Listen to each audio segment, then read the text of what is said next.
Look good, nice. With hair is better. Well, Roman, this was certainly a surprise, all coming together. So I guess what's the feeling like for you right now as you're ready on this short notice opportunity? Of course, you know how many times my opponents pulled out this time. He doesn't pull out. That's why I agreed. Light, because I know that not only the world as well. Vision to say, I'll do this. Let's say true. It's a big. We ranked in 2 weight classes.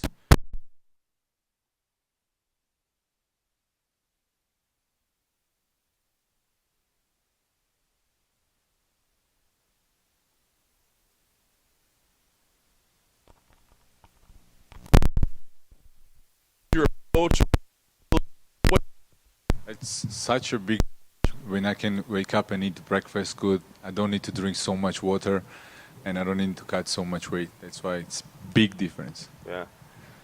You said ranked in 2 weight classes. So is this more than just a one-off opportunity for you? Do you feel like light heavyweight makes sense for you? First thing what they ask me what they think. I will stay in they didn't want me to stay in light heavyweight. And I said no, I will fight in both weight classes. And that's why I'm here for this big opportunity. Very nice. What do you think of Anthony's opponent and what he presents for you? First of all, he's a good guy for me. Very good person and good opponent. Have good jiu-jitsu, and it will be a good fight. Nice. Last thing for me, you said it. This is a big opportunity, a chance to be ranked in 2 weight classes. So you win here. Have you thought about what comes next? What would you like to do from here? Oh, that's a very good question because I don't even know much about guys in light heavyweight, and I will need to look what's going on there. And now main task for me is like to win this fight, and after when Cormier will ask me who I want to see next, I will think about it. Roman, over here, other side. Outside of not having to cut to 185. Considering this is short notice, media, you don't have to tell the fight, you don't have to do interviews. Great. That also part of the when I was main event, it was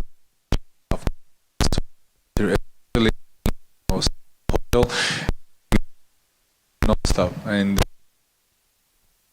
the time it's going fast, and like that I will in that fight will become pulling nowhere, like to Las Vegas, staying here for 1, 2, 3 months. They are changing like 2, and in the end without. And you obviously connected with that briefly with Michelle.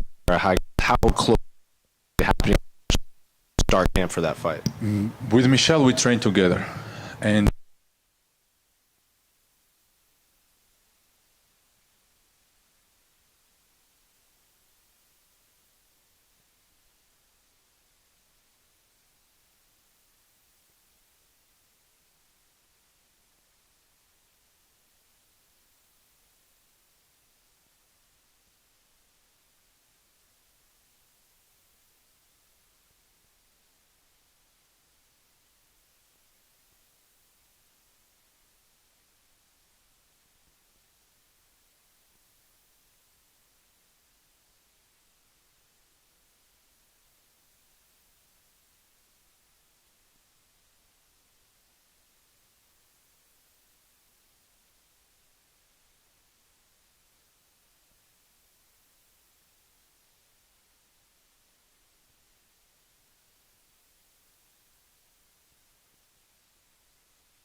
like important fight for division, I prefer not to fight.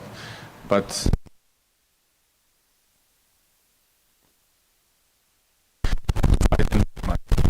and if somebody wanna put in this like high moral values, then don't beat up people for money, go home. And that's true. if you are doing this for money and you are punching somebody to the face, then go and do it and don't find excuses not to fight somebody. And last one for me, new title fight in your new weight class in the main event. Can I get your thoughts on the title fight between Jiri and Alex? Yeah, now I need to think about it, yeah? That's also interesting. And I think these two guys are always interesting fights. I always can't keep my, some things I think I don't need to say, but I never watch none of their fights, like all fights. I just saw their finishes. They are very impressive, very good. Now I need to watch their fights, maybe, and let's see. But I think this fight will be good because both are very different. One guy is unpredictable, Prochazka, other guy is like very good striker, like very sharp. And this fight will be very interesting, especially after last fight. Jiri is the guy who, first of all, want to prove something, and he want to do this. And this fight will be very interesting. Roman, right here. Yes, that's it. Roman, there are some people who think, Anthony Smith isn't in the best moment of his career. Got back on a win, but he'd had some losses leading up to that. Where do you think he's at compared to his whole career? I think that when he have a lot of experience, and if we will think about his last fight, everybody thought that he will lose that fight, but he won, and that's the best answer what I can give to you. You never know what fighter experience like him can do in his fight, but of course we all understand that best days he had in the past. But I still worth him for everything what he have done for this sport. And in the past, I also helped Jones to prepare for fight with Smith. Jones was very concerned about his jiu-jitsu. I remember it good. And exactly that's why I was training with him. That's why I respect him, and I'm not taking him like, oh, he's done or something like that. And I will not say this to you just to hype this thing. With so many changes to the card, I'm curious, do you feel like that might actually make opponents more dangerous because it's short notice, because everybody has to be a little more unpredictable? They haven't had as much time to train and prepare strategy like they normally do. It's first of all, I think, mental thing. When you are preparing for somebody else and accidentally your opponent is pulling out, first of all, you feel upset because you was ready to fight, make this fight happen. You signed the contract. Maybe you have some thoughts what to do with this money. That's also important, I think, for guys. And when opponents are pulling out, you don't have sometimes other choice to agree to fight whoever they give you. Yes, it's different, but I also think that all fighters can be different no matter how good you know them. They can bring you something new every fight. Thank you. Thank you. Roman, to your right here. Yes. Just one question for you. I wanted to ask you, what do you appreciate most about fighting on International Fight Week? What I appreciate, it's a lot of people watching this event. I think this will be good for me, for people to recognize me, to remember me, and exactly for this fight, like I already said to you, it's a very big opportunity for me. Appreciate it. Thank you. Thank you. Hi, Roman, over here. I'm just curious, we sometimes hear funny stories about the phone calls that fighters get about these short notice fights. What were you doing when you got the phone call?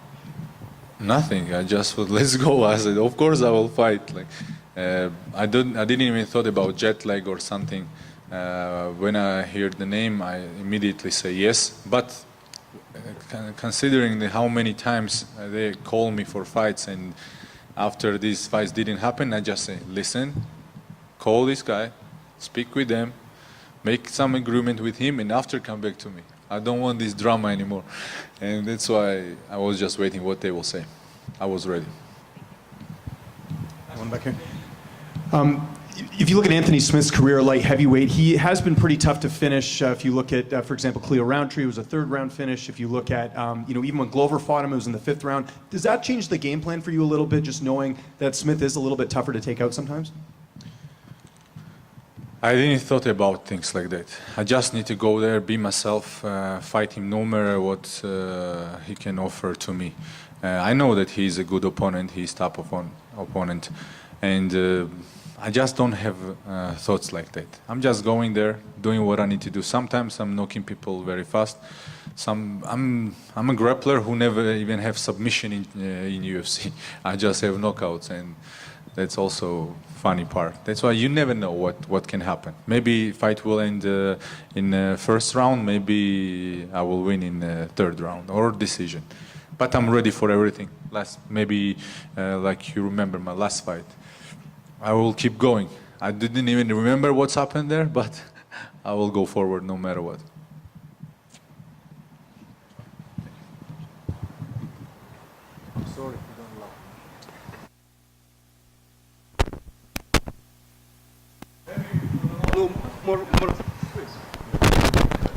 I hear language what I understand. Gamarjoba, Roman. Good start. Gamarjoba. Now he speaks Georgian. Во-первых, в письме, которое было от UFC, ты был запланирован на 12:00, но 12:00 сборная Грузии начинает играть с Португалией. Ты специально пришел пораньше? Ну, специально, чтобы закончить побыстрее и пойти поболеть за нашу команду. Грузия победит. Мы надеемся на это. То есть, думаешь, смогут выйти в плей-офф? Давайте взглянем правде в глаза. Очень хороший соперник, серьезный соперник, но мы будем надеяться на лучшее. И что ты в целом думаешь про историческое выступление сборной Грузии на этом чемпионате Европы? Это для нас большой успех. Несмотря на то, что мы проиграли первый бой, и можно говорить, что и ничья не особо хороший результат, но смотря на то, что это первое соревнование, первый турнир чемпионата Европы для Грузии, в истории Грузии. Для нас было очень важно, даже этот 1 балл, который мы получили за ничью, это история, которую уже наша команда написала.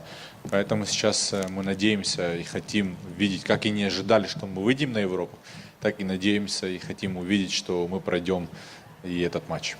Спасибо, хорошего боя и удачи Грузии сегодня. Благодарю вас, всего доброго. I see everybody understand you what we speak.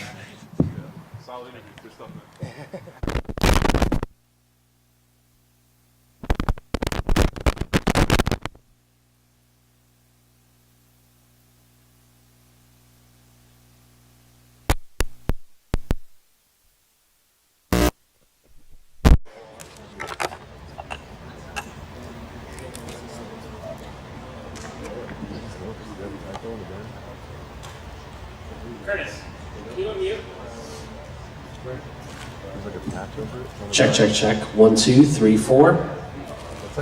1, 2, 3, 4.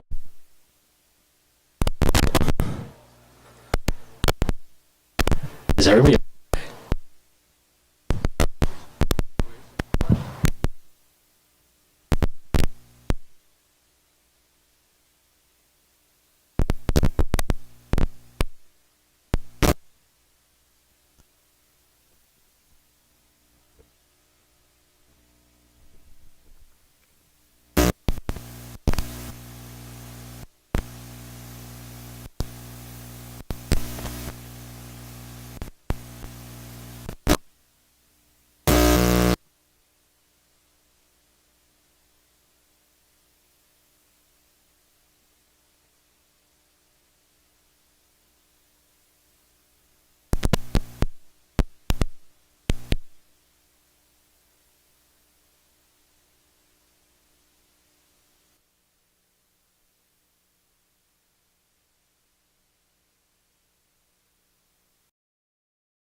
Mark, last one. Last time out, kind of a little bit of a heartbreaker. Were you able to move past that one quickly? Is it still a little sour after that, or what's the feel?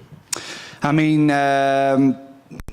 something that I learned, throughout my career is I don't let any result define myself. Last time with Chris, it was a hard fight. We fought hard, a lot of experience. I thought I did enough to win the fight, even if the fight was very close. But no, yeah, still move on, go back to the drawing board, work with my team, and just wait for the next call. And here I am. I noticed in the time away, man, a lot of messages on social media with you about like mental health, and I'm just curious if when that became an important cause to you, and what kind of triggered that to say like this is something I need to stand up and talk about. Yeah, because as a man, we should, speak more about the mental health aspect. And I've been working with my conditioning team, IHP, in Florida, and we partner up with the FHE. They're the leader in South Florida for the mental health. Big facility for all the program to help people, men, everybody for the mental health. So no, yeah, that's very important for me, and I'm looking forward to keep talking about the mental health aspect. Awesome, great cause. All right, well, we're talking about fighting right now. Joe Pyfer, guy that had a lot of hype around him until his recent setback. What did you think when this was the name that was given to you? I knew at one point, I was looking at him, since the Contender Series, and he did great, in the Contenders. He did great in his first 3 fights. He had a big test, just like me, top 15 guy, his last fight. So at one point, I was like, okay, maybe we're gonna cross path, and yeah.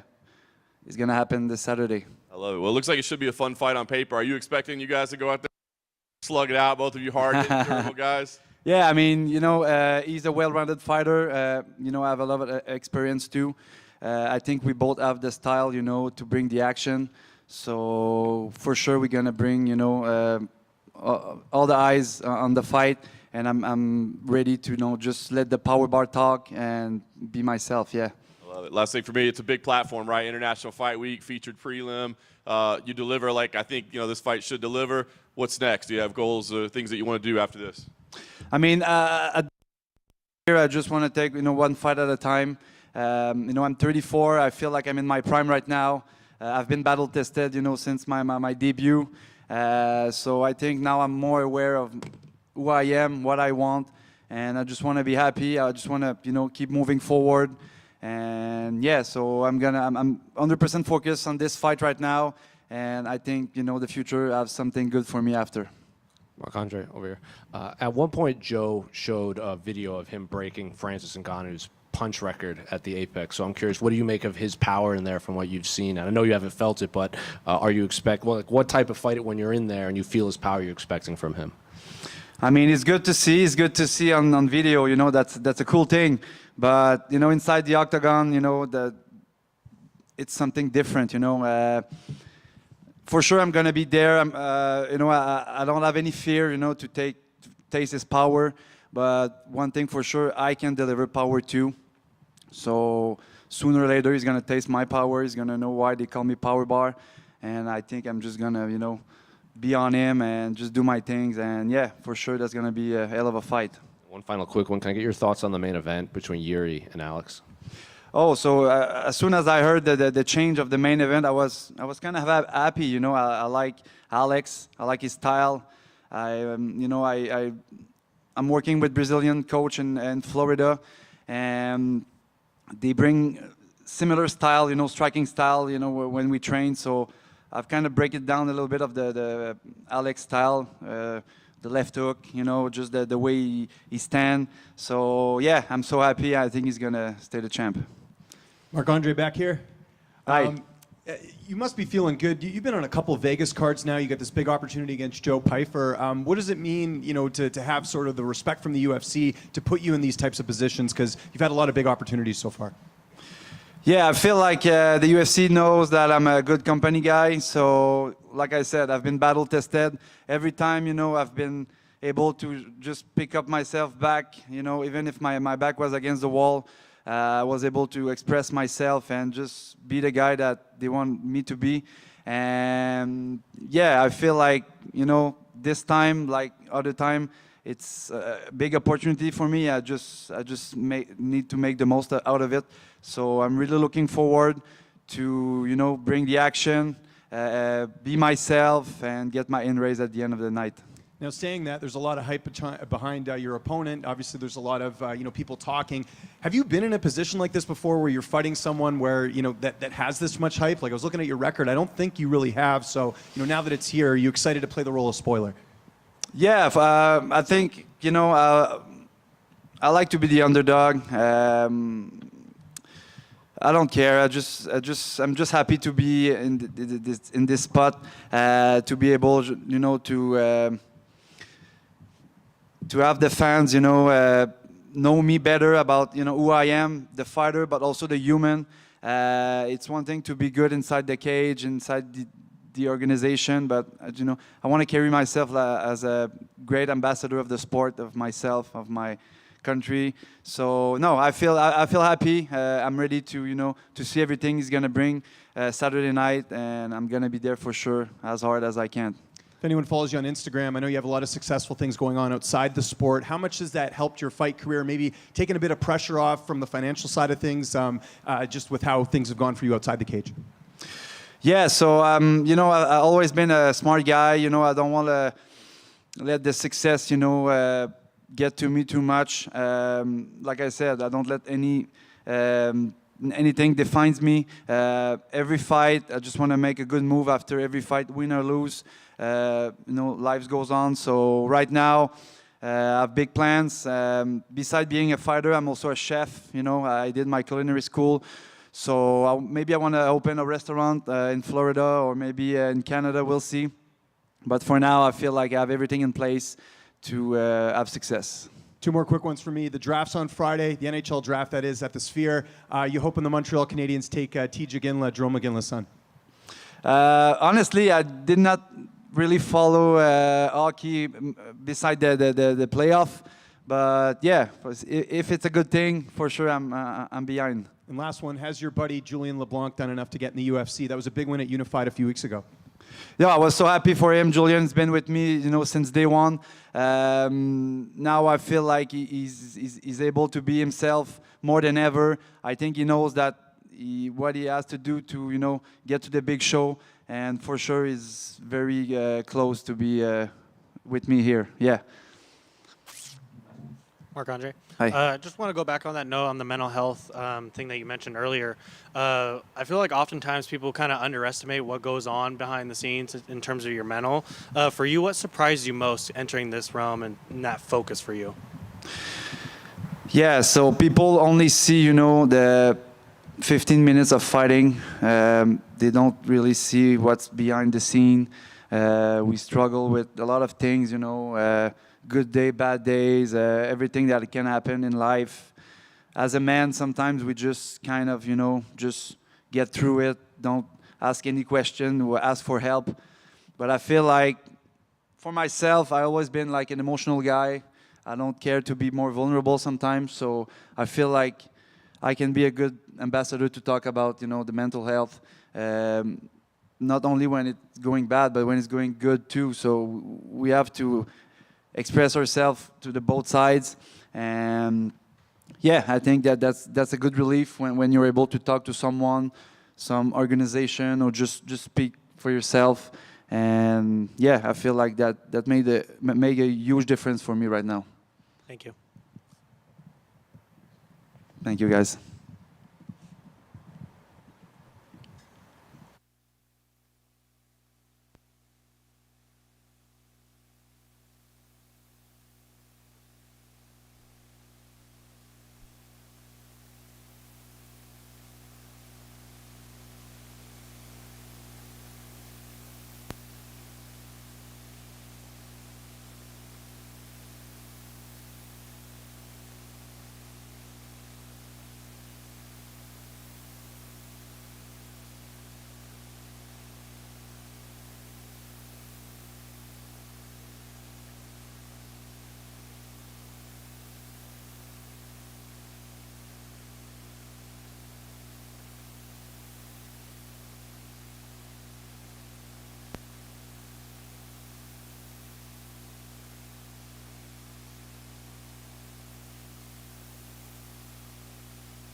my stuff though. Morning. Set up. So Diego, a year ago, you lose a UFC debut. Now you're 3-0, and you're in a big fight on International Fight Week. What has this ride been like for you? Bueno, Diego, hace un año más o menos perdiste tu debut, pero después de eso 3 victorias, una racha tremenda. ¿Cómo ha sido este camino hacia el 303? Pues ha sido un camino increíble, ¿no? Yo creo que después de mi debut en UFC superé pues, la expectativa de muchos, ¿no? Y pelea tras pelea pues fui demostrando que de lo que soy capaz, ¿no? Hasta entonces pues que hoy tengo un lugar peleando pues en una de las carteleras más importantes. I think it's been an incredible journey. I think after that win, I've been proving and I've been surpassing people's expectations. And after this, they have the confidence. Actually, that's what led to the moment that I'm here and to be in such an important card. So clearly in your career, you take chances, you take opportunities, but when this offer comes, it's number 3, a former title challenger. Was it automatic or was there some discussion to make this decision? Siempre ya está conocido por siempre tomar ventaja de las oportunidades, siempre aceptar lo que viene, siempre estás ahí. En este caso, pelea importante, poco tiempo, una persona que ya ha intentado, ya ha peleado por el título, también el número 3 de ranking. ¿Alguna duda o aceptaste? No hay duda, ¿no? No todos los días te brindan la oportunidad de pelear con el 3 del mundo, teniendo la oportunidad de entrar al top 5, ¿no? Entonces, en ningún momento dudé de tomar la pelea. Mi respuesta de inmediato fue sí, y nada más fue cuestión de afinar detalles y bueno, aquí estamos. No doubt whatsoever. I mean, you think about a guy that's, again, tough fighter fighting for the top 3 that's fight for the title. My opportunity to actually be in the top 5. I think it was just a matter of working out a couple of the kinks, but I had no doubt. My answer was yes right away. What do you think about Brian as an opponent, the skills that he brings? Obviously, great grappling, durable on the feet as well. What do you think about him as a fighter? Y en términos de lo que piensas de Brian Ortega como tu oponente, o sea, una persona que sabemos muy bien, que pelea muy bien en el suelo, sabemos que tiene manos y que puede intercambiar contigo en pie, o sea, de una manera general, como oponente, ¿cómo lo ves? I think Brian is the good fighter.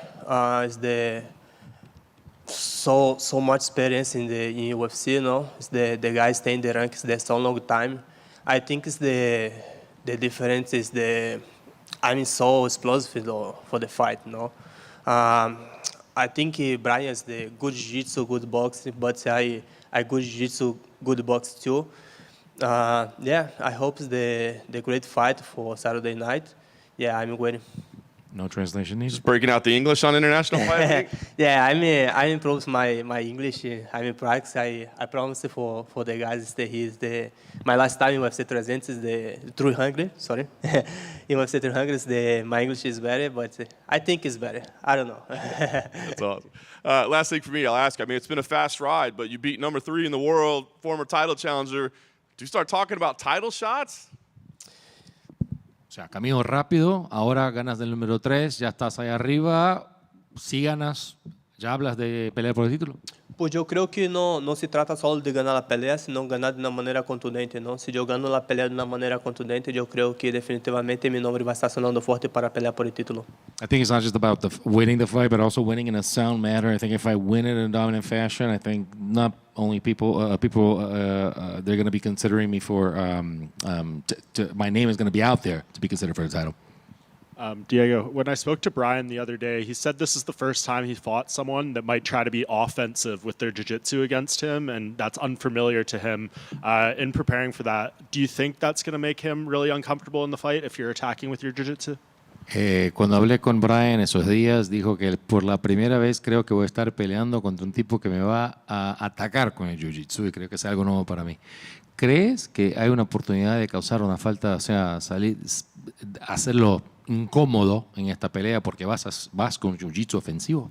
Sí, yo creo que definitivamente, algo que yo he mostrado es que mi jiu-jitsu pues, es bastante ofensivo, ¿no? Dependiendo de la posición que yo esté, ya esté por abajo o por arriba, mi jiu-jitsu es bastante ofensivo, entonces yo creo que eso es lo que trae a todo a todos los peleadores pues esa duda, ¿no? Entonces yo creo que no por nada Brian pues está como, digamos, preocupado o simplemente está con esta precaución de hacer jiu-jitsu conmigo, ¿no? Definitivamente nosotros tenemos las armas necesarias uno al otro pues para neutralizar nuestro jiu-jitsu. Yeah, I think that I've shown this in my fights, that the fact that I'm always offensive with my jiu-jitsu. I think that not only if I'm in top position, but also if on my back, I think that element surprised right there. And I think for that reason, he may be worried. I'm not even that, just, cautious. And I think that's what we've been able to train for and present a weapon in the arsenal for any type of position that we can always be a threat in with our jiu-jitsu. Diego, right here. Going off of that, in a straight-up jiu-jitsu match, who do you think has the better jiu-jitsu? Bueno, después de eso, hablamos de jiu-jitsu. Si es jiu-jitsu contra jiu-jitsu, si ustedes están acá y solo jiu-jitsu, ¿quién gana? Pues podemos, no sé, la verdad no sé qué tanto Brian ha competido a lo más alto nivel de jiu-jitsu, ¿no? Antes de UFC, pero yo tengo desde los 5 años competido pues todas las competencias de jiu-jitsu regionales, nacionales, mundiales en Brasil, ADCC, entonces yo creo que si hablamos de puro jiu-jitsu, puedo creer que pues leva un poco más de ventaja. Well, I don't know how much Brian has actually competed at high level jiu-jitsu only. I mean, I've been doing this since 5 years old. Talk about regional competitions, national, international competitions when I was back in Brazil. So I think that if we're going to go straight up jiu-jitsu, I think I would be the one. And historically, when we get two fighters that are high-level grapplers, it kind of turns into a striking match because they kind of cancel each other out on the ground. So how would you guys compare your boxing to his? Y históricamente, cuando vemos dos peleadores que están buenos de grappling, o sea, que sabemos que el fuerte de ellos en el suelo, lo que vemos es que intercambian y se vuelve tal vez una pelea de boxeo. ¿Cuánto fuerte ves tu boxeo y tus intercambios en ese momento? Sí, no, hemos visto varias veces cuando son dos peleadores que tienen pues buena lucha o buen jiu-jitsu, pues se neutralizan en el piso y pues la pelea se vuelve una pelea pues de strike, ¿no? Y pues Brian es un peleador que aguanta bastante, es un peleador que tiene buena quijada, pero pues yo también he demostrado que tengo bastante poder de nocaute en mis manos, ¿no? Entonces yo creo que es una pelea que podemos terminar tanto por nocaute o por sumisión. Yeah, I've seen this a lot. I mean, even if two fighters are coming in both with the wrestling or both with jiu-jitsu, we see them neutralize each other, and it turns out into a striking match. I think Brian is a tough fighter. I think he's got a chin on him. So, and I do trust my boxing. So in this case, I think, as it turns out, this fight could end up in a knockout or a submission. And I know you've been calling for that Mavzar fight, but when they came to you with Brian, was this almost like best case scenario? Like now you have the opportunity to leapfrog him in the rankings and kind of force him to rematch you. Y sé que has hablado un montón de pelear de una vez más contra Mozart, pero de esta vez viene con el nombre Brian en esa oportunidad. O sea, tal vez se ha volvido en un escenario el mejor posible, porque ahora tienes la oportunidad de simplemente saltar por hacia arriba de Mozart. Sí, o sea, tengo una gran oportunidad de saltar por arriba de Mozart y pues seguramente ganando a Ortega el sábado, pues voy a tener un puesto pues arriba de él y seguramente ya va a estar mencionando mi nombre, ¿no? Porque estuvo corriendo pues durante mucho tiempo, nunca me contestaba cuando le pedía para pelear y siempre pues ponía excusas, ¿no? Pero bueno, ahora se va a voltear la moneda. I think, yeah, as it turns out, I mean, I have the opportunity to leapfrog Mofsar, as you mentioned, and end up fighting for the title. I think that pretty soon with the win against Ortega, I think he's going to be talking about my name because at the end of the day, I was always calling for him. He wasn't answering. He was always just coming up with an excuse, and I think there's going to be a little reversal of roles there, and he's going to be calling for me pretty soon. And last one for me, can I get your thoughts on the main event between Jiri and Alex? Y la última pregunta de él, pensamientos generales, ¿qué piensas que va a pasar en la pelea principal entre Poatan y Jiri? Pues yo creo que Poatan pues consigue un knockout más. I think that Poatan is going to get one more knockout. Diego over here. Sure. I know you're here on another big stage from 300 now to 303, but there's been a lot of fans that have been wanting to see you on this upcoming Sphere card. So is that something you're willing to do, doing a relatively quick turnaround for UFC 306? Bueno, ya te hemos visto en el 300, ya ahora te vamos a ver en el 303 y muchos aficionados te quieren ver en la esfera. O sea, ¿crees que es posible después de eso? ¿Estás listo para eso? Sí, definitivamente. Yo creo que soy un peleador que me gusta estar siempre activo, ¿no? Entonces, pelear la esfera sería exactamente 2 meses y medio más. Básicamente es suficiente para mí. I think yes. I think I'm a fighter that's always active. I think fighting in the Sphere, it's like about 2 months, 2.5 months. So I think it'd be enough for me. And anyone that's been watching knows that you've been part of The Ultimate Fighter, season 32 at Team Grasso. So how was that experience for you, and did that change anything in your mindset? Y todos que están viendo eso por la tele ahora saben que has sido parte del equipo en The Ultimate Fighter, en el TUF 332, con el equipo de Alexa. ¿Cómo ha sido esa experiencia para ti? Ha sido una experiencia muy buena, pues compartir esos momentos con mi equipo, ¿no? Yo creo que nuestro equipo ha hecho las cosas muy bien en los últimos años y hemos tenido la oportunidad de que Alexa fuera la entrenadora de TUF, entonces venimos todo el equipo pues para ayudarla, ¿no? Y para mí, en lo personal, fue una experiencia muy buena, pues trabajar con otros peleadores de toda parte del mundo.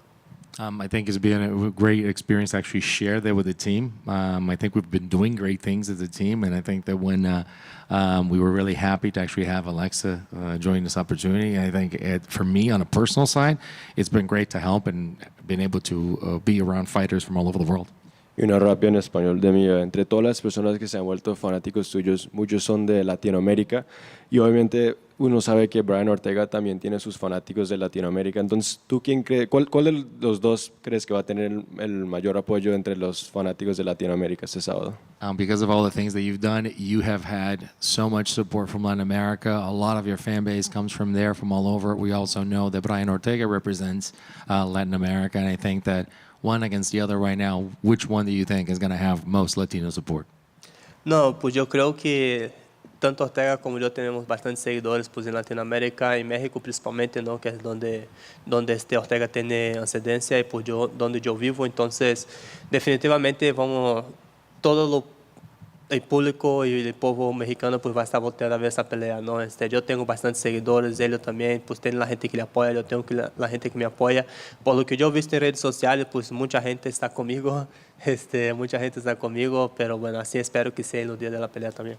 I think I have a lot of followers. I think he has followers too. You know that I train and live in Mexico. That is his background, so he has a lot of followers there.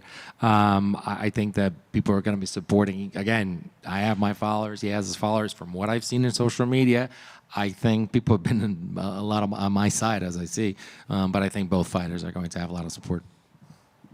Diego over just here. over here. Oh. Diego. UFC 300, you were one of the most well-received fighters. For someone fighting in America, don't speak a lot of English. What do you think it is about you that connects with the fan base? Is it the style? Is it your hair? What do you think it is? Bueno, para el 300 ya fuiste uno de los peleadores que tuvo la mejor recepción de la gente. ¿Qué crees que hay ahí? O sea, un peleador de afuera del país, un peleador cuyo idioma nativo no es el inglés. ¿Es la actitud del pelo? ¿Qué? Pues yo creo que es el conjunto de todo, ¿no? Pero yo creo que el principal es que soy muy natural, soy yo mismo, o sea, trato de no forzar otras cosas, simplemente trato de ser yo mismo, ¿no? Y así ha sido, yo mismo en el sentido de que busco siempre interagir con ellos de la mejor manera posible. No por nada estoy tratando de mejorar mi inglés pues para tener mejor comunicación con ellos. Y definitivamente yo creo que pelo es algo que ha llamado la atención a todos.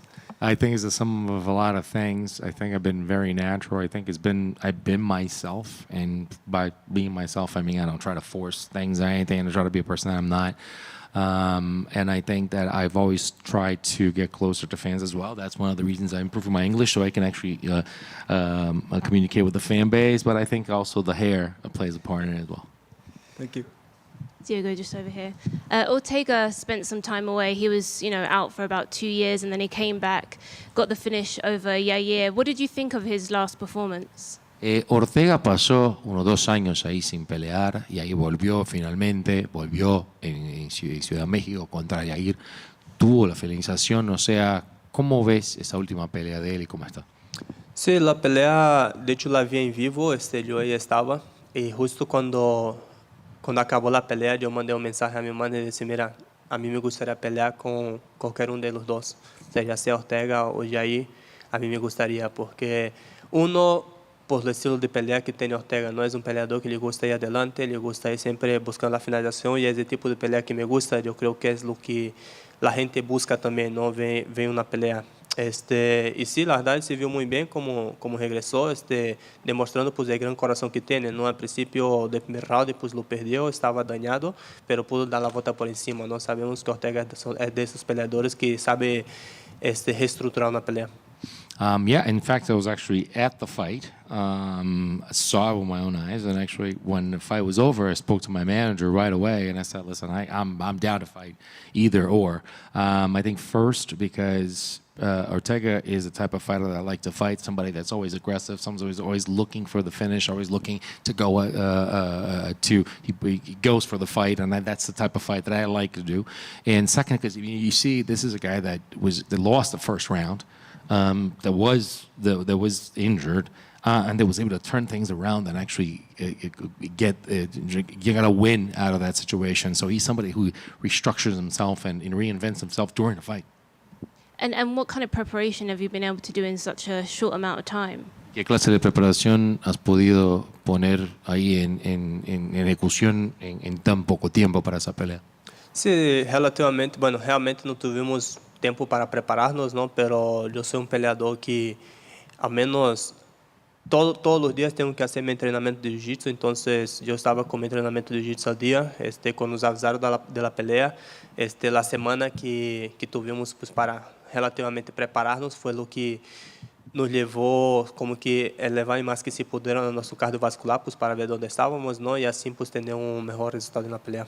I think that as far as the training, I've always been able to actually remain active and always training jiu-jitsu every day. So that's something that didn't stop. So we always ready to go for that fight. One of the things that happened when the fight got announced is that I really tried to assess my cardio and just make sure that I was ready for this fight. That's what the team was working on, and ensure that I was to be ready for a fight like his. And you mentioned about Ortega's ability to turn things around during the fight. Is that something that you're going to be expecting? Y has mencionado la manera como él se reinventa, reestructura peleas y da una remontada durante la pelea cuando está perdiendo. ¿Eso esperas de Brian Ortega? Sí, definitivamente puede pasar eso, ¿no? Que Brian Ortega pues resurge de las cenizas, ¿no? Como suele pasar, pero yo creo que la diferencia para esta pelea es que yo soy un peleador que sé definir la pelea, ¿no? En el momento que yo sienta que Ortega está pues dañado, está herido, pues yo voy por él y buscar finalizar la pelea. I think yes, there's a possibility of Brian Ortega always rising from the ashes and coming in for the fight. But the difference is I actually am a fighter that always goes for the finish and doesn't miss opportunity. So I think that if I see that he's damaged, that he is in a tough position, I'm gonna go right there and try to finish that fight. And you mentioned, of course, about trying to get your name up there in terms of talks of a title. If Max does challenge Ilya for the title next, how do you see that playing out? Y has mencionado que esa pelea te puede catapultar, que tu nombre esté ahí para pelear por el título. Si Max pone un desafío ante Ilya, ¿cómo ves? No, pues si da la pelea con Max contra Ilya, pues yo no quiero sentarme a esperar nada. Yo voy a platicar con él que me ponga pues hay que ser dispuesto a pelear. Listen, if it does happen and Max actually challenges Ilya, I'm not one to be sitting on it and just not doing anything. I'm going to talk to the UFC and see what I can fight. And in terms of the actual fight itself, how does he see the fight between Max and Ilya going down? Y en términos de la pelea, una pelea entre Max y Ilya, ¿cómo la ves? Pues es una pelea bastante interesante, ¿no? Sabemos que Ilya pues está joven, es un peleador que va para adelante, tiene bastante poder de nocaute, pero bueno, Max ha demostrado ser la mejor quijada de UFC, ¿no? Nunca ha sido noqueado, nunca ha tomado knockdown. Bueno, no sé si la pelea contra Josh Gate le contaron el knockdown, pero yo creo que Max tiene bastante experiencia, ¿no? Bastante experiencia de pelear con todo tipo de peleador, ¿no? Hemos visto Max tem um pouco de dificuldade com alguém que é um pouquinho mais baixo que ele, como passou com as peleas com Volkanovski, mas também hemos visto Ilya ter um pouco de dificuldade com peleadores que são um pouco mais largos quando tem esta pelea que tomou um knockdown, ¿no? Então, é uma pelea bastante interessante. Eu me inclino um pouquinho ao lado de Max. I think it's a very interesting fight. We're talking about two fighters that have, Ilya comes in with a young fighter, knows what he's doing, very aggressive as well, and then Max. I think he's fighters have seen it all, very, very experienced fighter. And if you think about it, he has not, he's always a fighter that have never been knocked down. I'm not sure if they counted that against Gagey. But he's a guy that's always posed a threat. I think that Max has faced a bit of a challenge with fighters that have been shorter than him, just like he has. You see it with Volkanovski. At the same time, Ilya perhaps facing a challenge with fighters that have a longer reach. So I think that would still be a very interesting fight. But I do lean towards Max on that one. Thank you.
Macy, obviously a very impressive victory for you last time out. I guess just how important was it to get a result like that? Maybe, just to prove that you're doing things the right way. Yeah, it was super important to me just because I had such a long layoff for a while. Wasn't really sure if I was going to come back for a minute.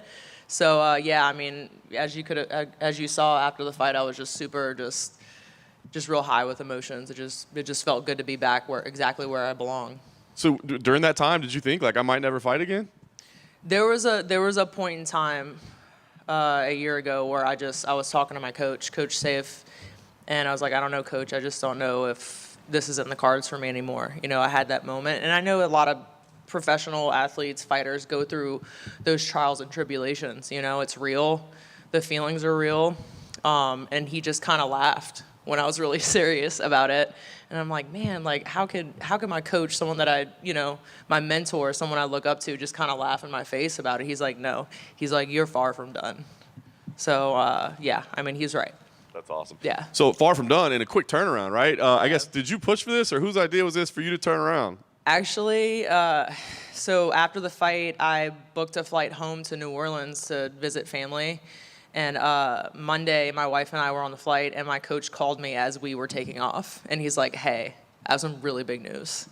And he told me, and I was like, man, I don't know how I'm going to enjoy this vacation, but just coming off that big win, I was like, let's do it. I've had this layoff. I was borderline about coming back, and my headspace, my mental, everything has grown so much. I was like, let's just do it. I'm excited. This is the biggest opportunity of my life, and, I'm just very grateful, and it must mean that, Dana and Mick, they believe in me. So, and I want to show that. I want to prove it. That's awesome. How challenging is it at 35, though, right? Was it maybe good that you had to know, just stay in shape and stay at that weight, or how challenging is it? Well, I mean, honestly, the last year and a half, I mean, you know, I know it's going through a bit of stuff right there and then, but in the midst of not knowing what was going to be next for me, I just stayed consistent. And I just showed up to every practice. You know, I stayed on my nutrition and really honed in on like the mental part of everything, which is really what I needed work on. And so honestly, to be honest with you, it was relatively easy. I mean, my weight stayed really low the entire time, you know, and it's exactly where I want to be. Like, I want to be able to, you know, bounce back within a few months and fight because I love doing this, you know, and getting rid of that little, mitigating whatever was going on in that time with, you know, quick turnaround, this or that. I mean, I've been honing my skills and I've never stopped for the last year and a half. That's awesome. You said it, big opportunity here, right? Big card, somebody coming off a title fight. Right. What are your thoughts on the matchup itself? I think it's an awesome matchup. You know, I think Bueno Silva poses a lot of threats. I mean, she's an amazing fighter, and she's had an awesome run up until the title shot. But I know I can hang with these girls. Like I said, it's all mental for me. I have the capability and the ability to go in there and take out anyone in front of me, and it's just connecting the mind and the body. Nice. Last thing for me. Have you considered what could potentially come next? Because there's not a lot of names in front of hers in the rankings, and she's coming off a title shot. I mean, do you start injecting yourself in those conversations with a victory here? Yeah, oh, for sure. I mean, there's a lot that I've talked to, you know, Mick about, and, you know, there's a lot of potential, you know, along the lines for a title situation. But I'm trying not to get ahead of myself because the number one thing that I've really been focused on is just being in the moment and not thinking about results. And that was my mindset going into my last fight. That's my mindset going into this fight.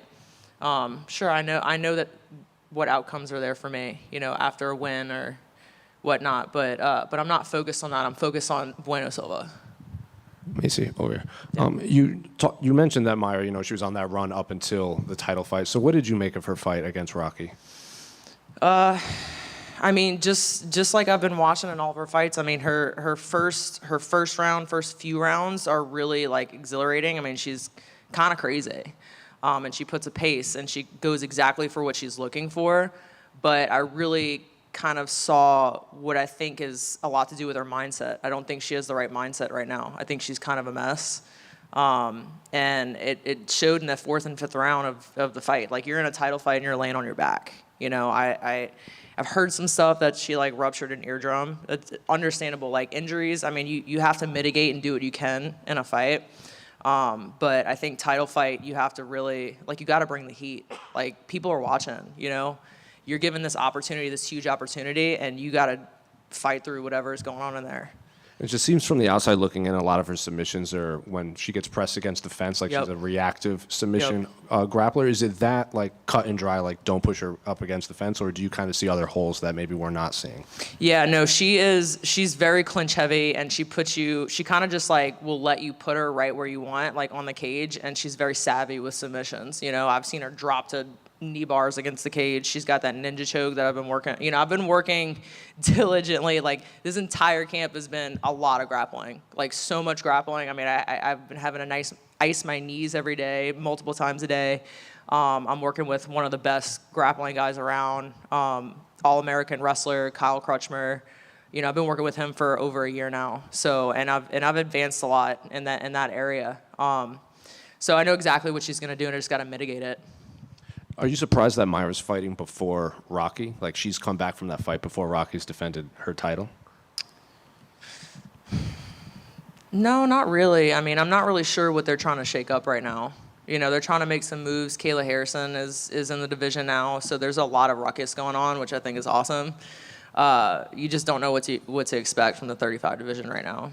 Now, last one for me. Can I just get your thoughts on the main event between Jiri and Alex?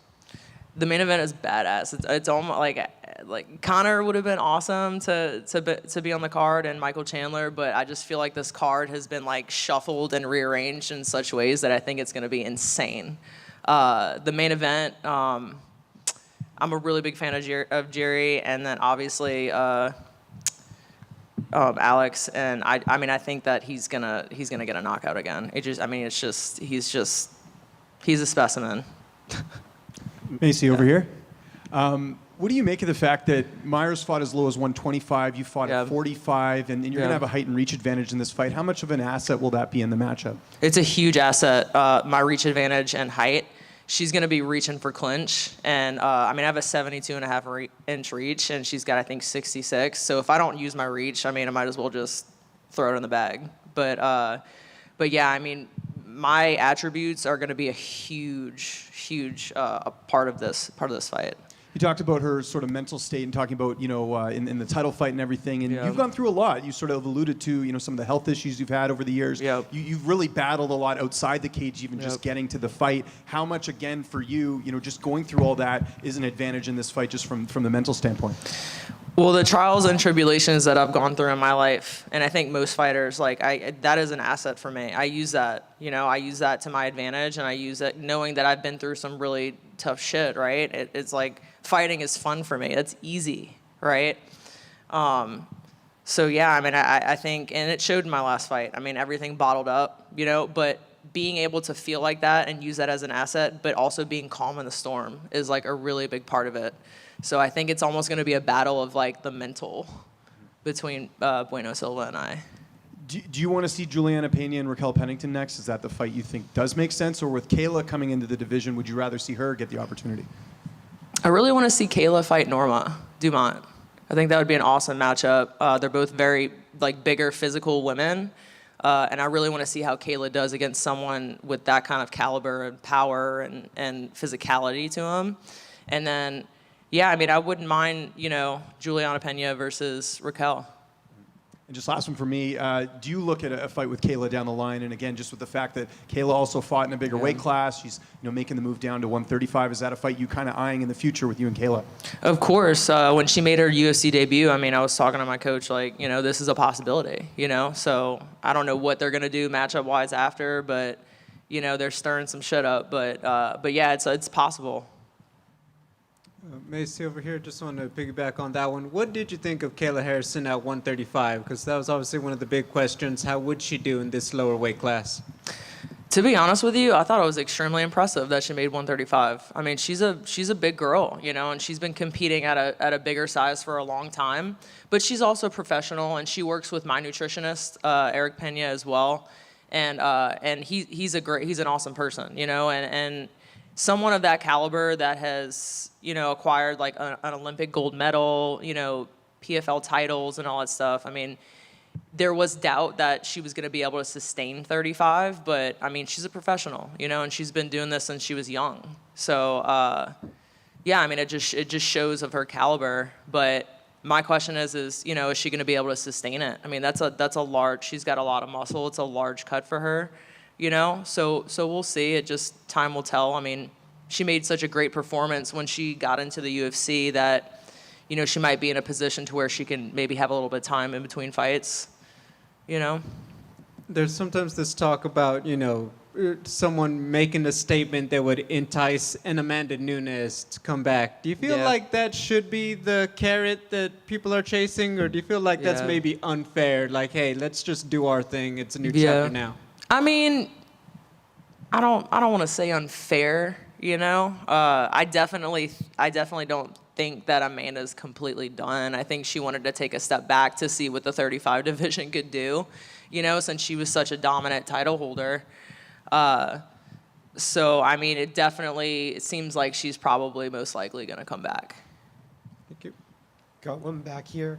Yeah. Macy, you've talked about where you're at mentally now. Yeah. What do you attribute to getting to that place and having the mental strength that you have now? Yeah, so when you get to a place of, I want to consider last year for me, almost rock bottom, is like, where do you go from there, right? And so I've been studying continuously a lot of the code of ethics and the way of the warrior and the samurai and Bushido, and that has really, just doing the right thing all the time without any thought of the future or the past, and being in the present moment always. And that has really, it's done like leaps and bounds for me. And, not thinking of myself as someone but no one, and just being here, being now. and that's really helped my mental in the last year. I've been really studying a lot of like Zen and Buddhism and stuff like that, and it's helped me with fighting and life in general. And to piggyback on that, how has it helped you with the everyday ups and downs of practice? Because we know it can go from a high to a low very quickly in the training room. Well, yeah, training always goes high and low, right? And it's just having a feeling it, and then just not letting it consume you, right? Because I got to be able to do the next thing. I can't stay so consumed by this one feeling to where now I can't do the next. It's the same with fighting. Like if I get upset because I got hit in this one position, I got to keep moving forward. There's no time to dwell. You have to just keep going. Thank you. Thank you.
Hold on. Hold on one second.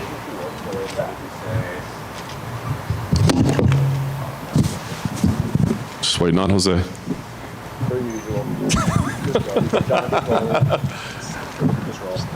You sure? Yeah. All right. Good? All right. Well, MVP, here you go. 2 fights in, International Fight Week, massive platform, man. How is this UFC thing going for you so far?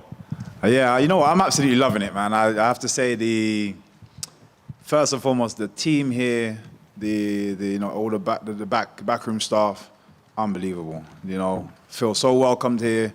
It feels like I've been here many years already, you know. And I think a lot of people have been anticipating it, but it feels nice now that I'm here. So yeah, no, I'm enjoying the journey so far. I love it. Solid debut. I know that maybe you felt like you could have done a little bit more or what have you, but I guess what were the biggest surprises or lessons that you took out that maybe you weren't expecting even as a veteran like you are?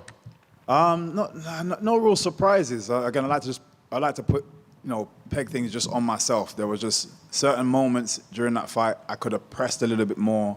I could have landed a little bit more, and potentially take him out of the fight. But he's one tough guy, man. I seriously, some of the stuff I hit him with, I was looking in his eyes like, oh damn, you're still here. All right, cool. Let's keep going. But yeah, he's a tough guy. But I'm usually quite hard on myself anyway. But yeah, definitely, it's still a great first fight. Second fight now, top level opponent, Ian. Kind of a younger guy, right? Up and coming, right? How much of his career had you followed up to this point, given that you guys were in different organizations? None, to be honest. I'm a very lazy person when it comes to watching the fights. I'm a bit of a casual when it comes to the UFC and just other organizations. A lot of times I hear it when I get back to the gym. Someone's like, "Oh, have you seen this guy and that guy?" And if there's enough talk, then I'll go back and watch. But outside of the main names, I'm a bit lazy with that. So I haven't watched loads. I've seen clips of him before, but it's weird. In all honesty, it's weird to me because this type of a fight, had it been outside the UFC, most people would have been like, "You're fighting a can." Most people would have been like, "Oh yeah, why are you fighting this guy?" And would have had so many different things to say. And it's the exact same fight in the UFC, and everyone's opinions have changed now. Like, you're fighting top level guys and this and that. And I remember at one point, I had a lot of people saying, I wouldn't be able to contend in the top 10. Now I'm fighting someone that's ranked 7th, and a lot of people are like, "Yeah, you're gonna kick his ass." I'm like, it changes so drastically. But yeah, for me, it's just another fight. I just, this is what I enjoy the most, and then fight day, I just try to be me, try to be as entertaining as possible, try to get the knockout, and then, go and have a holiday. Your whole career, we've had to ask opponents, like, how'd you get ready for MVP, man? He's so unique, right? How much do you have to get ready for other people? Like, how much do you change your approach, your game plan, your training specific to what the other guy presents? I have to get ready to be better than myself the last time. I have to get ready to just be a better athlete, a better all-round mixed martial artist than previous. For me, that's the main focus every single time.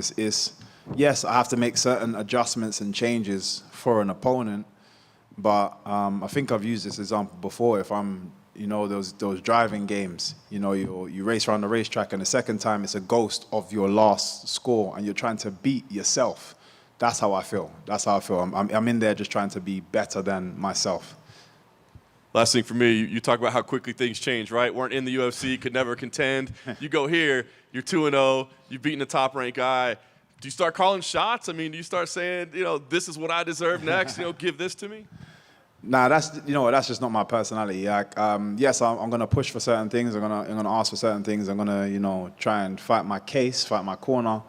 But I don't need to be demanding. I think my performances speak for itself, and then the fans, they're not thereafter as well. You guys thereafter as well will then be the added pressure that people, the right people need to make those decisions. So yeah. Michael, you said if this was outside the UFC, people would say, "Oh, you're fighting a can." Is that based on Ian, Garry, or is that based on the standards and expectations people put on you? Good question. I think I think it's standards and expectations put on myself, but also just how warped people's views are of reality. And I've been saying for many, many years, I spar a lot of UFC guys. I already know that I'm at that level. Like I didn't come here to prove it to anybody else. It's a great cherry on top, but I wasn't coming here to prove to everybody else. I already knew I could do that. But what I'm saying is, like, for example, the likes of, let's say, Ross Houston. You know, I remember when getting that fight, the negative pushback that I got from it, but they came from the same place. They did pretty much the same things. The difference is one went to, you know, Bellator, and one went to UFC. And there's a different, I understand the magnitude of UFC and the branding and stuff, so I get that, but I feel like people sometimes are fooled by just the branding and not the fighters themselves, and are not actually analyzing fighters and fights themselves. It feels like whenever Ian fights, more of the conversation is about him as a person and his personality rather than his skills. Yeah. Do you have to try hard not to get wrapped up in that yourself, right? And like look at this as a contest in a fight rather than like, oh, this guy annoys people a lot? Well, I like to just be objective, and I'll go based on how I feel. He is annoying. He is annoying. Does it change me, or does it mean that I have to adjust myself? No, I don't. I never like anybody else, their energy affecting my energy. So I can be objective and you know, state my opinion, but I'm always going to carry myself the way I deem correct. So yeah, no, like, you know, like I said, I think he's an annoying character. That's the character he wants to go with. I think he enjoys being a bit of the villain. So yeah, but good on him. It's gotten him this far. I just think it's fake, like a BBL. Do you, you just said that you don't like people's energy affecting your energy. Do you think that mindset helps you when you go into like the press conference on Thursday and he inevitably talks some shit, that you're able to just brush it off? Yeah, 100%, 100%. I think just as a man, forget even being a martial artist, as a man, you need to be able to hold your stance confidently without being triggered by emotions, being triggered by things around you. And as a martial artist, I think it's even more important. We should be trained in that. And I've been raised in martial arts since 3. So, yeah, that for me, that's always going to be my stance. Yes, even if I do something, believe it's intentional. I don't do anything without thought process in what I want to do. Right here.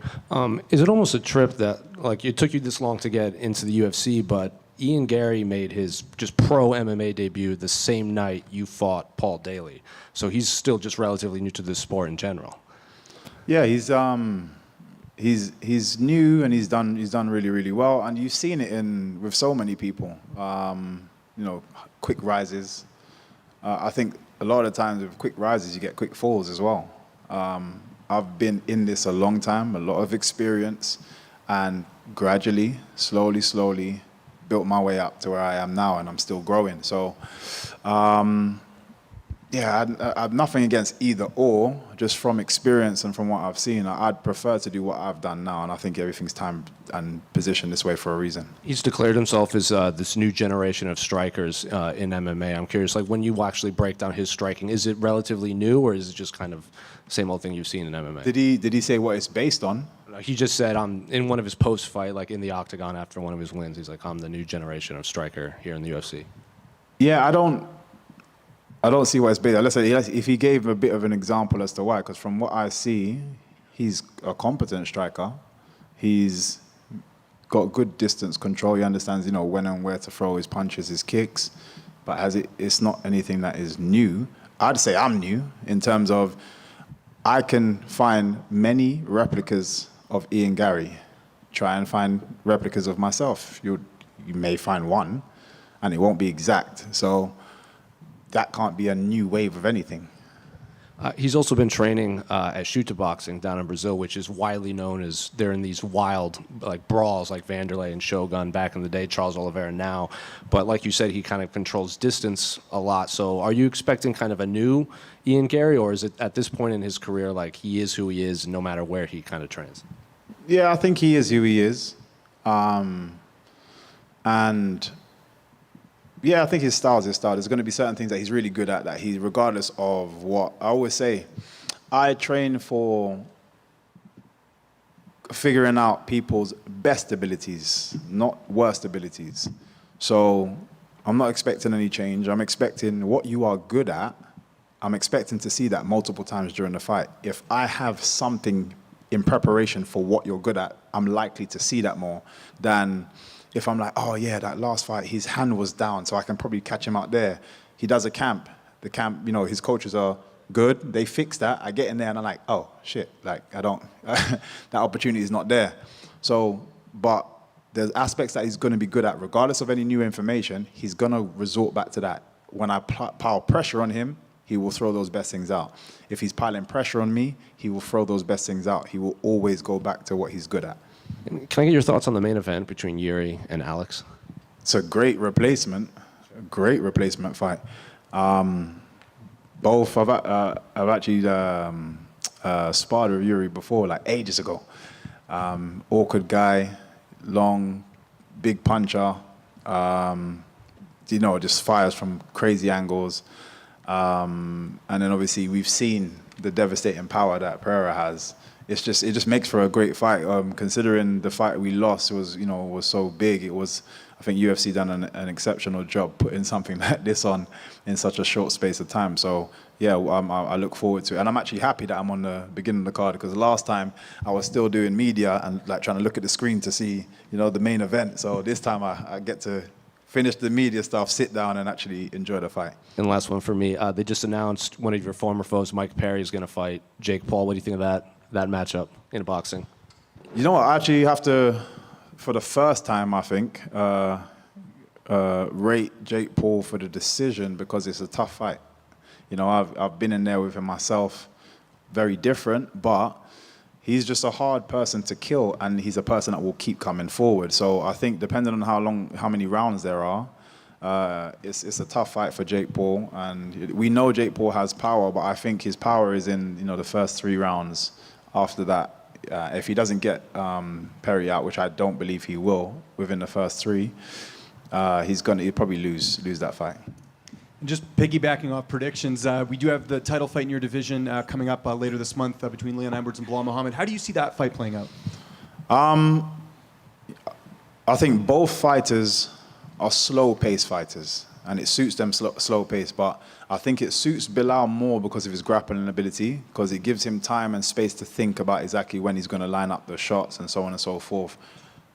But people underestimate Leon's wrestling ability, as we've seen him with Usman, taking Usman down for one, defending takedowns with him, Colby, so on and so forth.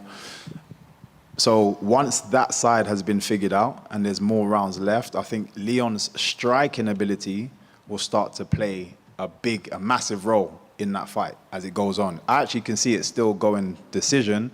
I just think the more effective strikes are going to come from Leon as the fight goes on, versus from Bilal, who will probably get a little bit more tired from the lactic, and obviously he's gotten better in his striking, but that's not his thing. So it's a great fight, but I would edge it just towards Leon. What have you made of Ian Garry overall in the UFC? Not outside the cage, but just strictly inside the cage, his performances, his wins. What have you made of his run so far? Very confident young man who's doing really well, has massive belief in himself, and just made one bad decision in accepting the fight with me. You call him the fake Conor McGregor. What's sort of behind that? Obviously, you can see how much he's been inspired by Conor McGregor, and I get it. Many fighters away from Ireland have been massively inspired by Conor McGregor. He was there to, when he first started to see someone like Conor McGregor blow up on the scene and be the, the giant, figure that he is in MMA now. So I understand the inspiration. But trying to do exactly what he does is what I call fake. Because your personality may not actually be like that, which is why people are not necessarily resonating with you. Whereas with Conor, you're trying to play the exact same role. With Conor, people love Conor. People like these massive fan base. With you, people hate you. And I think it's because we can all feel when something is not real, when it's not authentic. And I feel it's not authentic with Garry. Therefore, he's fake Conor McGregor, the BBL version. And then also, like, kind of piggybacking off that, a lot of fans you mentioned don't like Ian Garry. Have you found that you've had a lot of support, maybe from people you wouldn't normally get, just because they want to see Garry lose? Have you saw any of that on social media or anything? Yeah, 100%, 100%. Those people I don't care for. Though they're fans that will chop and change based on like likes and dislikes. True MMA fans will pick somebody that they like for whatever reason, and regardless of their ups and downs in their career, I am a fan of you.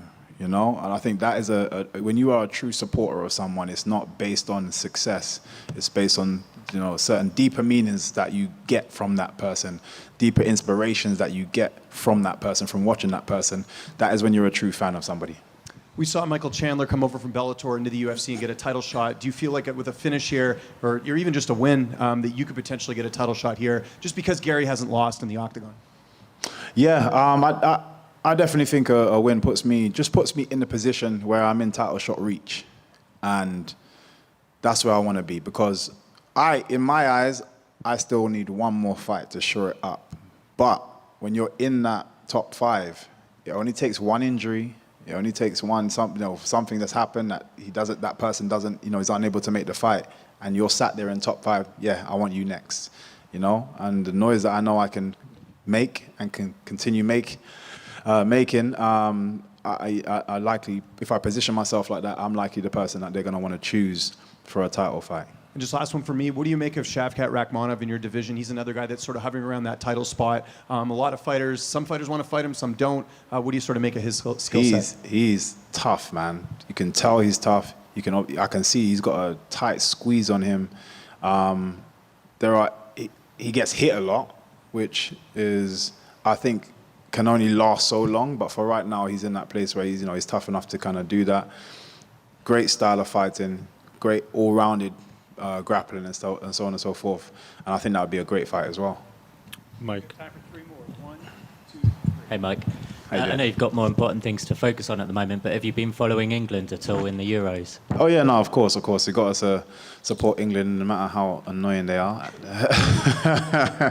Yeah, and I've been saying this as well.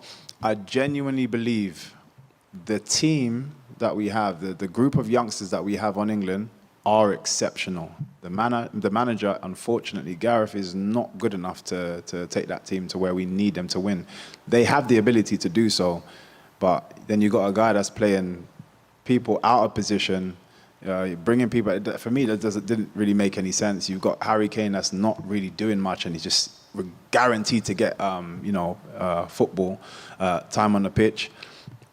He spends more time defending than actually attacking, and yet you bring some of the younger guys that come on, and you see that there's way more balls that are like getting crossed into the box because people are driving towards defenders, which pushes that defense back. It just feels like we try to score a goal and then we become almost like the Mourinho effect. We just try to park the bus, and it's embarrassing, honestly speaking, with the type of speed that we have in that team, talent that we have in that team. It is embarrassing. And yeah, something needs to change, or yeah, I just think we're just going to be saying it's coming home and then being disappointed every single time. So I was about to ask, is it coming home? Sorry? I was about to ask, is it coming home? I'm never going to say that statement positively, because honestly speaking, I think that's our jinx, man. Let's get rid of that saying right now. let's get rid of that saying, and hopefully we get better results. And from one showboater to another, have you seen much of Benjamin Whittaker, the boxer? Yes. Yeah. How do you rate his showboating? I was actually there for his first fight, major fight with Sky. Great, man. He's so entertaining. I think watching his last fight, the issue that he's going to have is he needs a little bit more power, finishing power, which is not there. Entertaining, yes. Some of his head movement, yes, beautiful. He dips in the wrong place sometimes, which can get him caught out. I think sometimes if you spend a bit too much time just focusing on the showboating, especially when I think he's doing it for the wrong reason. When you get that crowd reaction, he's like, oh, I'm going to do some more of this. But when he's, as he goes up in competition, it's going to get harder to do, and you're going to keep trying to chase that. That's not going to win you the fights, So he needs to find, he's got some beautiful, his hands are amazing. So just sometimes slip one, slip another, land shots Don't slip, because eventually you can't win fights just on defense only. So, but yeah, exceptional fighter. You see, he got headbutted in that last fight. Just Disgusting. Yeah, no, absolutely. Obviously, the guy's, was frustrated. He's being himself, taking a mickey. But I'm sorry, but me personally, he headbutted the guy and elbowed the guy. I personally just wouldn't have you fighting on a show again. Yeah. If you can't manage your emotions, I wouldn't have you fighting on any show. Thanks, Mike. No problem. MVP, how difficult of a choice was it to pass up on Manchester and fight at UFC 303? It was not difficult. I don't care where I fight. I feel like it made more sense to just be in Manchester, Irish guy, British guy, home soil, as well as it would have given me that little bit of extra time because I had literally just come back off holiday, did some training and stuff. I was in Dubai, working over there, some of the guys, but in general, I kind of just been off, just relaxing my body. So I thought it just made the most sense. And I had been told already previously that it was going to be more likely Manchester. But does it bother me? No, because I'm not going anywhere. This is not my last fight. So the UK will come. It will happen, and probably at a better time. Like I said, I'm hoping when it's me versus Leon Edwards and it's for a belt. I want to bring that. That's when it's coming home. Yeah. And then finally, how nice is it seeing these kickboxers, professional kickboxers, come over to MMA? Obviously, Alex Pereira is the one that's the golden goose right now. But do you foresee more and more coming over? 100%. I'm starting to see more and more just youngsters coming through, and with a kickboxing style. And in all honesty, I think regardless of anything else, and biasly speaking a little bit, but regardless of anything else, people come to our shows to watch a knockout, and you don't get that from a grappling match. I'm not against it. I love jiu-jitsu. I love wrestling. It's an important part of the game. I just, people, we know what people want to see, and I think the youngsters are also becoming aware of that and understanding that those are the kind of things that shoots you up the ladder a lot quicker. So, yeah, definitely seeing more and more, and it's exciting. Michael, right here. When you spoke to Farah Hanoun a couple of weeks ago, you said you think this could be a 2-minute fight. And Ian said in response to that, he doesn't think you're going to be able to hit him and stuff.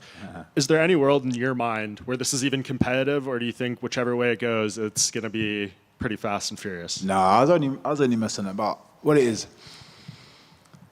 all I know is I don't know why he doesn't think he's going to get hit, because he gets hit a lot in many of his fights. So it's not. I can say that because the majority of my fights, I very rarely get hit clean. So it makes more sense that I say that. Do I think it's going to be a quick fight? Not necessarily. Is it a competitive fight? Yes. I think everybody at this level, I personally, in my mind, say they are the best in the world. Regardless of the fun that I like to have, they are the best in the world. I'm going to be dealing with the best kickboxer in front of me, and this is what motivates me to be that much better. So yeah, 100%. I take him seriously. I like to play around, have jokes, but I do take him seriously. I do respect his talents. I just think I'm better than him. Just over here. Ian was asked when you were making your debut, how he thought you were going to do against Kevin Holland, and he kind of wrote you off and didn't think you were going to win your debut. Why do you think he wrote you off? Do you think he saw you as a threat to the division? I think everybody sees me as a threat to the division. I think, I feel like I've done exceptionally well in my career by way of making noise. There's so many guys, even when I've come here and I've bumped into fighters, like well-established fighters, they're like, man, I've been watching you for years. Like, I'd never known that. But I obviously make a lot of noise. So, second I'm over here, there's going to be a lot of people that are going to try and push that to one side as much as possible and hope that it's somebody else's problem and that somebody else deals with me. And he was hoping that Kevin Holland dealt with me so he doesn't have to hear my name again. And, he keeps climbing and moving forward away from having to deal with this headache, this Rubik's Cube of a fighter. It's long. So I just think, it was a bit of an avoidant move. And he's still trying to play that card, which is stupid because he's fighting me. But, I just think it's more hope that someone else has to deal with me. And he said previously in another interview that he thinks you're going to play it safe and cautious. What do you think about that statement, and how are you going to be approaching this fight? I fight with my hands down. How is that safe and cautious? That's just not safe and cautious. Like my whole life, everyone's like, please, man, put your hands up, man, please. Like that. I fight with my hands down. Like, nothing about what I do is safe and cautious. Like, it's just not a thing. And of course, you've always had, like themes coming into the fight. You've done like the Pokemon, and even in your debut, you danced to the octagon. Have you got anything planned for this weekend? BBL Garry. BBL Garry. Ooh, ooh. Just hear the come on, man, I'm giving it to you guys. I put it out early. Theme, right? I want you guys to sing as I'm walking in. That's why I dropped it earlier, Yeah, that's the theme this time. Okay, thank you. Thank you, guys. Thank you.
What's up? Well, Andre, is it weird to be back on this side of the interview now, and did touchy subjects like not get their credential denied, or what happened there? Yeah, I tried to show up as a reporter, and they kicked me out, but they told me I could get in a fist fight Saturday, so I guess that works. I guess that'll work. Frustrating time last time out, right? You were in such a great place mentally, peace and all that, Yeah. and then you have a result like that. Was it hard to keep that headspace afterwards? No, I mean, it would have been a lot cooler if Dan Ige didn't fucking hit me like that. But I love Dan. He's a great guy, and that's just the game we play. Like that's what we do, That's the risk you run. And I actually felt like for as long as that fight lasted, I felt great. The first combination came out and landed, and I was like, oh, I'm gonna have a good night. And the next thing, I was in the medical room, like, oh, I didn't have a good night. Like that's the game we play, And I think the point I'm at in my career, in my life now, you don't get as high with the highs and as low with the lows anymore. You realize that it's as cliche as it sounds, the journey is as important as the destination, right? The goal is still important. I want to win every fight. I want to make all the money. I want to be a household name. I want to be the biggest star that I can be. I want to take over the whole world. That's why we do this. But also, there's something to be said for staying positive and remembering how great your life is, regardless of the outcome of the last fight. Like, I'm surrounded by people who love me. I got a beautiful home. I got a better life than I probably could have dreamed of as a kid. So that's got to count for something, So yeah, the last fight didn't go the way I wanted. The good thing is in MMA, people have very short memories. So when I win my fight Saturday, that's all that people will think about when they talk about me. I love it, man. Well said. Matchup comes together. Cub Swanson is the name they give you. I mean, a legend of the game, right? Yeah. What was the thought when that was the name put out there? Immediate yes. I didn't ask my coaches. I didn't talk to anybody. I got a text that said, "Do you want to fight Cub Swanson June 29th?" I said, "Yes, I do." Like instantly texted back because Cub is a legend and he's got a big name in the sport, and I think that our styles make a very exciting fight, and I can't wait to show everybody. I was just going to ask you, that was my initial thought when this was matched up, was like, this is going to be one hell of a crazy fight. Can you allow yourself mentally to go in that way and be like, yeah, this is probably going to be a crazy fight, when you want to go throw one punch and be done and call it a night, right? Yeah, I mean, I think that's the only way you can fight Cub. I don't think you can really go in and fight Cub and go, oh, it's going to be nice and calm and peaceful. We're going to have a chess match, and it's like, dude, have you ever watched that guy fight? He's a fucking psychopath. It's the only way if you got to fight fire with fire, and that gets me excited. It gets me excited to go in there and bite down on the mouthpiece and talk a little shit and throw my hands up and get back to that type of fight where you just go get in a fist fight. Yeah. I love it. Last thing for me, you obviously said big name here. This would be a big win for you. What's the goals right now? You put this one in. Is it fight frequently? Is it about fighting certain names, fighting certain styles? Like, what's the goals? The goal is always to fight frequently. I want to make as much money as possible. I want to provide for myself and the people around me. I want to leave a legacy. Of course, I want to fight. I'll fight every 3 months if I can. Honestly, I'm in such good shape, and I love doing this. Like, there's nowhere else I'd rather be. My birthday was yesterday, and they were telling me, you got to spend your birthday cutting weight, you're doing this or doing that. Like, there's legitimately nowhere else I'd rather be. I love this. I love this shit. So I want to fight all the time. But as far as a name or the next fight, like, I'm fighting Cub Swanson in like 3 days, man. I'm fighting Cub Swanson at the T-Mobile Arena, June 29th. That's my only focus. Win my fight June 29th. Once I do that, we can talk about other opponents or whatever, but beating Cub is my only focus. Andre, over here. Sir, what's up, my boy? Looking sharp. How are you? Appreciate you. I'm better. Was Cub Swanson a name that you knew you would have to fight at some point? And, he's kind of near the end of his career. Were you hoping that you would get that shot before, he decided to hang it up? It wasn't like a personal thing, like I want to fight Cub. I got to beat up Cub Swanson. I got nothing but respect for Cub. But he is a name that's been on the radar, and that just comes from the fact the guy's been doing this for 2 decades, and he's been close to the top of the sport for 2 decades. He's never been far out of the top 15, really, since I was in high school. So, which is fucked up that I was in high school like almost 2 decades ago. That didn't feel good to say right now, I'm realizing. But he's a perennial guy to watch in the sport. So yeah, I had a feeling itself, I took it immediately just because, it's going to be fun. I have to ask, what are we reading? Dude, I just got, I've been big on that DC. I was never a digital reader, and now I got an iPad, and I've turned into like an iPad kid. I'm like glued to my iPad because I got the DC Infinite. So shout out to them. That app is great. I just got done reading a bunch of old stuff. I'm reading Dennis O'Neill's Question, which I love. I really love. Really cool, very 80s. Like, I'm digging it a lot. And I just read randomly that 12-issue Warren Ellis is like, it's called Global Frequency. Yeah. You ever read that? So cool. Each issue is just like I just like one of those things you pick up. You're like, I'll check it out. I'll read it a little bit, and then before you know it, it's been 12 issues. You're like, damn it, I want more of that. That's a rat. It never did it again. I'm becoming I've always kind of been an Ellis guy, but I'm becoming a bigger Ellis guy. Like, he just doesn't really disappoint me very much. He really comes through a lot. Like, I'll read something from him randomly, and I just find myself enjoying it all the time. He got a little weird in modern times, but really, it's great. Yeah, I'm reading stuff from like 2002, so like, yeah, perfect time. Yeah. Now, those are the kind of questions I want, people. Talk about comic books. Andre, over here. Obviously, another big stage for your international. Is this a comic book question? No. I'm out of here. I'm just kidding, brother.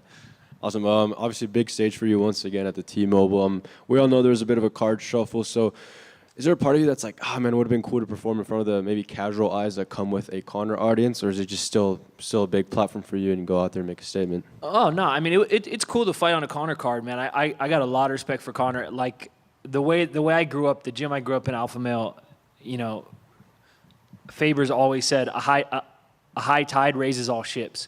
So when you see someone do the things that Conor does, like, I know there's a lot of people who are like, jealous or envious or talk shit. Like I'm not that guy. I'm not a jealous guy. So if Conor's doing big things and I get to be on a card with him, that's huge for me, right?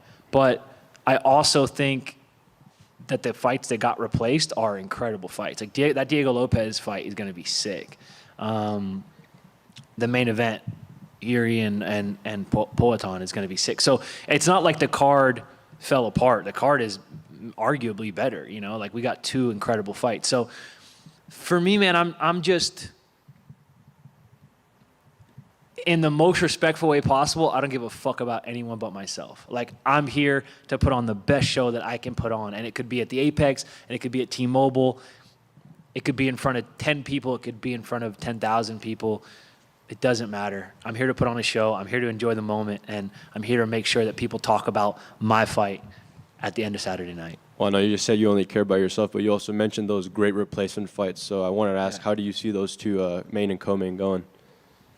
I don't know, man. I'm just, by the time those guys fight, I'll be eating pizza and chicken tenders and hopefully some tacos. I will have had a performance of the night bonus, and I'll be watching those fights the same way you guys are. Actually, maybe even easier for me because you guys still have a job to do, but my job will be done. I'll be watching those fights like a fan. So I don't know how those fights go, but I'm a big fan of Diego Lopes as a fighter. There's another kid on the card, Peyton Talbot, big fan of him. There's some young, exciting guys on the card, and it's cool to see. Yeah, I'm excited to share the card with these guys. Last one for me. Last time I spoke to you was in December 296. I asked you about some of your favorite things outside of the cage, and you gave me an interesting response. Yeah. Has that list changed since? No, the list is still the same, bro. We can go back through it if you want, but Big Booty Latinas is still right at the top of the list. The best part about that, I've said a lot of things. I try to be articulate. I try to express myself in a way that resonates with people and be genuine and true to myself. And by far, the most viral thing I've ever said is talking about butts. So I don't know what the fuck the lesson is there, but thanks for the alley-oop, I guess. Thanks, dude. I mean, how was it? I mean, seeing all these people that may not be as big combat fans, you know, get into you and start following your page. Yeah, I think that's the thing that unites us all, right? Every red-blooded adult male here can agree. Like, whether we like fighting or comic books or whatever, we like big butts, just big Latin butts. And in this time of turmoil, I think it's good to have something that unites us all. Andre? Yeah. Did you hit up Dan after that extra shot he gave you? Yeah, I said, thanks a lot, you dickhead. You didn't need to hit me like that. So I will say this, my grandma, my aunties, everybody messaged me, why did he hit you a second time? And I had to explain to them. I actually, the worst part is that Dan's such a nice fucking guy. After he hits you like that, you got to then defend him. Because, like, you know, my family was like, why did he hit you a second time? You know, and I had to explain to my family, like, that's his job, right? Like, what if he hits me and doesn't follow up, and maybe I come back, or the ref, you know, and shout out to Jason Herzog, one of the best refs, maybe the best ref in the whole business, gave me every chance, you know. That's what we do. Like, that's his job. Until the ref steps in, it's his job to make sure that he wins the fight. And yeah, it'd have been a lot cooler if he didn't hit me with that second shot, but that's his job, you know, and I would have had to do the same thing to him, and that's the game we play. So, yeah, I talked a little shit to him, and I still do constantly. I actually was just training with him. I was training in the same room as him, and he was training with Cody No Love, and I was with another group, another partner, and he said, hey, like, anything I can do to help, you know, let me know. And I said, you know what you can do to help? Stay the fuck away from me. You can help me from 10 feet away on the other side of the room. Don't keep your hands off me. That's how you can help me. But no, Dan's a great dude, and I got nothing but love for him. And what's the best movie you've seen so far this year? The best movie I've seen so far this year? Oh, dude, don't put me on the spot. It's not a new movie, but I watched Brigsby Bear finally. I love that movie. And I know there's something I'm forgetting that I know as soon as we get off, I get done, it's going to come to me, and I can't think of the movies we watched recently, but throw some at me. I know there's one I'm missing we just watched. What's your favorite movie this year? Are you watching Dune Part 2, probably? Dune was incredible. Dune was great. There's one more that I can't remember that I know is like right there that I really enjoyed. Are you watching television as well? like boys, the boys are. how's Television so far has been invincible. It's been incredible. They did Fallout, was so good. I love Fallout 3 might be my favorite game ever. Some people are going to say Fallout New Vegas. Shut up. The loading screens are abysmal. Fallout 3 is better. But that Fallout show is the best video game adaptation I think ever. So yeah. Thanks, bro. Thank you. Andre, right here. Yeah, brother. So, Andre, do you prefer when comic book movies stay really tight to the source material, or do you like that creative license from the director? I don't mind. I mean, good and bad with both. What I like is when the director and the people making the movie actually love the source material. Whether they stray or they stay really true to it, I think both can be done well. I think when you watch something like Invincible, or you watch like those like the middle of the generation MCU movies where they were just got like perfect, you know, they really like found their stride. Like you look at you look at Guardians of the Galaxy or Invincible or something like that, you can tell that the people who made it love the stuff they're making the movie about. And then you see some comic book adaptations that are just kind of phoned in. You see the director, like, he read like the 2 most popular comics about the subject and was like, all right, I got it, let's run it. And so I think whether you're making movies or you're writing or you're a journalist or you're a fighter, I think that you have to have a genuine love for what you're doing. And if you don't, it'll show. You can't fake the funk in anything. It'll shine through. People, when you fake it, people will see, and the results will speak for themselves. So I think, to me, the most important thing is when you're doing something creative, when you have a creative endeavor, it has to actually resonate with you first, and then the product will match that. Do you think there's one comic book movie that translated from the page to the screen the best, like most faithfully? Fuck, that's a whole nother interview. We're gonna get in so much trouble if you start me down this road. So I'm not gonna go too deep into it, but I will say I did really like what they did with the last Batman. Pattinson really they just took like the detective angle, which I think has been severely lacking. Also, like the fight scenes were done really well. It just felt Gotham-y, you know. It felt like Gotham. It felt like you were there. It was dark. It was serious, but it didn't take itself so serious that it got like corny. Like I just thought they did a really good job. So that's my example. I think they did a really good job of being unique and staying true to source material in that last Batman. Robert Pattinson has done like the best I've ever seen at not being typecast. Like he just did like 3 or 4 things where he was just like, no, I'm not the vampire from Twilight. I'm some crazy preacher in Devil All the Time. And then he did that movie Good Time, which is like anxiety inducing. And then he did this Batman, and it's like, shout out to that guy. I really want to make movies. If anybody's watching this, like, put me in the movies. Thank you.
höger på någonting.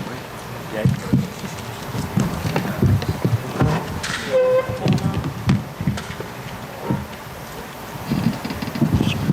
Hello, everyone. Hello, Jiri. The title shot that you were wanting came a little quicker, I guess, than expected. So what's the feeling like for you a few days out right now of this opportunity? I feel great. Prepared. Short notice, so there was a short preparation, but very good quality, great quality. So I'm happy for that. Ever any hesitation, right? Because this is the fight you wanted and the opportunity is massive, but you know these opportunities don't come a whole lot, right? So was there any hesitation at all in taking this? The message come, and I said yes. So for me, the chance is here. Why not?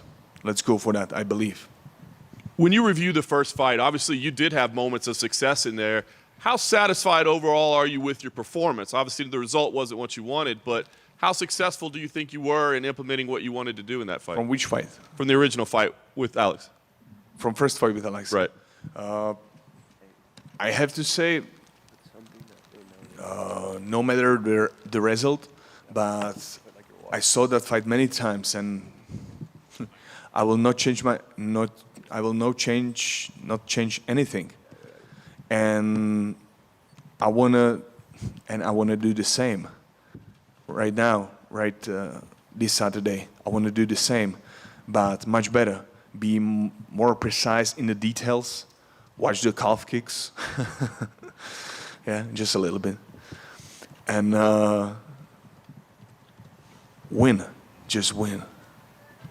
What do you think makes him dangerous as a fighter? Is it just some God-given power that he has? Is it technique? Is it strategy? What do you think makes him so successful?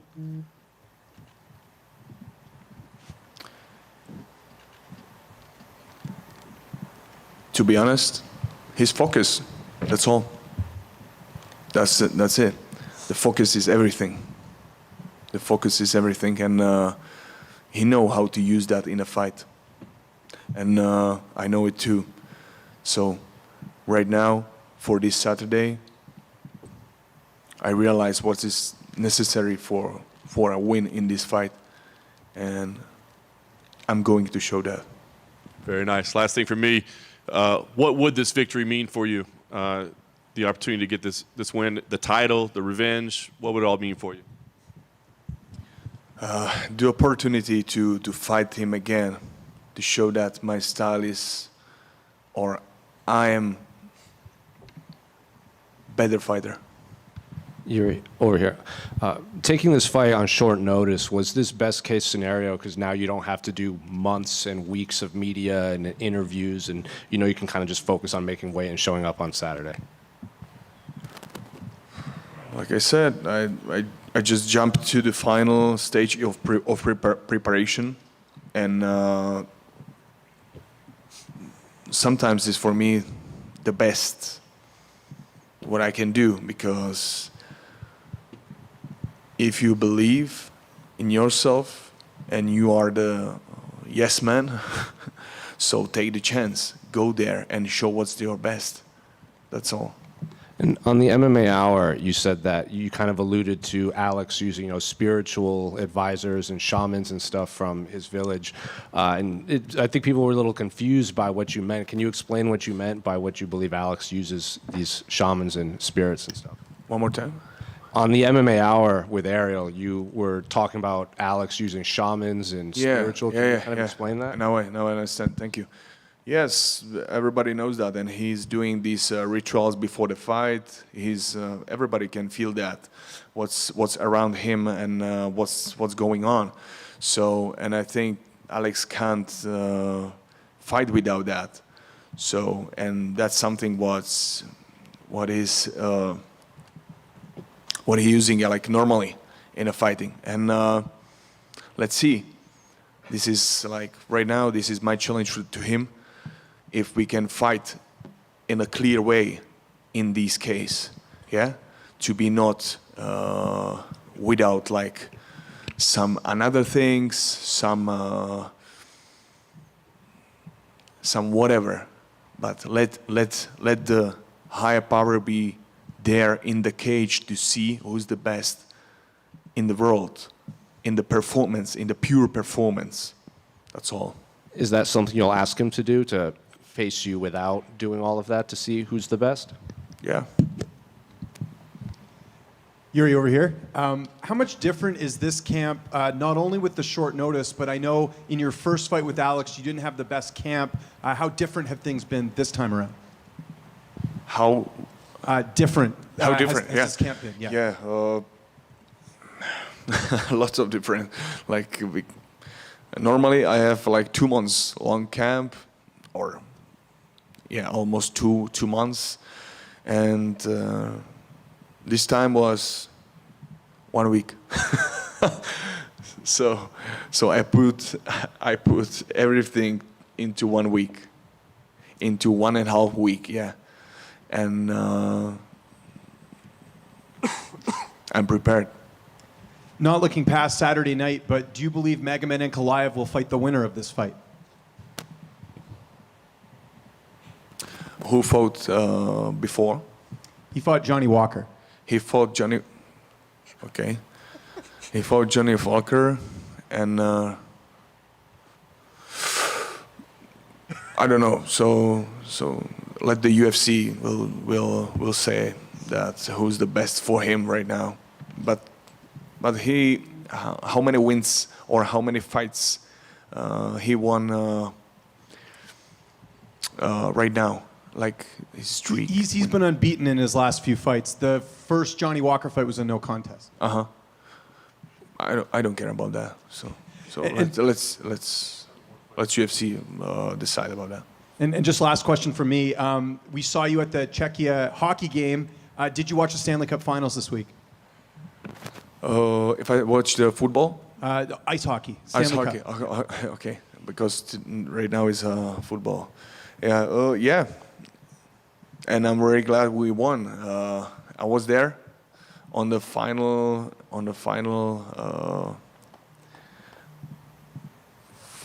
competition, final fight, and it was a great feeling. Yeah, it was a great feeling to see our Czech team to win the world championship. That was amazing. Jiri, over here to your left. Yep. How do you describe a week where you went from possibly looking for your next fight to being ready to fight for the title? What that week looked like? Which week? This week? Last week when you were Last week of preparation.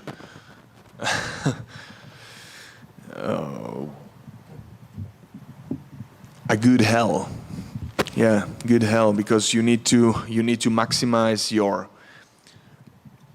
body abilities, your strength, dynamic, endurance, stamina, and focus for technique, the eyes in a sparring, and it's a lot of things for 1 week.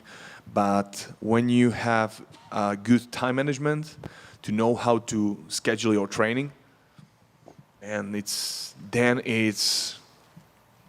like masterpiece. And I'm very glad that me and my team, we scheduled that really, really good. And right now, it's time for the details, to enjoy the training, recover, and go to show the best.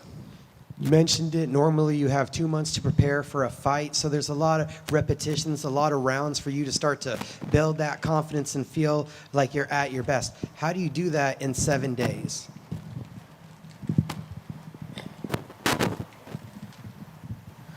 Like I said, with all the humble, you have to just believe. You have to believe, or better, you have to know that you are the one, you are ready to show your best right here, right now, because these chances will not come if you are not ready, yeah?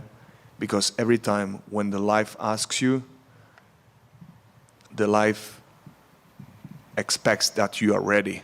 It's just about your courage and belief. Jiri right here in the middle. Jiri, do you think that the short notice actually makes both of you more dangerous because there is less time to think about the strategy and you're maybe more going out there to do what comes natural? Yeah, that's right.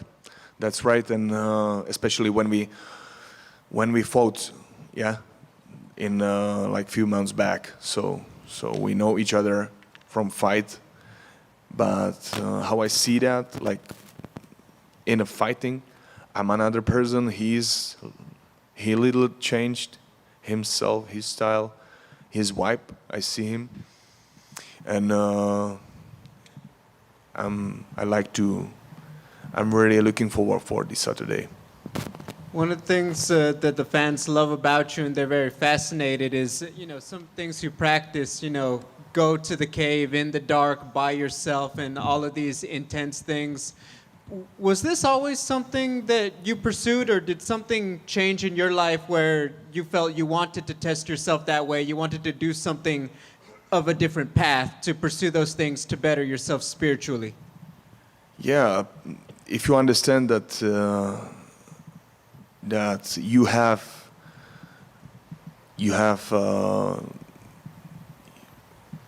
the main thing for your work is your body, your mind, your spirit. You have to sharp it, sharp the mind, sharp the body, sharp the spirit. And when you want to do that and be the best, okay, how like the most sharper you can be in all of these aspects. Just show me that. If you are ready for that, the way will open.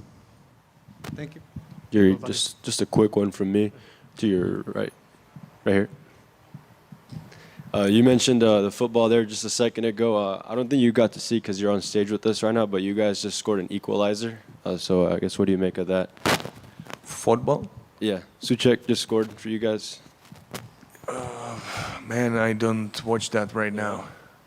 Right now is my mind just focused for fight, and I wish them all the best. But I don't watch that right now. In terms of the country representation, how big would it be for not only you to get a win, but also Czech Republic to go far in the Euros? Because I know obviously the country is supporting you and their team at the Euros. So what's the question? How big would it be for you and Czech Republic if you go out there and get a big win on Saturday and they go far in the Euros? I don't know how them, but for me is it's a big thing. Yeah. So I believe for victory. Thank you. Jirko, tady. 2 weeks ago in Prague, Czech Republic, soccer stadium, Octagon 58, sold out crowd, 28,000 people. First time they hear you might fight. How special was it for you to hear all those people and you know that whole country is staying behind you? How special was that moment? You hear those 28,000 people in the arena. Yeah, it was a great night. It was a great night, and it was a pleasure to meet a lot of like MMA fans in Czech Republic, and I'm glad that the MMA community is still growing. Is this something that helped you with the decision? That you know that all the country is behind you? No. That time when I was there, that was the time when I already answered for this chance to fight here. Go ahead, that's it. Jiri, right here. If you win this fight, you know a lot of Alex's fans are probably going to make excuses for him, saying he was in Australia, about the toes. Do you feel like if you win this and get that belt back, you need to do a trilogy fight right after with with the full camp, just to silence any questions? Everybody wants the trilogy, yeah. For me, it doesn't matter. For me, right now I'm not thinking about the trilogy, about who will be the next opponent, whatever. Right now, I'm here for the belt. Not the belt. I'm here for a win this fight. to show my best. That I'm faster, I'm endurable, to master all the aspects in the fight. That's all. That's all. Do you think, and probably a better question for afterward, but do you think this title win will be more satisfying to you than the win over Glover? Every win is for me the most important. Yeah, win here and now. Don't judge this was more important and this win was more important. No, to win, the battle is what is here and now before you is the most important. That's all.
Brian, after all the layoffs and the struggles and all those things that you've had over the years, how exciting is an opportunity like this to be able to step up on short notice, be able to turn around so quickly and get back to work? It feels good, man. It's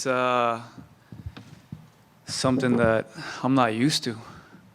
It's been fight, surgery, recover, get healthy, get cleared, take a fight, go back in there, and it's just been a cycle over years.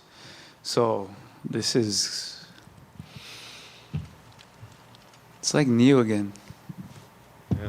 That last performance, obviously incredible win there. How big was that one for you as well, to not just get the result, but have the performance as well and know that I'm still that guy? It was good. It was something that I feel like in my career and in my personal life, there was a lot of redemption that I had to get done. And I feel like it was just a perfect outcome. Yeah, absolutely.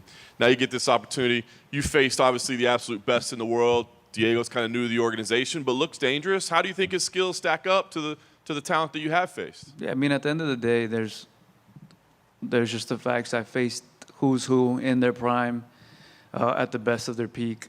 It's good to know that I have that, but it's also, it's also good to respect Diego for who he is and what he brings to the table, and for the fact that he's willing to come up and challenge me or step in on 2 weeks' notice and fight. I remember when I was there, and I know that kind of mentality and the heart that it takes. So I'm not looking at it as anything less than the people I faced. If anything, every single fight that I have is the most important fight of my career. Nice. What do you feel like the stakes of this fight are, right? Because it doesn't seem like it's necessarily clear. The title picture is kind of clogged up, but you're right there at the top. So how do you view the stakes of this matchup? For me, not much, like crazy stakes, right? That's why people were like, why'd you take this fight? For him, obviously, it puts him in perfect title contention. But, yeah, that's kind of the stakes there. Nice. And last thing for me, when this fight was announced, I think everybody as a fan just kind of stepped back and like, oh my God, that's going to be a hell of a fight. Do you feel like this is going to be a hell of a fight, or do you feel like this is one where you can go out and dominate and maybe show that, hey, you're not ready for this level yet? This is one that's going to test where I'm at, This is going to be like, okay, you got these hungry lions coming up and wanting to take your spot. They're almost there. You've been in here for a while. Are you able to hold down your situation and your position? And granted, like I said, it's on 2 weeks' notice. So there's a lot of factors in there, but still, the fact that I'm still down to take these fights on short notice, that's a dope part. Brian, over here. I asked Diego this question when he was in here about a straight-up jiu-jitsu match. How do you think you'd fare against him? I think I could be able to submit him in a straight jiu-jitsu match. No surprise, he felt the opposite. He said he's been doing this since 5. He didn't know if you do any competitive jiu-jitsu or anything like that. So when you do watch his grappling, is it different than what you've seen in MMA? Because I think in a previous interview you said it's a lot more attacking grappling rather than just being defensive. What did I say that again? In his mind, he obviously thinks he would get the better of you because he didn't know how much competitive jiu-jitsu you had been doing, and he had been doing it since he was 5. Oh, okay. In terms of his actual grappling, is it any different than what you've seen from any of your MMA opponents or anything in the UFC? Yeah, he's someone who's always attacking. When you have him on the ground, from what I've seen, is he gets straight to work. He doesn't play around there. He moves a lot. He's very active. He's always submission hunting, and like a competitor would. Ryan, you told me the other day that you're planning to donate right here 100,000 of your purse, and I know you put some comments on the Instagram posts and stuff. Is there anything you want to clarify about your motivation for doing that? I know you posted a little video as well. Yeah, I feel like the internet's always going to have something to say, right? So that is what it is. A lot of people are saying, "Oh no, man, you fell for the biggest scam and this and that, whatever it is," and that couldn't be further from the case, man. My marbles are all still up here. I'm still fully, got no CTE, no nothing, relax. And if you experienced and you saw what I saw, you saw all these men, you saw the ability to change and help them, And me being in a situation where I can, that's what I'm going to do. You know, this has nothing to do with getting scammed. It has nothing to do with this. This is my heart, man. I got a big heart. You've seen it in all my fights. You've seen it with war, but you guys haven't seen it with humanity. You know, that's what this is. This is helping a lot of men who are lost in this world help find peace, joy, tranquility, and purpose. That's what this is about. And you told me as well that this fight kind of interrupted the plan to move up to lightweight. I don't know how much like you were bulking up or whatever, but now we're about 48 hours from weigh-ins. How are you feeling going into that, you know, having reverted back to featherweight? Like I did like back in the day. You know, back in the day I would just be big for no reason. Just ate a lot. And then now I'm big because I'm working out. So both have their thing. I just have to shrink down again to 45. This time in now 2 days. So it's going to be not so pleasant, but it's going to be done. Do you think it's the last time you'll have to make this weight? No, I'm going to have to make featherweight again. I just hope not on 2 weeks' notice. Brian, right here. I wanted to follow up on that faith thing for you, having that new sense of purpose and being able to be saved again. Why do you feel like now was the time to really open up on that? Because if you look at a lot of things now, like if you really open up your eyes, a lot of things are happening.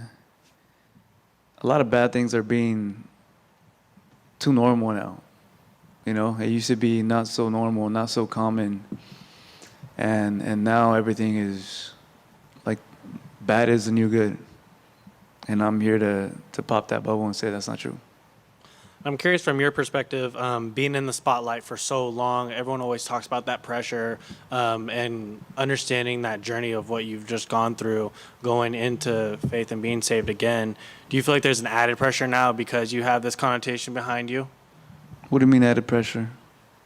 In terms of being a Christian and the stereotypes that come with that, an added pressure of, okay, now I have this image even more to live up to. Oh, no, not at all, man. At the end of the day, something I want to leave behind is to be tough and to be good. All right? That's it. I want to be tough and I want to be good, and that's something I can leave behind. A good leader, and I inspire to become one day in, day in and day out. I inspire to become a better leader. I have 2 boys back at home that are looking up to me, and it is my responsibility to step it up. And I have to fight myself every single day to better myself. And that's what I'm going to do. Appreciate it. Thank you. Hey, Brian, right here. Brian, last time you fought at the T-Mobile, you had probably one of the better walkouts of several years with the Purge walkout. I haven't heard you talk much about it. Can you just talk about that concept and the way it came together on the broadcast? Because a lot of fans really loved it. Oh, man. That walkout was... You want the story behind the walkout? Absolutely, all of it. Brian, BC. So at that time, I was living in an apartment. I had left the house and everything when I separated. And there's this neighbor upstairs who just, every hour, it was like 2 in the morning, 3 in the morning, 4 in the morning. I'm like, dude, you guys go to sleep? Like, what's going on? Like, come on now. Like, I got a fight I got to train for. I got a world title. Like, what are you guys doing? And then something, I was watching, I forgot what, I think it was like some reels or something, and the Purge song came on, right? And I started fantasizing, not the best thing, but like if the Purge was real, like the first thing I'm doing is I'm going upstairs. Like, cause I'm not a snitch, right? And I'm not a complainer, but dude, I even hit up the landlord. I was like, yo, like, can you tell him to be quiet, please? Like, I know they snitched on me before because I've been playing with my kids a little too rough. Like, I was running around one time and I was like, I'm gonna kill you. And then they're like, the kids were screaming, they're about to call the cops because they thought I was gonna kill my kids. Oh. Yeah, to me, it wasn't that crazy, right? That's how we play around. But I never said nothing. And finally, I said, hey, man, like, you know, these guys or whoever's up there, I don't want to be rude, but come on now. like, it feels like they're dragging something across the floor all night. Like, if you need help, let me know. And after I complained, I swear it kept happening, even like they doubled down on it.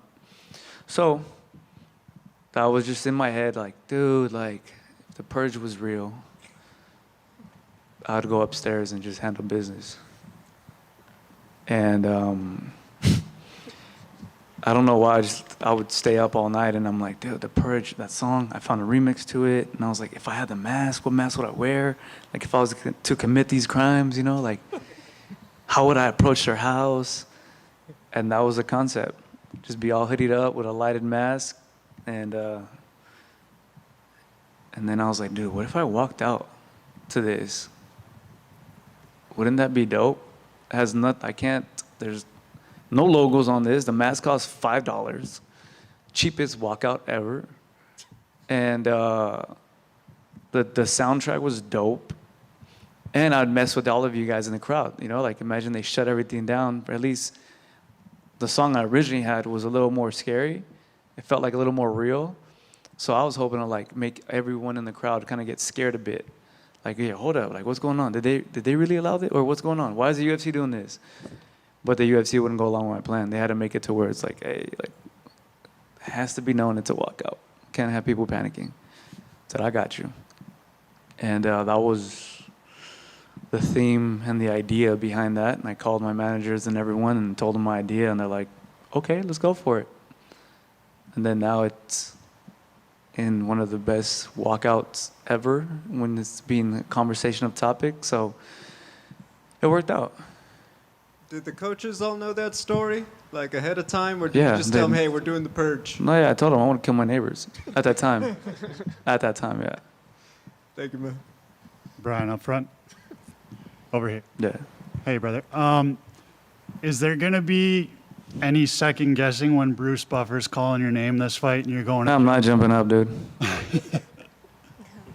There'll be I'm no not doubt. jumping up. I'm taping my ankles just because. And I'm going to make sure I don't twist my ankles because that one was scary. And then if I can maybe get one more story out of you, there was you were on a podcast back in the day and you were talking with Brendan Schaub about this, but I feel like you didn't get enough opportunity to speak about it. Was there almost a fight between Shia LaBeouf and you and Brendan? No comment. And no, there was no fight between us. We were on set. We were filming the movie. And just things got a little, not out of hand, but just it was what it was. But yeah, Shia ended up on the table. Someone slammed him on the table, and he hit one of the actors in the face with a prop gun, and it was a little scuffle, but it was nothing crazy, nothing big. And then is the BMF title out there? Is that something you might have your eyes on one day? I don't know. That's something that I haven't even paid no thought to. I think it was more like a higher weight class thing, but then they moved to 55, and then Max did what he did with Gaethje, and it was just wow. It was BMF. Can't take that from him. That's a scary dude, especially in the end, the way he did things. I'm sure all of you guys can agree to that. And right now, I feel like I'm in my own lane, and I'm gonna see where this career takes me. You returned last time out and pulled off a great finish against Yair. You spoke about your faith and everything like that. Do you approach these fights a little bit differently in terms of your mindset now? Absolutely. Before I would fight for my own selfish reason, personal greed, I had my own agenda, my own plans. One day I achieved all of it. I didn't like it. I got everything I wanted, I didn't like it. So now I'm doing things different. And can you talk a little bit about perhaps your preparation? Obviously, it's short notice, but where are you at mentally going into this fight on short notice? I'm as good as it's gonna get for a 2-week notice fight. There's everything moving too fast. It feels like just a week ago I was in an airplane, and now I'm right here talking to you. So it's way too much to try to figure out and understand. I'm not going to. I'm just gonna do I'm just gonna go on autopilot and cut the weight and fight. That's it. After the fight is kind of when I'm gonna let things sink in, and that's kind of when I'm gonna wanna just be alone for a bit and just let everything just process, I guess. And how do you see the fight playing out with Diego on Saturday? I feel like it's gonna be a great fight. He's a young, hungry lion. I've been here already for a bit at the top 3, so it's gonna be who, like when you watch National Geographic and you see the lion, the young lion, that's the older lion. That's the fight we're gonna get. Thank you. Yeah, Brian, I know a lot of people are excited to see Conor McGregor, but I think it could be argued that this card now is maybe better from a talent standpoint, a competitive standpoint. Do you feel that, and do you feel any pressure maybe to live up to what people expected from this card? No, I'm not trying to live up to anyone's expectations. I did that for a big for almost my whole life. Like I was talking to her right now. This is something that I'm doing right now without thought, and then when it's said and done, then I can kind of kick back a little bit and watch everything, and then just let everything sink in. And then how did the situation with the neighbors ever get resolved? Did it just stop? I bought a house. Thank you. Thank you, guys.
Just sit there, it's fine.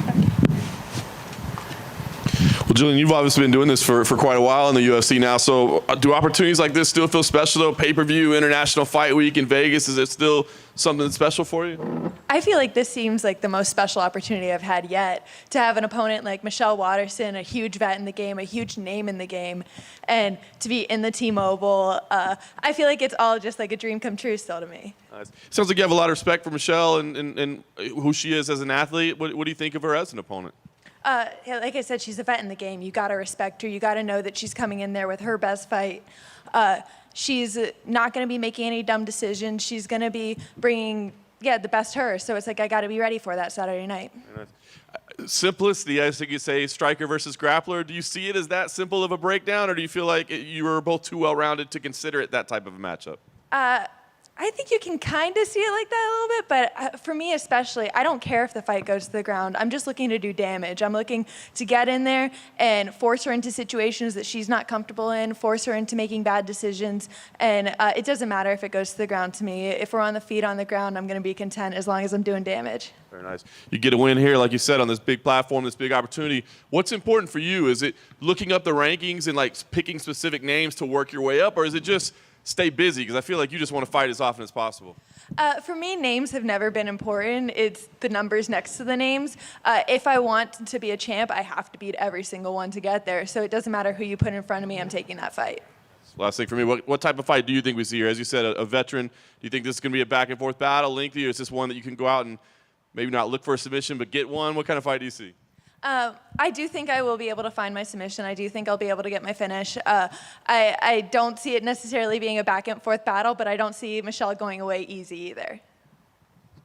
Gillian, right here. Going off of that, you said you don't expect it to be back and forth, but not putting her away. Does that mean you kind of view this as kind of a dominant performance from you, is what you expect? I think I'm expecting a dominant performance. Just the way that my camps went, I've never felt so ready for a moment. I keep on saying to myself that this is my time, because I do just truly believe that at this moment. I believe that I am more than ready to walk in the cage right now, more than confident in myself and my ability, and it's my time.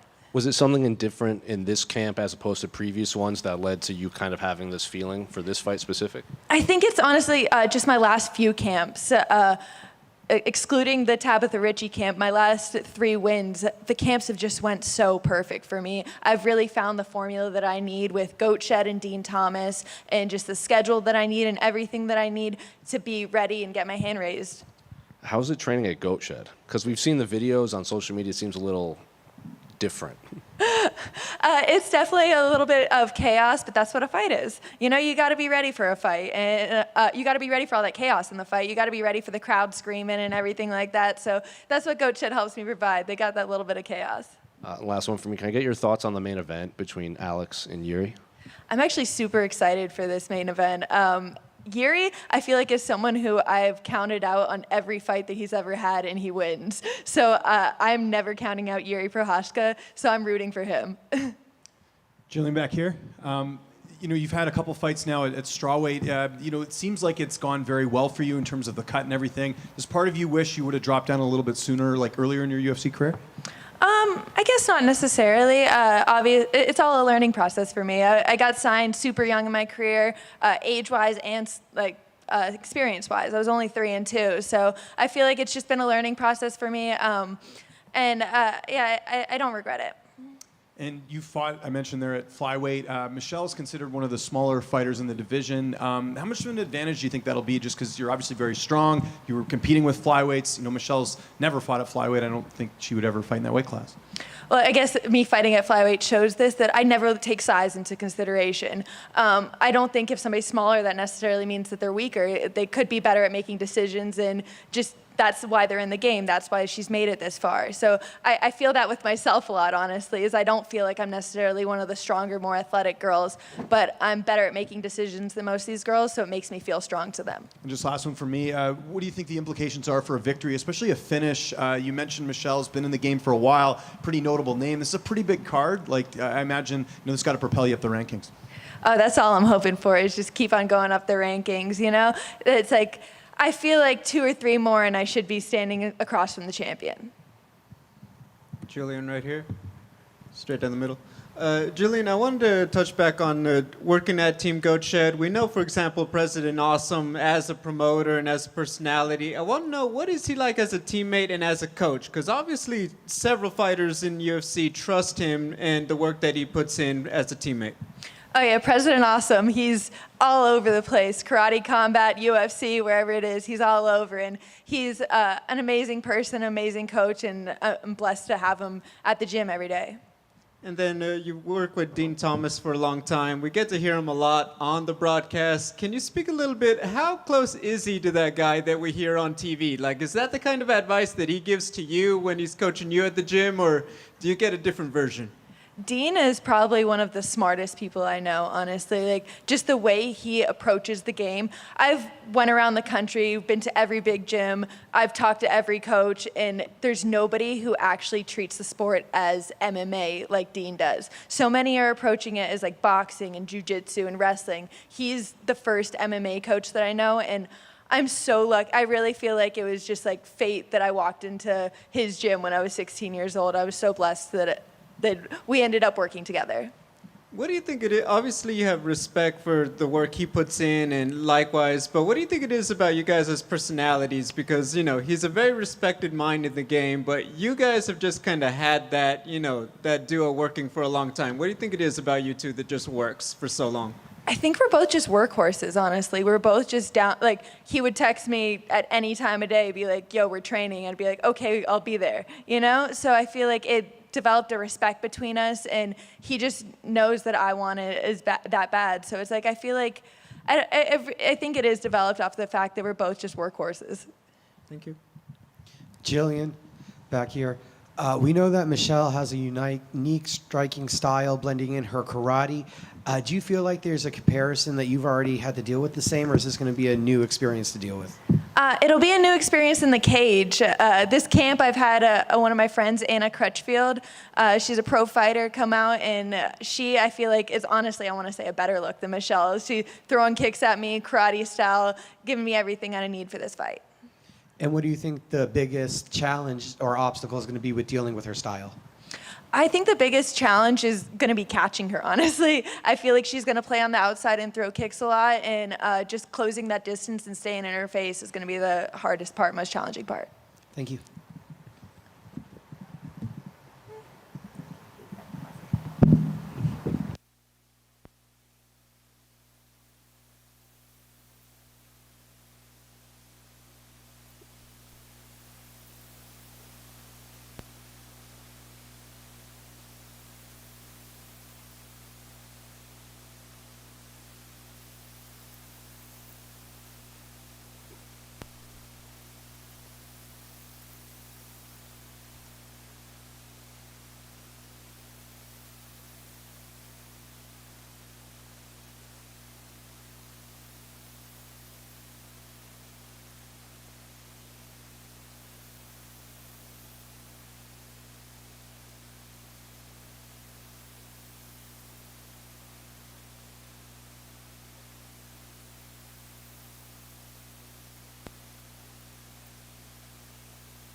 Cub, obviously a massive event here, right? International Fight Week, T-Mobile Arena in Las Vegas. I mean, do moments like this like still bring something extra special inside, or is this just the job and this is just, you know, another day at work for you? It goes back and forth. You know, sometimes it's like, oh, just another day. But I've been trying to do a lot of like reflecting and enjoying the moment. And so I've been enjoying this camp, been enjoying this week. And I'm excited to be here. I'm excited to perform in front of the fans. I feel very honored and blessed to be in this position. Very nice. Andre Fili as an opponent, when it was announced, I think a lot of people said this is going to be a great fight. I guess what were your initial thoughts when that was named given to you? Well, it was a good one for me because all my friends and family and coaches are like, can you stop fighting 20-year-old guys that are so hungry and trying to make a name off you? And I'm like, I don't pick who I'm fighting. They just say, hey, you want to fight this guy? I'm like, sure. And when I got Andre, he's been around for a long time. Got a lot of respect for him. I like him. And so, yeah, I was like, at least now everyone's happy with this matchup. So I think it's a real treat for the fans. And, yeah, it's exciting. Did you guys cross paths much in California or in fight scenes? I mean, you guys have both been around for a long time. Have y'all come across each other much?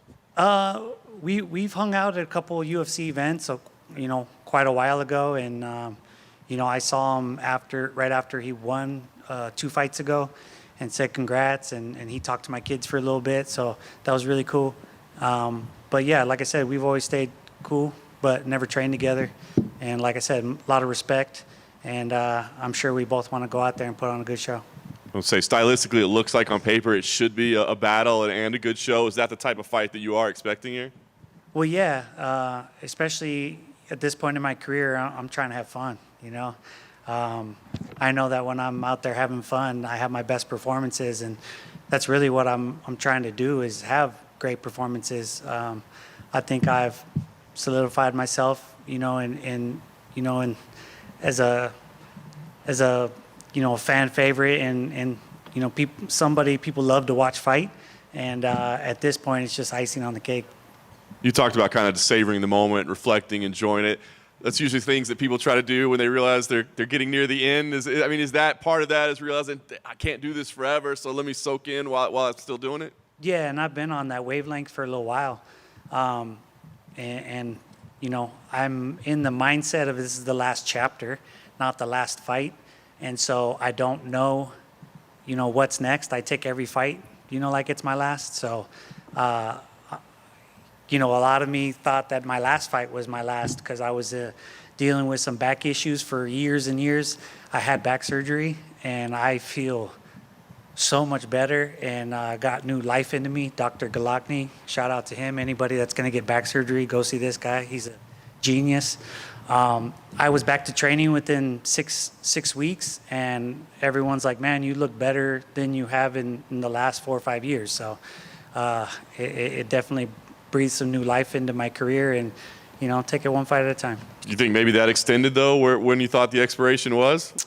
Oh, for sure. Definitely gave me more opportunities mentally, and you kind of look for little things here and there. And for me, having my fight team and the team I manage and coach, Bloodline, if you guys know, they mean a lot to me, and they've been able to watch me train for this fight and get ready, and it's been really cool to kind of flip the script and have the guys I've been coaching turn around and help coach me and get me ready and me lead by example. That's awesome, man. Last thing for me, see no way that this fight disappoints. Looks like it's going to be amazing. What do you want? You just said, I don't know what's next, but are there things you want to do like, hey, man, I just want to make sure every fight I have is like an exciting fight, a fight of the night type thing? Are there names, places? Like, what do you still have to check off the list at your point in your career? Well, fighting in front of a crowd was one of them. When I was, knowing that, I'm getting up there in age, all that. Fighting in front of a crowd was one of them. Me and my wife will go to the big events, New York, T-Mobile, Miami. And then I was like, man, I do miss that.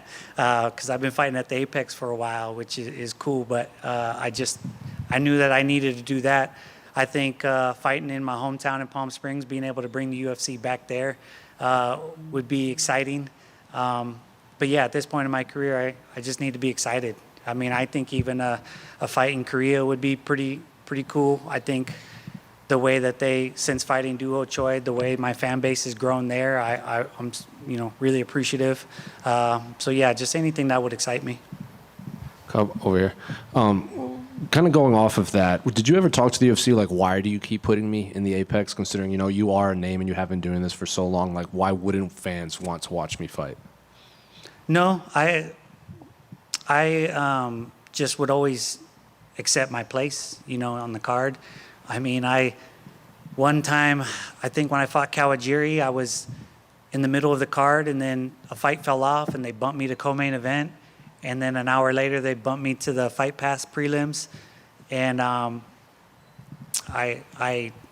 went on the social media and was like, hey, download Fight Pass, sign up.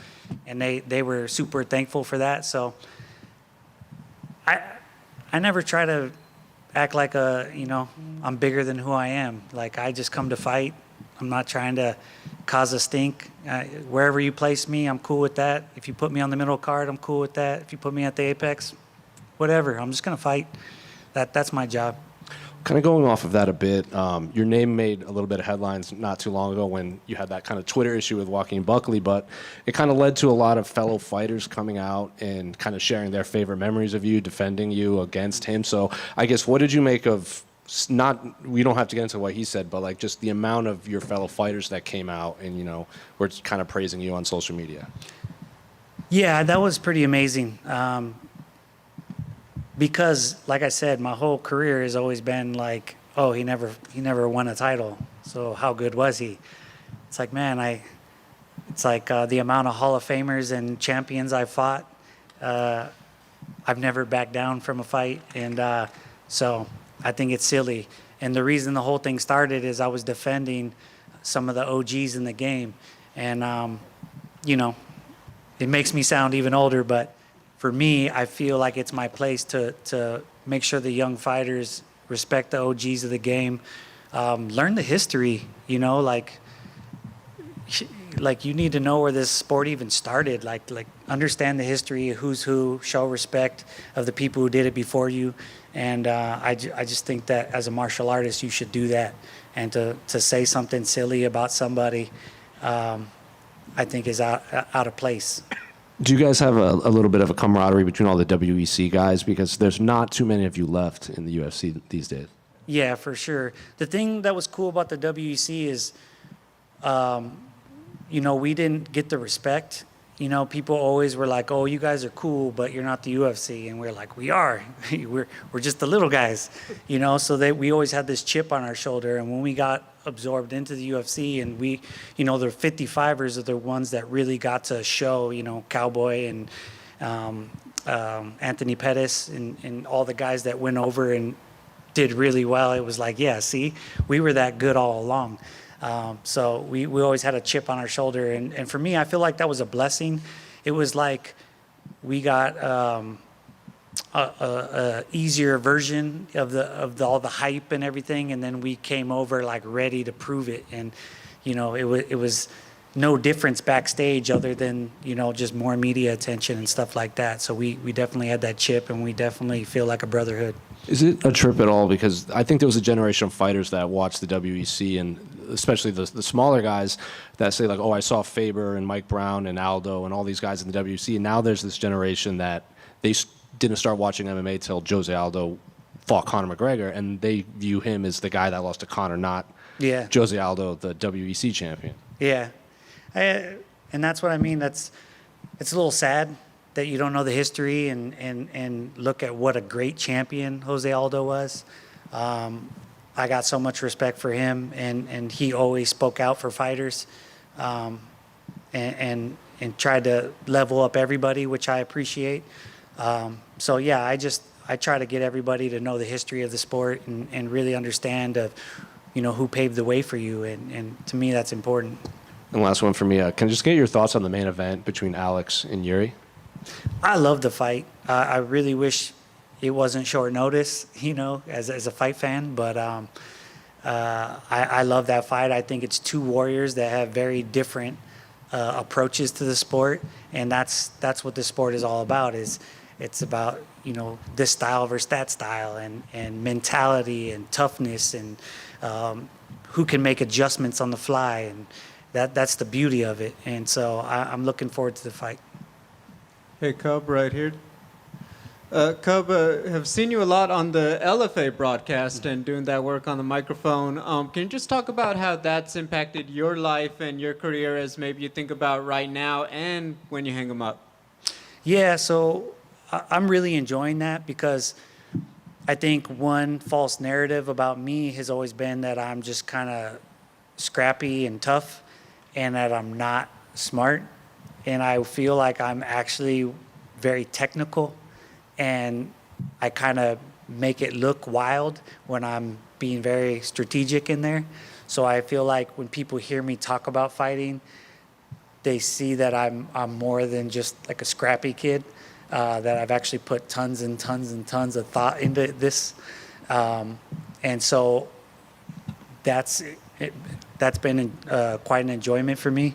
And just kind of, I see it as, you know, the next step when I can't fight anymore. It's going to help me fill that void. The same with coaching and managing fighters. I have all this knowledge of succeeding and failing at the highest level that really is not going to translate into a lot of other things. And the ability to give that back to the next generation of fighters is really, it fills a void for me that I know will be there when I can't fight myself anymore. And then this may sound like a bit of a redundant question, but I mean it very seriously. Can you just speak to the impact of what the UFC as a brand has meant to you? Because besides being a fighter, we see you at so many big events. You could be spotted in the crowd at almost every pay-per-view, and you know there's a lot of them. Obviously, as a teammate and managing fighters, I mean, what does it mean? What impact has it had on your life to just be a part of this whole thing? It literally saved my life. I was not doing well in life. I was lost, and this sport gave me structure, and it humbled me, and it gave me direction, and it's taught me many life lessons. And yeah, I wouldn't be who I am today without this sport. And to me, it's the purest sport. You know, there's no team. It's just one-on-one. You got nobody to blame but yourself, and it's raw and real, and it's beautiful, and it's violent, and it's all those things into one. So when I saw the sport and realized that it wasn't as big as it should be in the very beginning, before it was on TV, before The Ultimate Fighter, I knew that it was going to be big if it got the chance, if people got the chance to look at it and understand it a little better. And so I'm very proud to be a part of it, and I'm most proud that all the guys that I looked up to when I first got in the sport, like the Big Nogueiras, Vitor Belfords, Josh Barnett, Rampage, all these guys that I was watching when I first got into it, have all kind of given me that, hey, you're one of us moment that's made me feel like I've made it. Thank you. About, I don't know if we're on, there we go. I mentioned quite a bit about knowing the history of the sport and respecting that. How much do you pay attention to the generation kind of behind you and seeing, have you kept your eye on any one fighter or couple in particular that you see that could have longevity and actually kind of speak to the idea that you have who understand the history of the sport in that way? Past fighters? No, the ones in the generation after you. Oh, that are still in it? You're still in it. I am still in it. Yeah, I don't know of too many, because I don't get to have those kind of conversations with everybody. But I hope people are paying attention and learning, because I think it's important.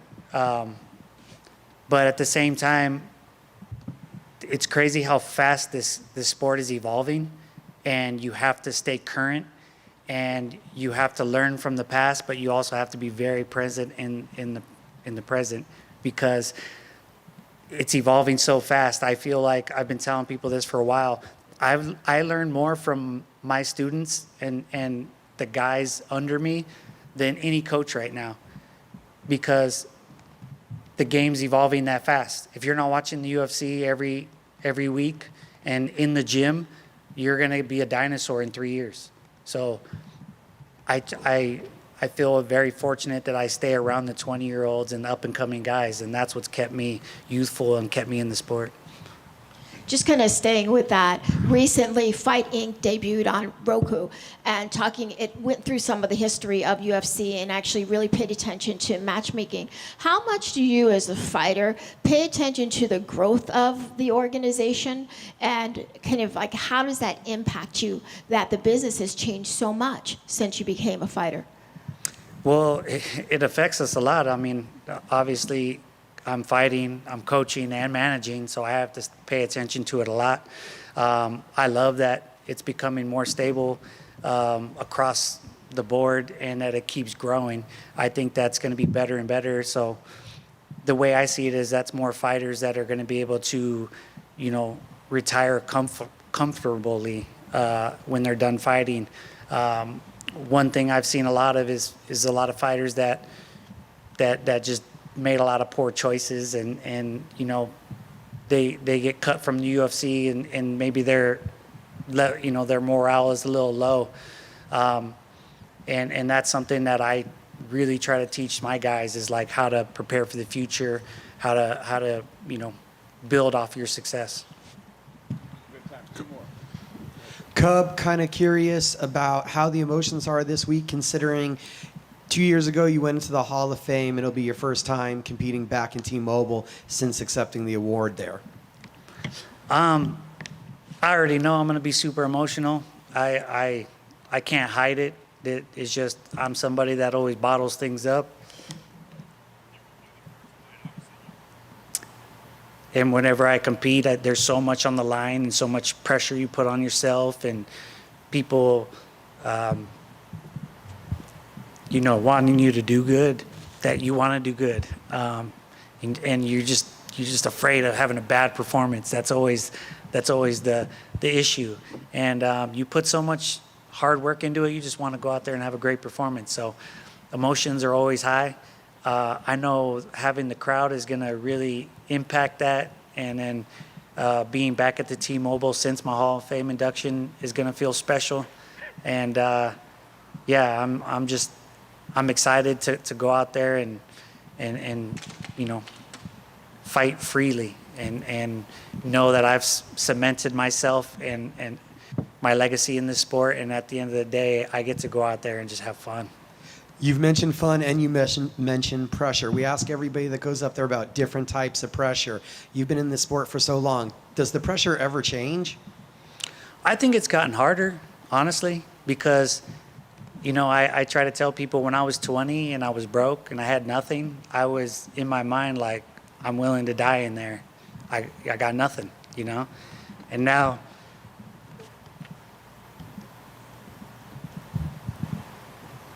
sorry, I have a nice life. I have all these things. I have, I've maintained a certain level of greatness in the sport, and hasn't always been that great, but I've always had exciting fights, so people expect that of me now.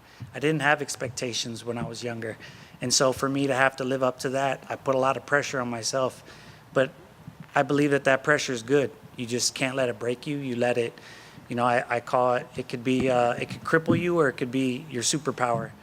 That pressure that when you're on fight night, if you absorb it, it's a superpower. And that's the whole goal, is to make it a superpower and not cripple you. Cub, right here. Talk about the UFC Hall of Fame. Another Hall of Fame that you're in is the Jackson Wink Hall of Fame, and as is Andre Arlovsky and Michelle Waterson, who are all on this card. I guess, what does it mean to you to be fighting alongside them on Saturday and, I guess, represent that gym, which I know you guys have been away from for a while now, but still? Yeah, and I think we're sharing a locker room, which is going to be pretty cool. Andre's somebody that I've been watching forever, and to see people like him and Clay Guida still going, it's like, why does everyone keep asking me about my age, But, they're an inspiration. And then Michelle, I've been around her for a lot of her journey, so it's really cool to watch. I've seen these guys and girls at their highest and at their lowest, and so you really get to know people around those times. And yeah, it's definitely going to feel special, and I know that nerves are going to be heightened at that time, and I think it's going to make for all of us to have good performances. Cope, real quick, sorry. I know Conor McGregor departs the card and they reshuffle it the way that they did. You can argue that it's more competitive and more interesting maybe at the top of the card now without him. I guess how would you assess the card that they were able to put together at the top, and what how do you think that could potentially just play out on Saturday? I mean, obviously everyone wants to see Conor fight, and it's unfortunate. But I mean, honestly, I feel like the card got better. Don't want people saying I'm hating. I think it did. But ultimately, fans wanted to see him fight. I hope he does come back and healthy. But yeah, I think the card is amazing, and they do such a good job. That's why the sport does so well, is that they can put together these big fights on the fly, and fighters are always willing to step up, and it's pretty cool to see. I'm just glad that they didn't ask me to fight on short notice. Good. All right. Thanks, guys.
Ian, obviously all the talk, recently was all the reshuffling of the lineup and all the short notice and all that. But now that it's all settled in, it's fight week. I feel like a lot of people are dialing in on this fight.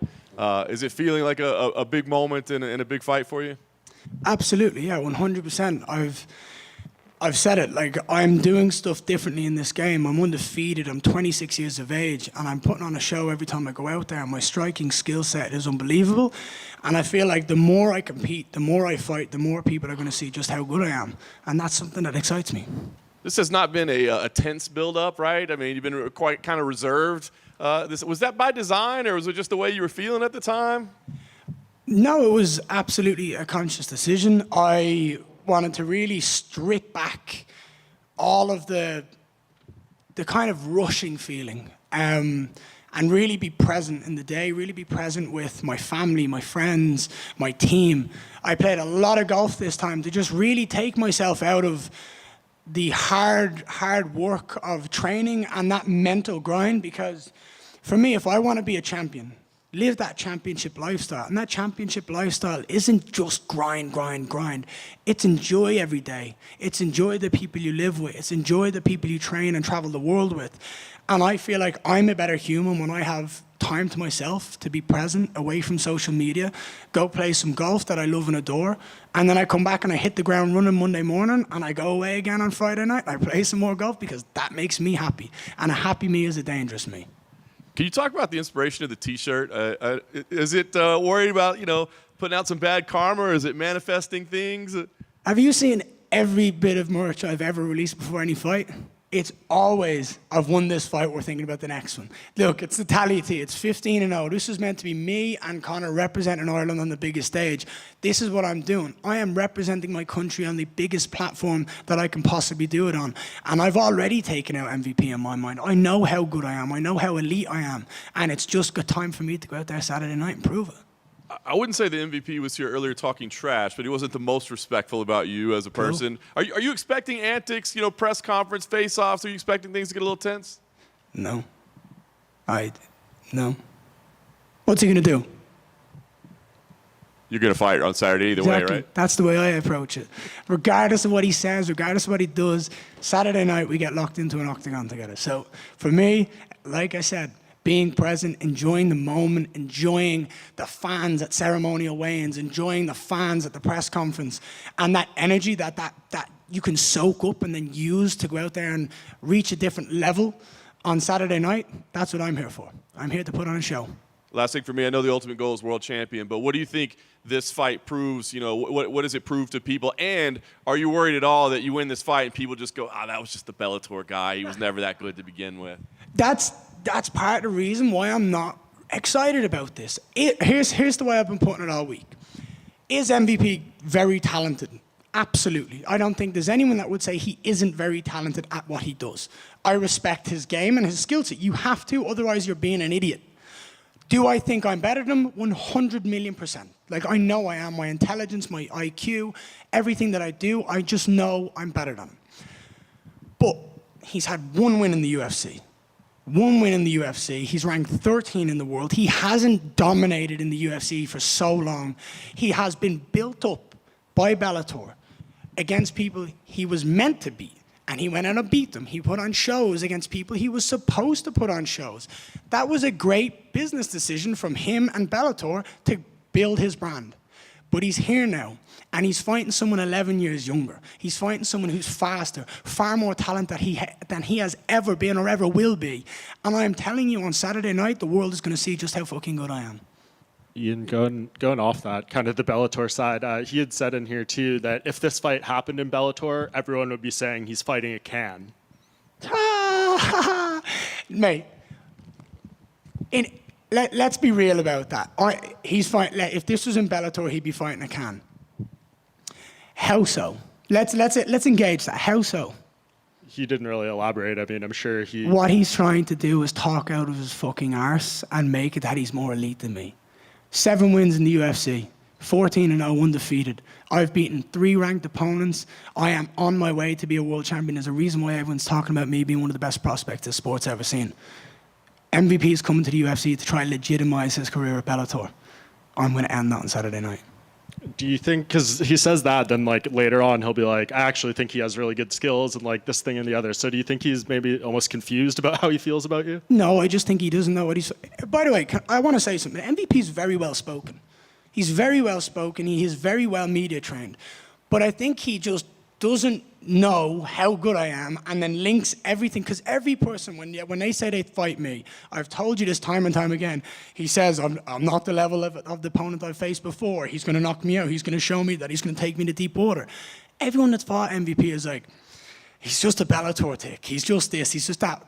The truth is you have to respect his skill set. I can respect him, but be so much better than him and prove that on Saturday night. And at the end of the day, we're getting locked in a cage together. I'm going to prove it myself. So whatever he has to say, whatever I have to say, means fuck all. Saturday night and get my hand raised, and that's my job done. Yeah, I guess kind of last thing that he referenced, he went on a little rant saying that you're a fake Conor McGregor.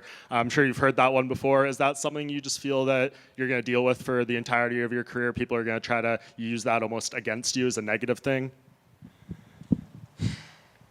Let me word this right. Anyone saying that I am trying to be like Conor McGregor or I am trying to do something to be like Conor, I take that as a compliment. He's the greatest star the sport's ever seen. So if you're comparing me to him, it means I'm doing something right. Now, people are saying I want to be like him. I'm not trying to be like him in any way, shape, or form. Have I been inspired by him? Absolutely. How many people talked about Kobe Bryant trying to be like Michael Jordan? Kobe Bryant went out and made a legacy of his own. Kobe Bryant went out and made a legacy of his own in his own way, but having similar traits and styles to Jordan. I'm born and bred from Dublin, Ireland. Conor is born and bred from Dublin, Ireland. He talks the walk, he walks the walk, and backs it up. I am the exact same. Conor has done everything he said he's going to do in his career. I have yet to prove what I have done and what I need to do. That's my job. So my job is to continue what I'm doing on my journey to destiny, on the goal that I have been set, the destiny that has been written for me. It's my goal to do it my way. And at the end of it, people are just going to say, wow, this kid was special and he did it his own way. And that's the only way I look at it. Ian, over here. When you first broke into the UFC, obviously you were pretty vocal that you wanted to be on the Conor's return card, like wherever it was. You also wanted Colby. You were pretty vocal about that, and now Conor is not fighting and you're not getting Colby. Would you have chosen to fight on this card against MVP if, you know, Conor had pulled out like maybe far earlier, or was this date the date you wanted? I wanted to fight around this time anyway. Would I have waited till August maybe if someone was available to fight? Potentially. But it was too big an opportunity to miss, to pass up on, to potentially fight on the same card as Conor, regardless of who the opponent was. I've made it very vocal. I have zero interest in fighting MVP. I have no interest. What interested me was being on the same card as Conor.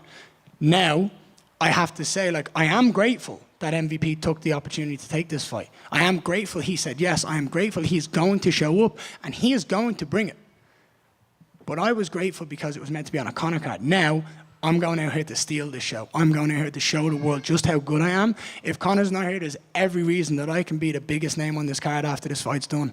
Have you heard from a lot of Irish fans that maybe didn't return their ticket and still flew out to watch Conor, but they're sticking around for you? Listen, if the Irish say they're going to do something, they're going to go do it.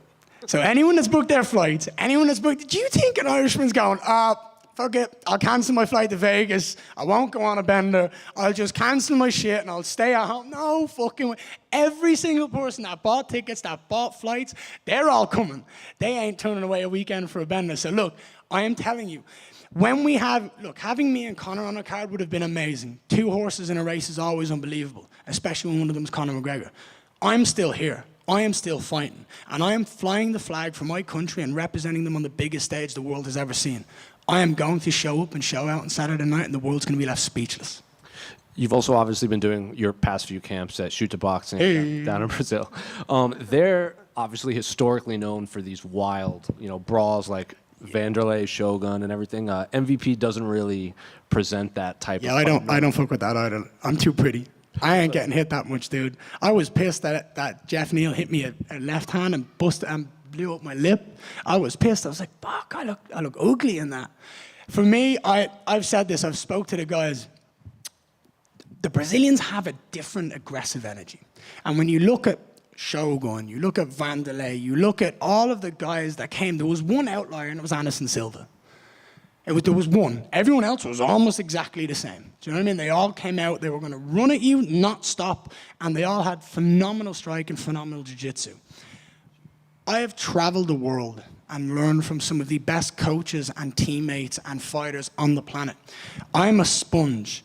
I am basing myself out of my home now and shoot the box, but I will continue to travel the world because I believe I can evolve and grow and change this game from an athlete point of view by learning and having this knowledge. So I will take from shoot the box what I believe is elite and high and the best for me to add to my game, but I will not copy any one style on the planet. I will mold it and I will make it my own and I will become elite, and that's why I'll be one of the greatest to ever live. What's it like sparring down there? Okay, now I tell you what, dude, there's a guy fighting on Contender Series on August 22nd or 26th. His name is Marco Tulliu. When I tell you he is one of the most frightening guys to stand across from, it's like I've head kicked him clean in the head and he ends up closer to me after the head kick. I don't know how it's possible. He just eats it, comes in, and I'm like, oh, fuck, this is going to be a horrible 5 minutes. So I watch out for him. He's a huge name. I guarantee he's already won on Contender Series, but he's absolutely going to go out here and get his UFC contract, and I'm telling you, he's going to be a star. His fight style is unbelievable. And just last one for me. Can I get your thoughts on the main event between Jiri and Alex? You want me to break it down? The floor is yours. Right. So I think we all understand how special Peloton is and the power he possesses. When you have that power, fights are just easy because you hit someone and they're out. I think Jiri needs to go out there and he needs to kick. He needs to kick to the body and he needs to kick to the head because Peloton has this lower guard because he likes to feint and lunge in with that left hook and be aggressive with that right hand. If Jiri kicks more to the hands and kicks more to the head, it means Peloton has to shut down. And that's the right style if you're Jiri Prochazka to have success. You need to put him in a box and make him open up. It's a lot harder said than done though, right? That's the way I would look at it if I was Jiri. Obviously, you could try to take him down, but I don't think that's how the fight's going to go. Peloton is one of the best kickboxers the world's ever seen. He has power for days, and he has technique. His calf kicks are unbelievable. His left hook is just dynamite. I really feel like he's awkward for everyone because of that. And truly, I think he scares the shit out of people when he stands across him and he's just like that stone. I just think it's such a tough fight for everyone in the division that he's going to win this one by a spectacular knockout. And I don't think anyone's going to be surprised by that. Ian, over here. Where would a win, especially a knockout over MVP, he hasn't been knocked out since 2019, where would that put you in the division, in your opinion? Probably 2 positions up because he's ranked number 13 in the world and he's not done enough to garner breaking up to the top 3. So I believe I'm going to be fighting for a world title in a year's time in Las Vegas, Nevada, International Fight Week.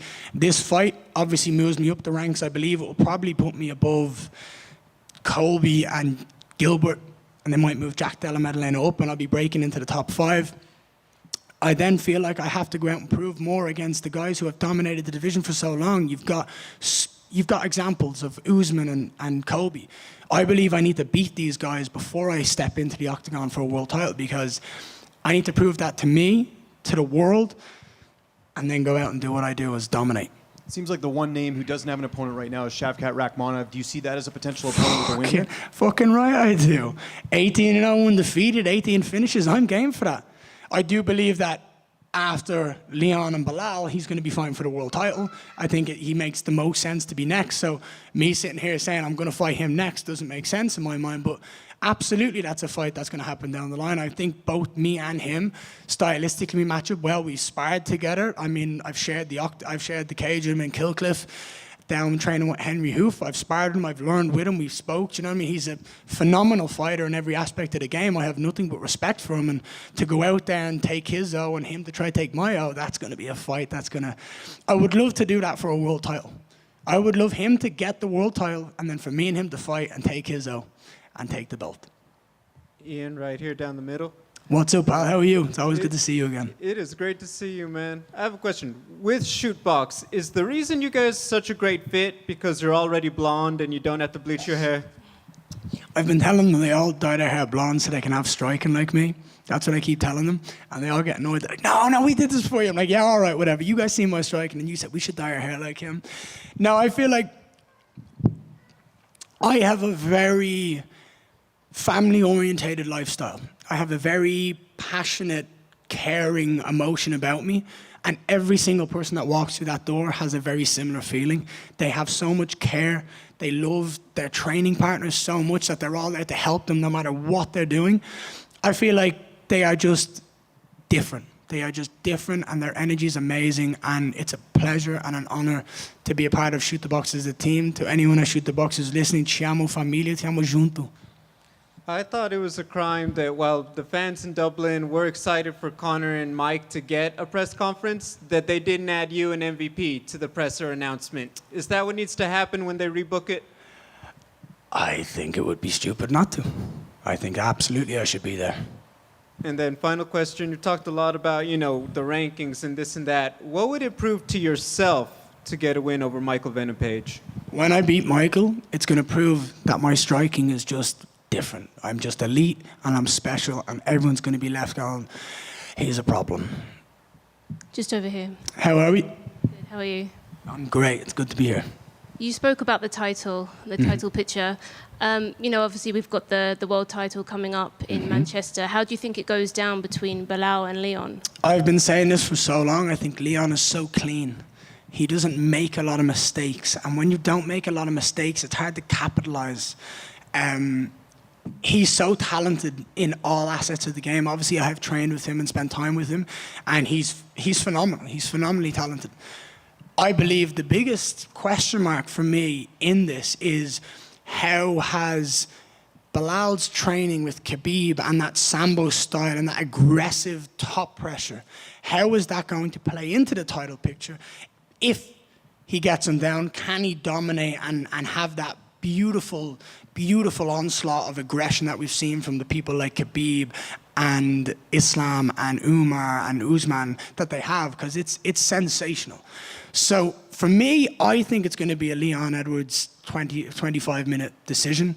I think he's going to dominate and just try calculatedly decipher and decode Bilal's game. It's up to Belal to bring the dog out. And in terms of your fight with MVP, he has a very unique style. So how do you prepare for someone like him? If you try to prepare for anyone else on the planet, you are going to fail, because you're going to spend so much time focusing on someone else's game, you are going to lose out on growth. Obviously, I assess and stylistically go, this and this and this will make sense to add to my game.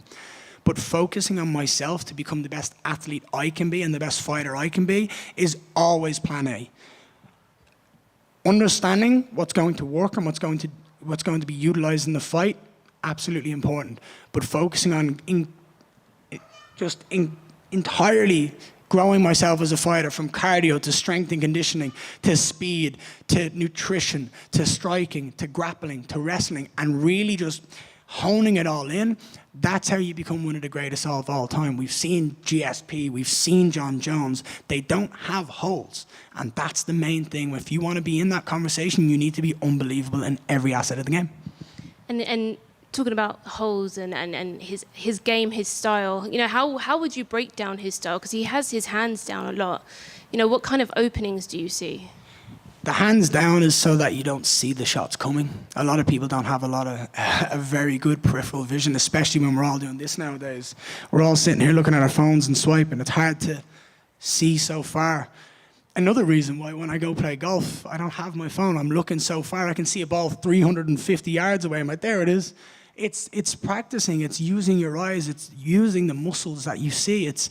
It's everything. And for me, my eyes and my intelligence are the biggest thing that I have. My fight IQ is unmatched, I believe. And again, I have to prove that. So for me, I'll go in there and I'll just go off the cuff, see what happens, see what shots are there, and take advantage of them. And when you look at the fight in your mind, how do you see it playing out? I think he's going to be very patient and cautious. I used the example of MVP versus Douglas Lima, where in this where he went out, and in the first 2.5 minutes, it was a lot of feinting, a lot of moving, a lot of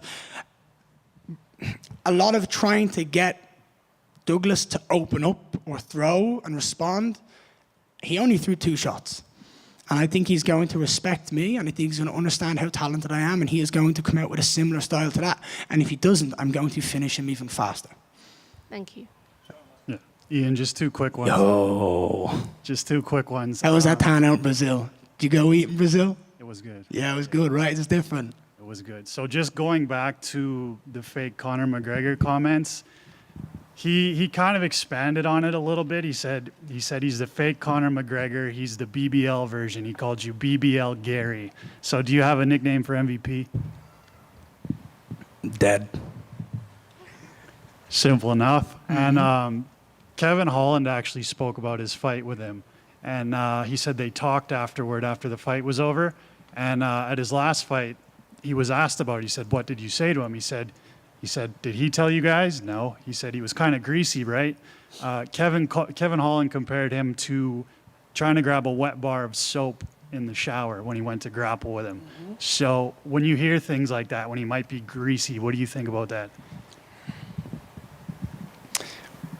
What's he trying to imply there, out of curiosity? Is there a hidden thing he's trying to imply there without going all in?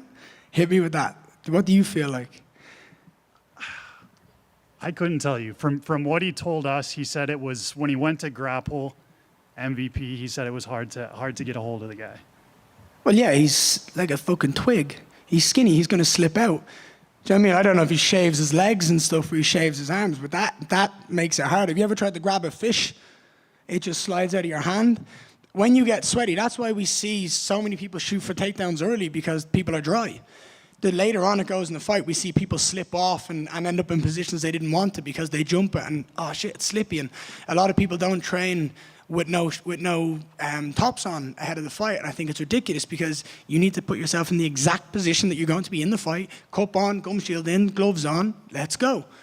So I haven't got an idea of what he's going to be like to grapple, because I'm going to strike with him and I'm going to punch the mouth off him. But I think I've been able to grapple everyone I've ever needed to grapple in training ever. And even when they're good at defending, you just keep going. So I don't think Kevin Holland has the greatest wrestling offense or jiu-jitsu offense. He's good off his back to a certain extent, and he's got great striking, but I'm different. I'm built differently. Appreciate you guys. Enjoy the show.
Tira uma foto de todo mundo que tá aqui. Pô, conteúdo, né? É. 500 fotos? Exatamente. Mayra, obviously you had a chance to fight for a title. Didn't go the way that you wanted it to go, of course, but I just wonder what lessons you took out of, competing at that high level.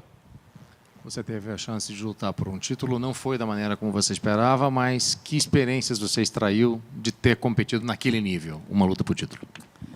Na verdade, as coisas fugiram um pouco do controle, né? Como todos sabem, eu tive uma lesão no segundo round, não consegui manter a luta que eu fiz no primeiro round. E fica de lição que eu sou a melhor do mundo, porque eu dominei a campeã e ela não conseguiu fazer absolutamente nada enquanto eu estava inteira. I think, lessons can be extracted about this. The fact that I think people saw that I am the best in the world because I was able to actually neutralize and keep her at bay in that first round. As everybody knows, I had an injury starting the second round. So when I was 100%, she wasn't able to do anything. And that's the lesson that I came to take out of it. Obviously, there was the physical part of getting back over the injury, but the mental part, I guess, knowing that you were that close to having the title, was that difficult to deal with in the time between this fight? Obviamente que teve a parte de se recuperar dessa lesão, mas também teve a outra parte que vem depois de recuperar da lesão, é pensar, poxa, eu estive tão próxima. Como é que você lidou com isso, o fato de que você estava ali? Man, a glory of God's everything in my life. I don't know. I know I am the best in the world. My mind's okay. My heart's okay. Saturday, I promise, I give a show for everybody. I promise. The fight back, main card, International Fight Week, Las Vegas. I guess, what did it say to you that the UFC put you back in this big featured position again? Voltando a lutar, International Fight Week, card principal, 303 International Fight Week. Como é que você se sente que o UFC te colocou de volta nisso? I'm feeling great, and it's another opportunity, I think now is going to be different than my last fight, and I'm ready for a show that I am the best. What do you think of Macy as an opponent and what maybe she presents to you that you haven't seen before that could be challenging? O que você pensa da Macy como adversária? O que ela mostra para você que outras não mostraram que pode ser desafio? Nothing. I think something is different for her for another opponent is she is longer, she's moved a lot, but she don't have nothing for me. I will finish her. Last thing for me, you go out there and finish her, International Fight Week. Do you start talking about a title again, or do you wait? I know there's a couple contenders in line, but what do you feel the path is for you from here? E a minha última pergunta, sabemos que é International Fight Week, você luta, você termina, você está esperando, mas você já, qual o próximo passo? Você já quer lutar por título novamente? I believe that I am next because I finished my fight. I have a lot of performance of the night. I have a lot of fight of the night. And no exists in this division nobody like me. I am the best. Mayra, over here. You had obviously fought in a lower weight class, and Macy's fought all the way up at featherweight too. So did you have to bring in anyone specifically to prepare for a woman that's just physically longer, but has also fought in much higher weight classes than you? Você já lutou mais leve, ela já lutou já em pena, ela já é uma pessoa maior. Você teve que trazer alguém especificamente para treinar com você, para trazer essa envergadura e também o tamanho dela? Ma'am, I terminate ATT. I have the best in the world with me. I don't need nobody. I don't need nobody. Are you surprised that you're returning to fight before Raquel Pennington, even though she won the title? Você está surpresa que você está voltando a lutar antes dela, porque o fato dela ela ser campeã hoje, você está lutando antes? No, because I think she don't like fight, Look, I fight too much with her. She don't like fight. She thinks she's a champion, but she don't is. I will prove I'm the best. I prove in the first round, but she's have a look and punch your jumping explosion. But she don't like fight. A lot of people are debating whether Kayla Harrison or Juliana Pena should get the next title shot. I'm curious, who do you think deserves the next shot at the title? Algumas pessoas falam em Kayla, outro... Você entendeu, pode falar. I think everybody want to fight with Juliana because Juliana is in money. Everybody. The champion wanted Juliana because it's more easy than Kayla. But I think Juliana deserves this chance because this is two chicken shit, yeah? And then I think she deserves because she ruined everyone, and then she won an easy fight. If you do work your way back to a title shot and Kayla's there, would you guys have to have that conversation of over because you both train at ATT? No, I help her. She helped me. I think when this thing happened, we talk about, but we don't have problem about that because we are professional. And then we don't have problem about this. If you one day Dana White and Hunter talk about fight with Kayla, I think we fight because we fight in the gym. When pay, it's better. And final one for me. Can I get your thoughts on the main event between Jiri and Alex? Pensamentos gerais sobre como vai ser Poatan contra Jiri. Chama. Chama. Knockout.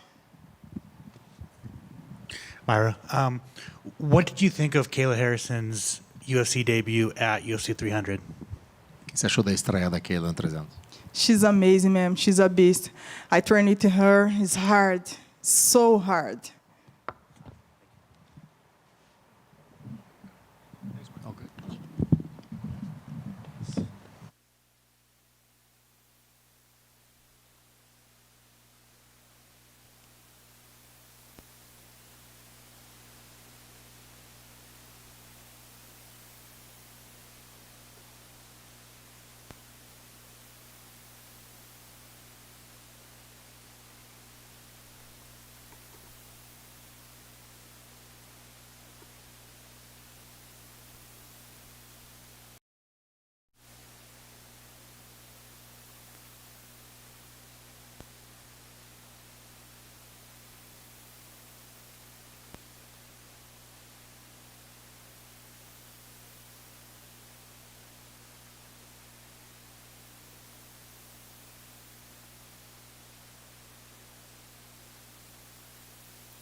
Chama. Lex, here you are, stepping in on short notice to save the day at International Fight Week. So I'm just curious, how you feel to be the guy that when Conor McGregor has to step out, the biggest star in the sport, they call you to step in. Estamos aí com você, Alex, Semana Internacional da Luta. Acabou vindo para cá em 2 semanas, né, de aviso. Como é que você se sente aí sendo agora a estrela do show no lugar do Conor McGregor? Eu estou sentindo muito bem, né? Independente se eu peguei a luta em cima da hora ou não. Estou feliz de estar lutando. É isso, estou muito feliz. I feel very good right now, regardless short notice or not. I'm just very happy to be here. Obviously, the first fight against Jiri, you got the result that you wanted. But when you break down your performance, how satisfied are you or dissatisfied with things you did in there in that performance? Claro, nessa luta com o Prochazka você conseguiu o resultado que você queria, mas avaliando a luta agora, as coisas que você gostou e não gostou daquela luta. Como é que você avalia a sua performance? Não, eu estou avaliando muito bem, né? Acho que foi tudo assim positivo. Claro que eu não esperava um nocaute, assim, igual eu sempre falei. Estou lutando ali pelos 5 rounds e se acontece algo assim como aconteceu, é claro que eu vou ficar muito mais feliz, mas é isso. No, I think it was a very good fight. I think I'm very happy with my performance. You know what I mean? Did not expect that knockout. I always fight for 5 rounds. It happened before better, so I'm happy. With Jiri, obviously everybody focused on kind of his wildness and his unpredictability. How difficult did you find that to adapt to in there, or was it easy? Bom, o Jiri é um cara que tem um estilo imprevisível, bem solto, arrisca muito. Quão difícil você acha para lutar com um oponente como ele? Não, sim, é um estilo diferente. A gente vê que é realmente um atleta ali sério, né? Então tem que tomar cuidado com tudo, né? Como eu falei, um estilo diferente, troca na base, vem golpe de todo lado. Então tem que estar bem atento, né? Para que nada disso aconteça. No, he's a great athlete. You know what I mean? I respect his style. He's a guy who composed and serious. He throw punches from everywhere. He's a different guy, so it's hard to find a guy like that. Last thing for me, obviously you can't look past Saturday night, but what you've done already is historic. What more do you want to do from here? And I mean, the company would probably owe you a favor or two after this. So what do you hope to do from here? Bom, não olhando, passando o sábado, né? Que sábado é o mais importante, mas digamos que ter tudo bem no sábado. Pô, você conquistou quase tudo já. Qual que seria o seu próximo passo? Achei que a companhia agora te deve um favor, né?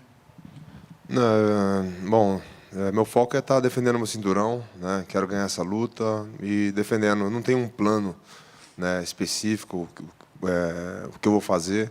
Só quero defender. Vou estar preparado para qualquer um. My focus is to defend my belt. I do not have a specific plan, but I just want to defend my belt and I'll be ready for anybody.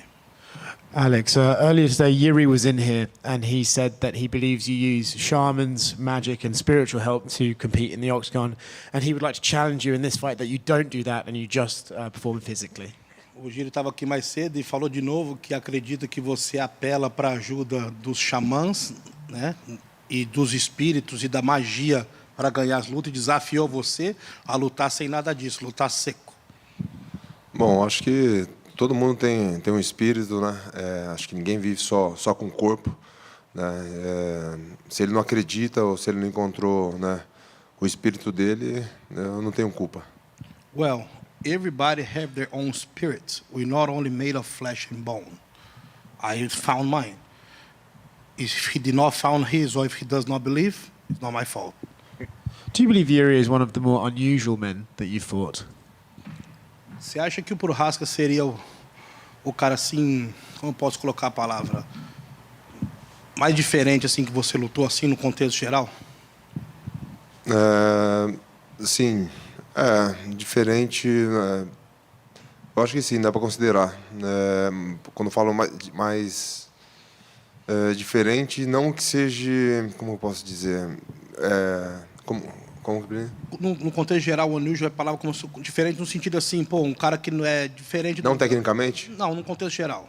Não, eu acho que, sei lá, cada um tem seu jeito, expressão, né? Para mim ele é um cara normal, né? Dessa forma, para mim ele é um cara normal.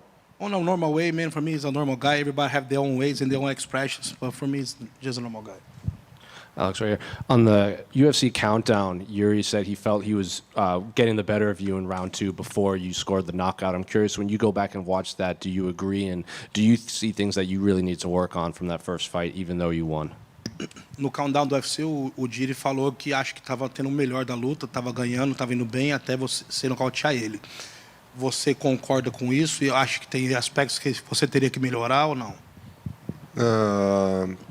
Não sei se eu concordo com ele, mas isso para mim não me importa, né? São 5 rounds, né? Então ele pode estar ganhando, né? Pô, chegar no último round eu posso ganhar ainda. Então, pergunta para ele o que ele acha quando ele lutou com o Glover.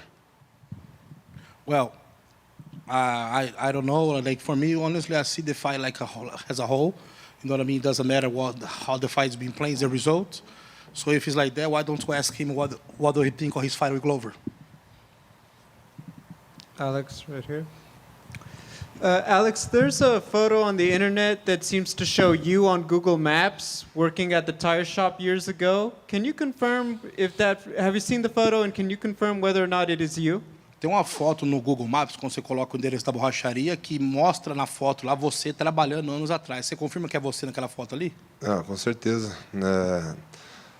Acho que não dá para ver direito, que está meio embaçada a foto, mas eu me conheço e com certeza sou eu. No, absolutely, it's me. You can really have a full image, you know what I mean, because it looks a little cloudy, but for sure I know myself that's me. When you reflect on that time in your life, what do you remember most compared to your life now? Quando você lembra daquela época na sua vida, o que você compara mais comparado com você agora? Um cara mais maduro, né, experiente, que tem planos, tem objetivos, sonhos, é muito diferente. Much more mature person, a guy that now have goals, have plans. So I think somebody much different than before. And my final question, just wondering your thoughts on the upcoming fight between Tom Aspinall and Curtis Blades. A última dele, o que você acha da luta do Tom Aspinall com o Curtis Blades que está vindo aí? Pô, não sei não. I don't know. Thank you. Alex, right here to your right. Regarding your YouTube, I was curious, why did you feel like now was the time to tell that untold story from alcoholism to becoming world UFC champion? Bom, falando sobre o seu YouTube, por que você acha que agora é a hora de você estar falando da sua história não contada sobre a sua vitória sobre o alcoolismo até virar campeão? Bom, acho que foi uma fase assim, muito difícil, né? Muito triste, né? Todo mundo sabe quem tem problema com álcool, né? Isso não afeta só a pessoa que tá bebendo, mas afeta todas as pessoas que realmente gostam, né, da pessoa. Então, eu acho que eu não estava só prejudicando só a mim, mas assim essas outras pessoas e, bom, diversas coisas, né, que fez com que eu tomasse essa decisão, né, de estar parando, né? Mas tenho certeza que o esporte, pô, foi a principal causa aí para me livrar desse vício. I felt like I had to tell the story, show people that sometimes the alcoholism does not only affect you, but actually affect everybody around you. And I wanted to just show people that the sport can save you. Reflecting on that story, it reminded me of one that Shaquille O'Neal, NBA legend, had shared. Basically, his father had brought him after a game, after he had a bad game, and showed him a homeless family on the street and said, that's pressure. For you, when you reflect on your story, what do you characterize as pressure now? Bom, isso até lembra ele da história do Shaquille O'Neal, né, lenda do basquete, porque teve uma vez que ele falou pro pai dele que não estava aguentando a pressão do jogo. E o pai dele levou ele na rua e mostrou, né, o sem-teto, o mendigo lá, passando fome, e falou, isso aí é pressão. Aí, como é que você reflete hoje no nível de pressão que você tem, comparado com aquela época? Bom, eu olho, igual falou da foto ali na borracharia, né? Como eu falei, uma vida um pouco sofrida, né? Tem muitas boas lembranças, mas também muitas más lembranças. E a mesma coisa, eu não quero voltar para essa vida, né? Então eu estou trabalhando, né? E também não quero que meus filhos passem pelo que eu passei. Então estou fazendo de tudo aí para dar uma vida melhor para eles. Então eu olho para isso, né? Para me motivar. I can relate to that because, you know what I mean, same as we just spoke about the photo on the tire shop, you know what I mean, they were very hard times for me, and I do not want to go back to that. I want to be able to give my kids a better life and keep making sure that they don't live the same. My final question, reflecting on all those many successes and moments of triumph in your life, what do you feel like stands as the greatest and like the most fulfilling that you've experienced so far? De todas as conquistas da sua vida, qual que você acha que foi a maior conquista que você já tem, assim, que você se sente mais satisfeito com ela? De ser uma pessoa melhor. Of being a better person. Thank you. Alex, I just wanted your opinion on Conor McGregor pulling out with a broken toe when we all know that you fought with a broken toe at UFC 300. Queria saber sua opinião sobre o Conor McGregor lutar sair da luta por causa do dedinho quebrado e você lutar com o dedinho quebrado.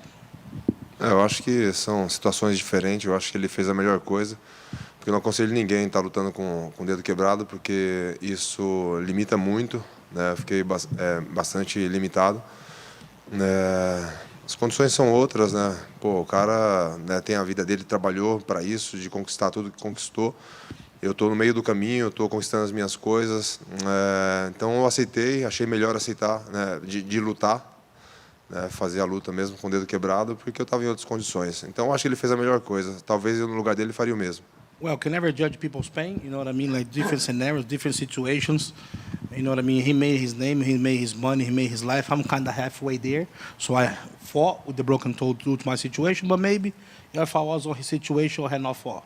So we cannot judge. And finally, were you guaranteed a rematch with Jiri if you were to lose? Se der alguma coisa errada sábado, você tem uma revanche garantida com o Prochazka? Não tem nada certo, né? Mas eu acredito que a organização, né, o UFC, tenha esse interesse, porque imagina eu perdendo a luta, pô, estaria 1-1 e, pô, beleza, o Prochazka lá é o campeão, tal. Quem que vai enfrentar ele? Tem vários, mas eu acho que uma luta que venderia melhor seria, né, uma terceira luta.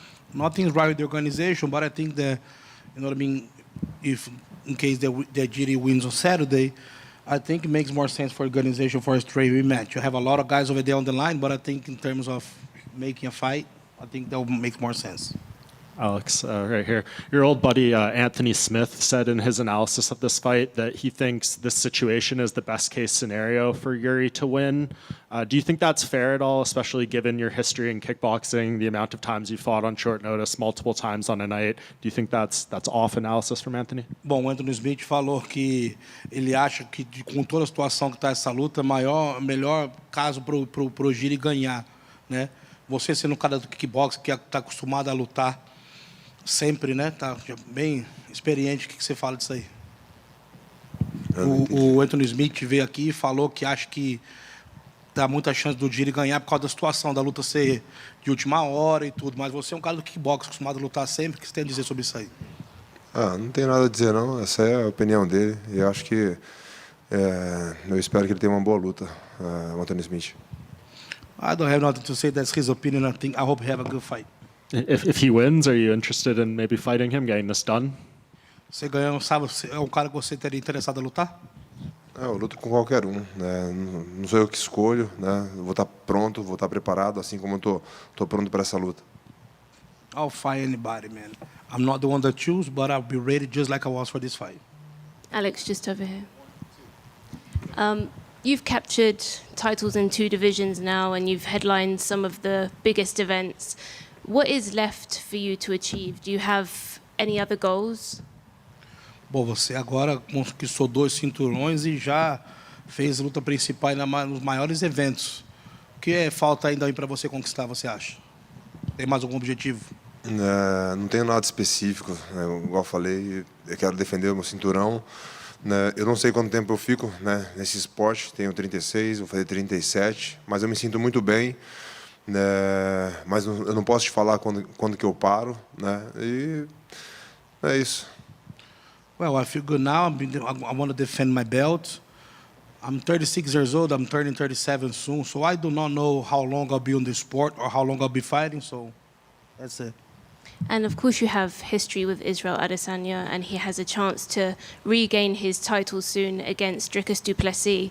How do you see that fight going down? Bom, você tem uma história com a Adesanya e agora está marcado para lutar com o Dricus du Plessis. O que você tem a falar sobre essa luta aí? Não tem muita coisa também não para falar, mas às vezes eu ultimamente estou errando muito, né? Mas de dar opiniões em lutas, por isso que eu não gosto de fazer isso. Mas sinceramente eu não vejo o Israel perdendo. Well, don't want to predict too much of the fight. Can never know, but I do not see. Você não vê o Israel perdendo, né? I do not see Israel Adesanya losing this fight. Thank you. Alex, the fight is a short notice, quick turnaround. How are you able to draw on those same experiences that you've dealt with in kickboxing and apply it for this situation? Bom, essa luta aí só em 2 semanas, né? Com uma reviravolta rápida. Mas você já teve essa experiência no kickbox. Como é que você consegue usar essa experiência de estar lutando em cima da hora no kickbox para trazer para essa luta para MMA? Bom, uma escola, né? O kickbox para mim foi uma escola, né? Tá chegando num grande evento e já ter passado por situações parecidas, eu diria que passei por situações até piores, né? Então eu estou acostumado com tudo isso. A luta é luta, ninguém sabe o que acontece e eu quero ganhar. Well, kickboxing for me was a school, made me go through all, sometimes even better, even worse scenarios that I'm fighting now Saturday, so I'm just here to focus on fight. Thank you. Chama.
Let's see how I did this.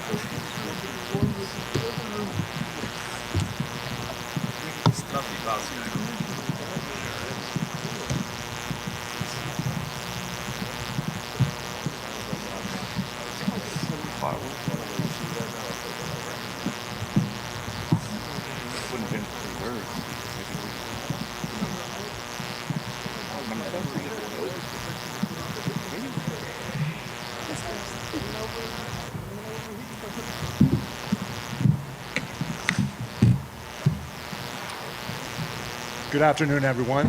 For those of you who haven't seen one of these before, pretty good turnout. There may be some here. A few years back, we started this recognition program in our anti-doping program. First off, my name is Jeff Nowitzki. This is Donna Marcolini. We work with the anti-doping compliance team here at the UFC.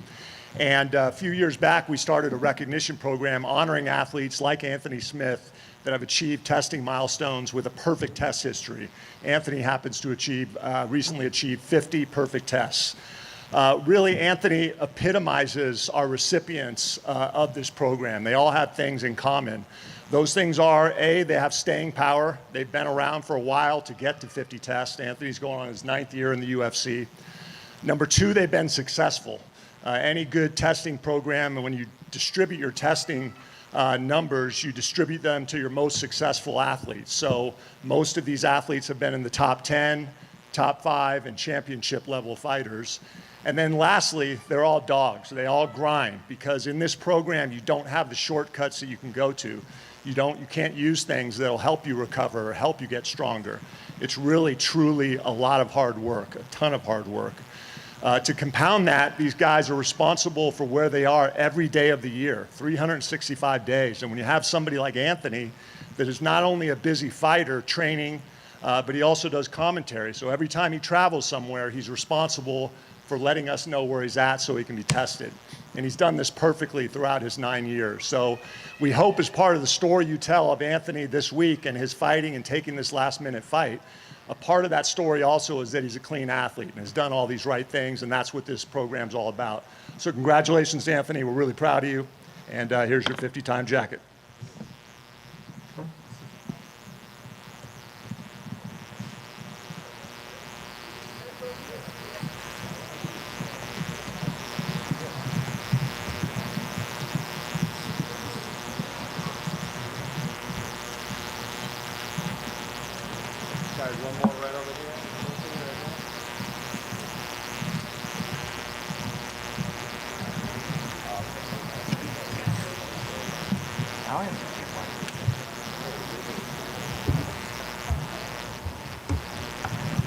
It's a pretty cool jacket. I was just saying, obviously we got a fight to talk about, but I mean, just the moment, getting a jacket, getting the award for this, the presentation, what does that mean for you? Dude, this means a lot to me. You guys know I've always been, you know, the anti-PD guy and really holding people accountable and holding their feet to the fire. It's guys like me wouldn't survive without this program. I'm not the most gifted athlete. I never have been the most gifted athlete.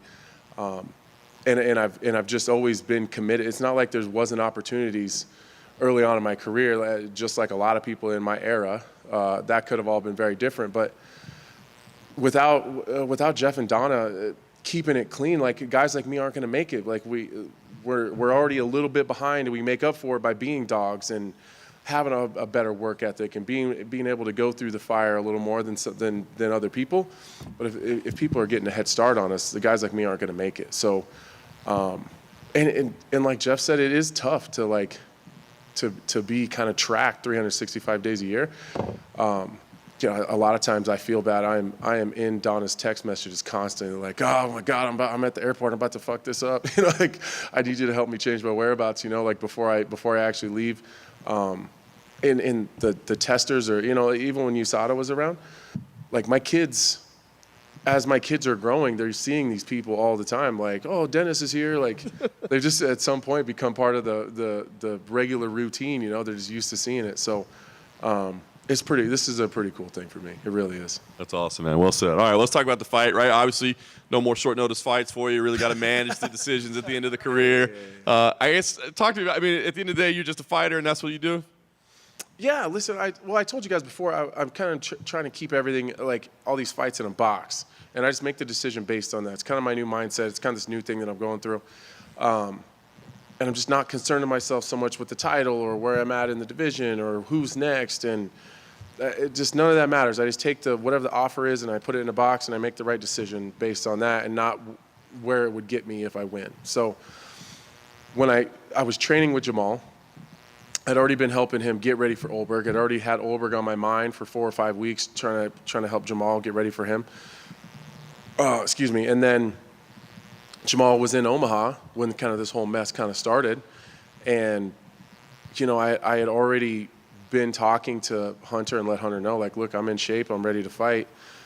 Should you need me? This is before Jamal was hurt. Like, if there's any main event situations that pop up, like anywhere I would be, like you would need my help. Like I'm in shape and I'm ready to go. And then Jamal got hurt. And I was like, well, I fucking think I know where this is going. Like that wasn't exactly the plan, but it is what it is. But I like the Olberg fight. I like his style. I like his game. He was streaking. He's hot right now. It's a tough fight. But I felt familiar with him. So I was willing to step in and do that, you know, and then this whole mess of, you know, that all happens, and it is what it is. Well, I was going to say, then when it changes again, do you go, oh, well, hold on, I don't know if I was ready for that. No, not really. I mean, it's a different fight. So, I mean, I'm not a guy that really likes change that much. So, like, there was that initial, like, motherfucker, you know, like, God damn it. Like, I was pretty comfortable with at that point with the Olberg fight. But it's hard to not want to fight a guy like Dolidze, and I mean that with the utmost respect. Like, he's an absolute dog. He brings the fight. You don't have to convince him to fight. He's got a great skill set. I think his style really, I don't know, it mends well with mine. Like it meshes well with mine where I think we're going to have a goddamn barn burner. Like he's not going to take a backward step and neither am I. I like guys like that. I got a lot of respect for guys like that. So that part's exciting and it's a little bit, you know, it gives you a little bit of nerves, you know, where you're like, I like that feeling. It's why I still do this. So, like, he makes me a little bit nervous, and I like it. Dig it. The weight class, do you think it has any impact? I think he said he probably deserves to be a light heavyweight anyway, or needs to be. I don't know. What do you think? He's a big dude. I mean, he's not a small middleweight. He's not the smallest light heavyweight. I'll tell you that. As far as impact goes, I think that him moving up says a lot about my division. So if you guys want to do your jobs, go ask every available light heavyweight why there's a middleweight fighting this fight. They're going to make up a bunch of shit, but I think you guys can read between the lines. Every single one of them said no. So, you know, I'm the veteran, I'm the gatekeeper, like whatever those guys say, well, why does Anthony get paid so much? And why does he get this opportunity? And why does he do this? Because I'm willing to do this shit that you guys won't do. Me fighting a middleweight on Saturday proves that to everybody. So I think all those guys just got exposed. Strong words. Should be a great fight, like you said. 100%. And serious shout out to Roman Dolidze. It takes a lot of balls. Dude flew back to the States to step in there, a weight class up against a ranked opponent. That's a big deal. I think he should get a lot of credit for that. I love it. Last thing for me, as you said, you're kind of everything in a box, not worried about where it projects you, et cetera. But just like schedule, frequency. I mean, after this, do you need time off, or is it like, hey, if another offer comes up, let me know. What's the plan? Yeah, I'm afraid to say that because every time I say that, I fight. Like, I don't know why it works out like that. But yeah, I mean, there's some boxes at this point in my career that I want to check. You know, there's a couple arenas I'd like to fight in. I've never fought MSG before. I think it'd be a shame if I ended my career without fighting MSG. I just don't want to look too far ahead, so it feels uncomfortable to say, well, if this November doesn't work, I'll catch the next one. Like, you know, I'll be working on 37 on the next one. So if I can squeeze in November or something like that, I think that'd be cool, just like a bucket list thing.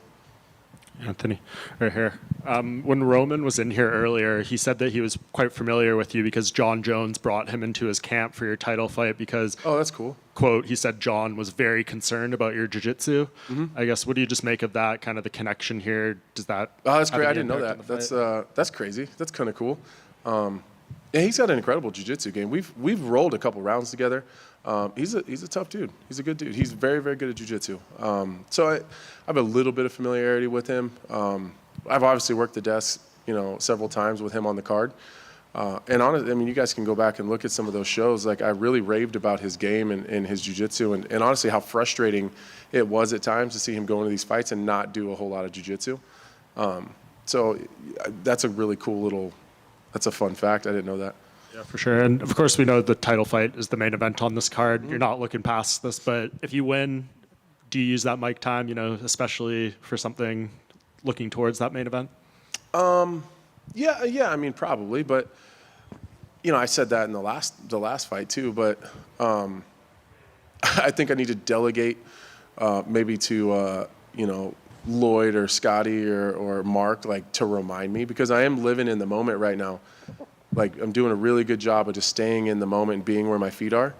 So, like, I fought in Brazil, and, like, I didn't even, Alex Pereira's, like, making fun of me in the crowd, and like, I didn't even realize it, like, because I'm just, like, I'm living, like, where I am, and I was just ready to go hit the beach.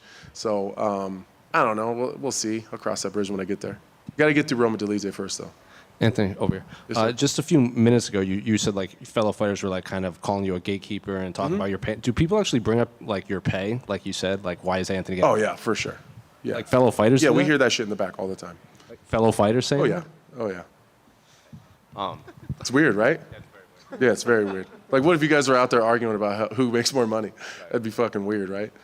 Yeah. Your coach on, I think it was on Embedded or Countdown, whatever, said, like, taking this fight on short notice, you kind of immediately get into prep day. You don't really have time to, like, focus on, like, this obviously a long camp. So I know you said you don't normally want to take all these short notice ones now, but Roman was in here and he said that he likes this because he doesn't have to do all the media. He doesn't have to do all the interviews. He doesn't have to do all the prep, both mentally like that. Is this best case scenario for you two, just get right into the fight?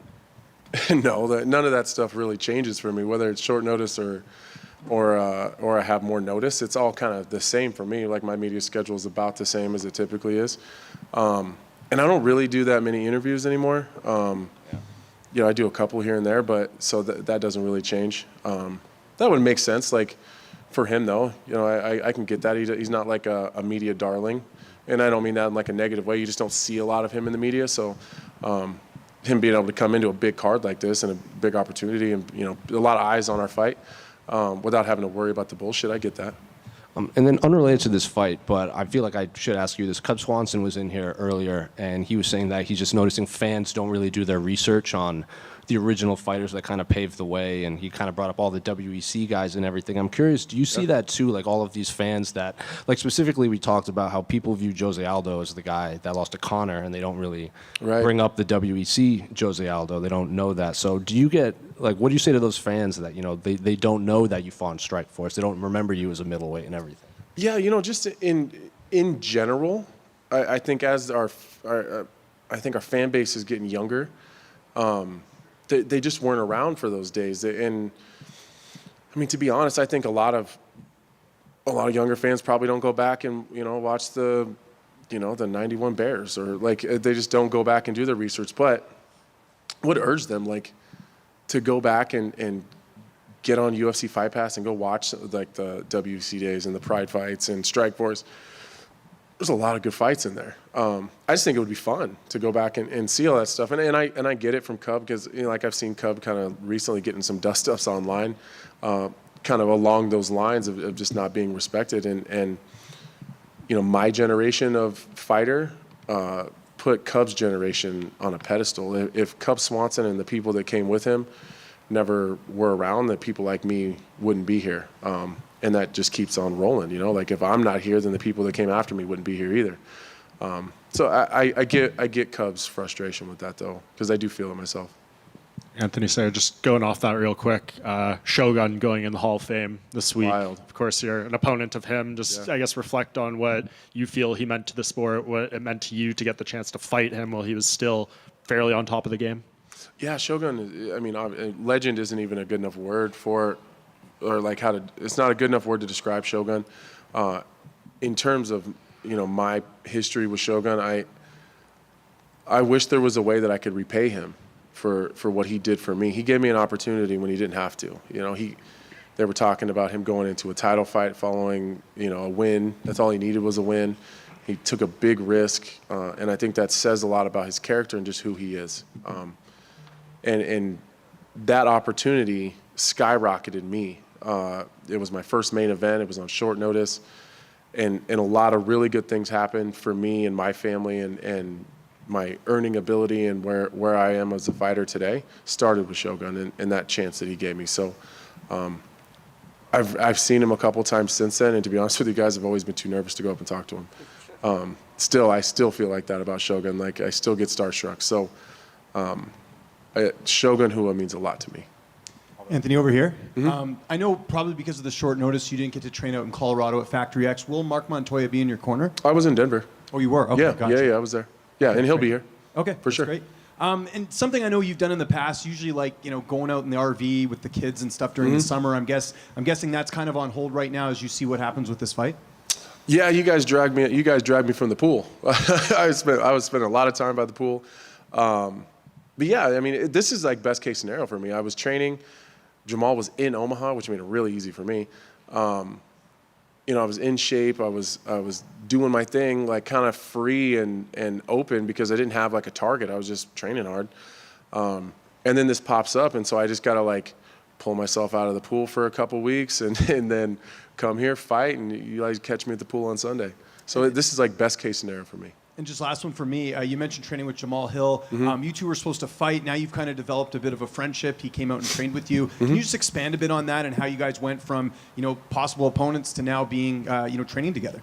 Yeah. So when Jamal first came into the UFC, I worked that card, and the fight goes the way it goes, and I talked to him afterwards and gave him some advice. He's really green in the sport, and but I seen his potential and his willingness to learn and his openness, and kind of going back to the respect thing, like he had a lot of respect for the guys that came before him. Like if I have something to say, Jamal gives me the respect to at least hear me out. So that's kind of how it started. Then we got matched up, and neither one of us really liked it that much, but it was kind of this is our job, it's what we have to do.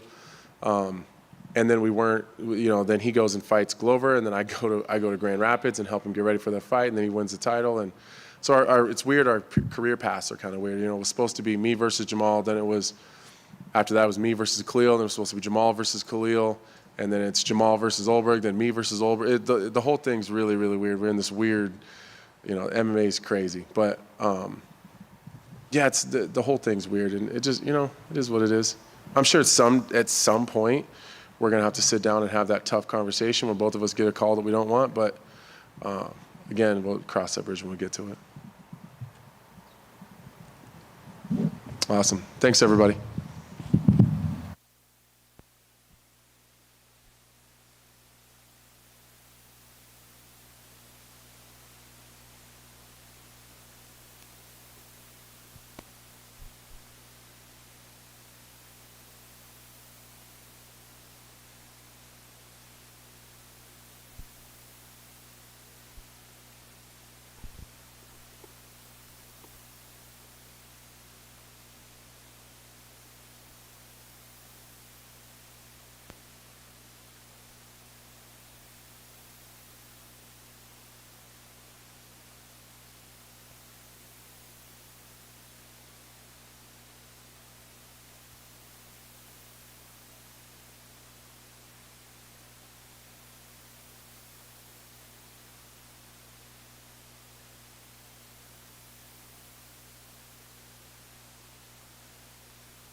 Joe, I know you said you tried to stay quiet during the lead up to this fight, not do a lot of talking, but obviously all the interviews and all the cameras are getting in front of your face because it's fight week. Is it harder to bite your tongue at this point, or is it still easy to stay quiet at this moment? Nah, I think it's always hard to bite my tongue. I don't like holding what I have to say and how I feel. You know what I mean? But I can't really say I'm feeling. If you poke the right subject, I'll probably open up. But yeah, no, I mean, I'm just ready to get through this media, finish my cut, look this dude in the face, and punch him in the fucking mouth. So. I know you said in the build-up to this one, sleep and diet were kind of the biggest changes that you made in adjustments. Why were those the things you identified that needed to be fixed? Yeah, I mean, to be just 100% honest, I did not have enough carbs in my diet, so I was always in a deficit, and I was pushing 22 to 2,400 calories a day in camp with training. Like that's what I'm sweating, and not including like what I'm sleeping off. So I was probably in the 100 to 150, and I would eat that after training. So it was just lack of knowledge of understanding what to eat, when to eat, not having a nutritionist. And then so I really got to work with the UFC's people, with Glenn, and they've really narrowed down a good diet plan for me. I've always eaten clean. That's never been the problem, but they really narrowed down my diet for me and what to eat, when to eat, and have a good schedule for me. And then obviously my sleep. I'm a high anxiety guy when it comes. Maybe it's not anxiety, but I'm always looking to do something. You know what I mean? So I'm a busybody. Have you felt a difference? I mean, is one camp enough to feel the difference that those adjustments that you made make? Oh, for sure. Mentally, like me even being present right now, like wanting to be here, and obviously, I think it played a huge part. I think I warped my mind a little bit, burnt myself out. But now, I'm good. I feel good now, and I want to be here, and I'm excited, and I've always wanted to be here.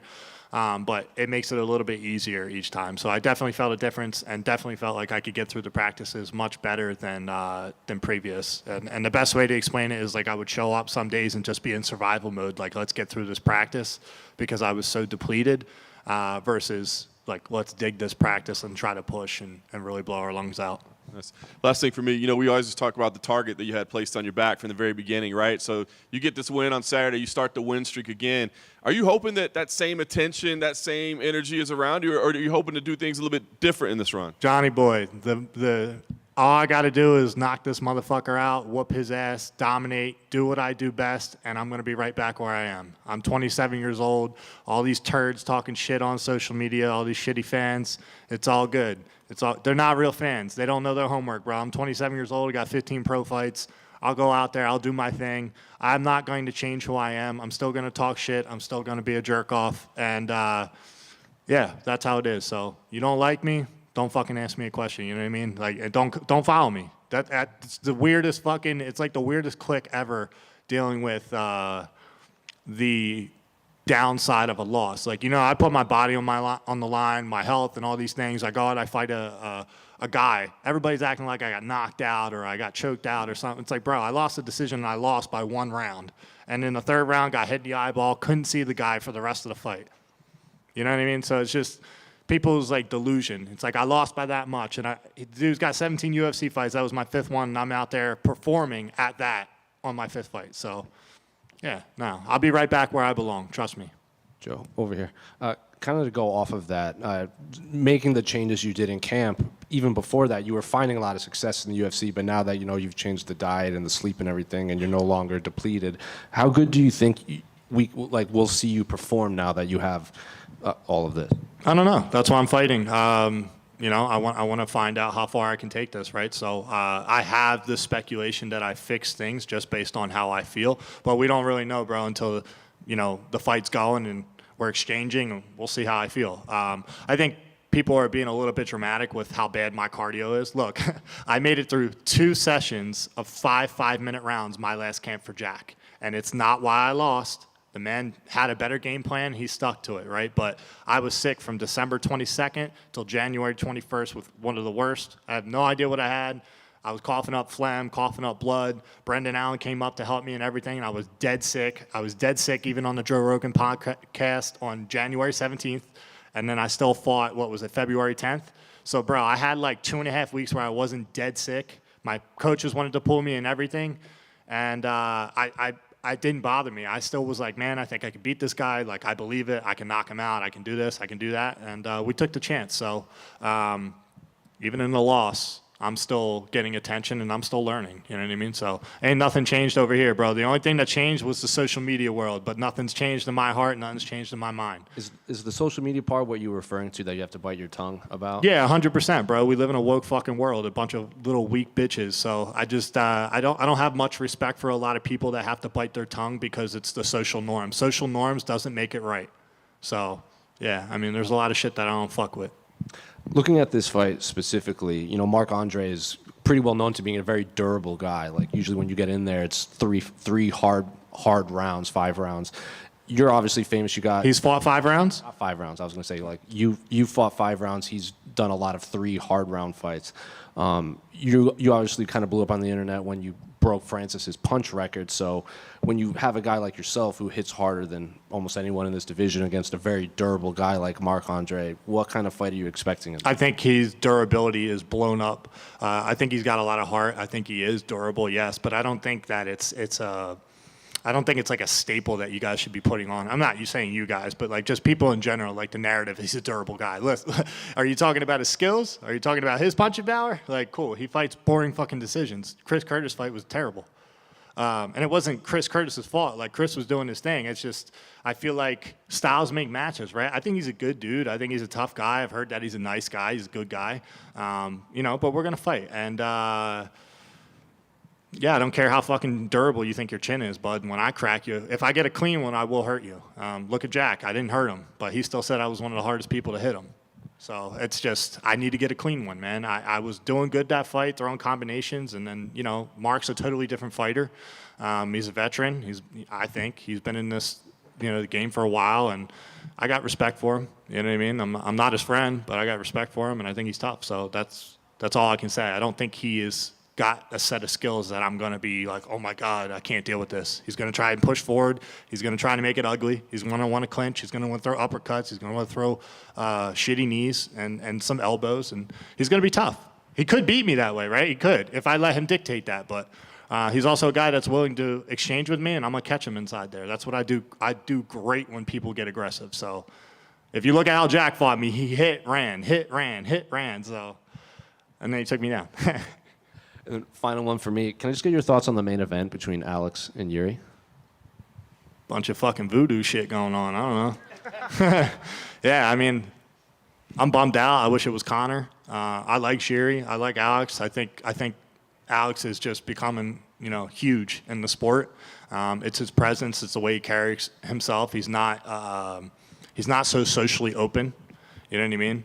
We'll walk by each other. I think me and Alex have walked by each other like 10 times. We've never said hello. I say hello to his coach, but we don't say hello to each other. There's just like, you know what I mean? That's a good way to carry yourself. I like that. So, yeah, it's going to be a good main event. I picked Jiri to win the last one. I thought he was winning it, and then obviously he got finished. So Alex has got that kind of power too. And Alex broke the record that I beat, by the way. But I want to hit it again. Hopefully with Alex there one day, because when I hit it, I had a torn shoulder and I shouldn't have hit it. So, and I also had a big glove. Give me a little glove. Joe, just right here. Just curious who you think has the nicer white bucket hat between you and our friend here in the front row. Well, since this is my sponsor, I'm going to have to go with me. What brand is that? Yeah, I'm going to go with me. Hey, I look better with it, you know what I'm saying? Just a quick one over here. Yeah, just here. Hello. Just because it's your weight class, what's your opinion on the title fight coming up between Israel Adesanya and Dricus du Plessis? How do you think that goes down?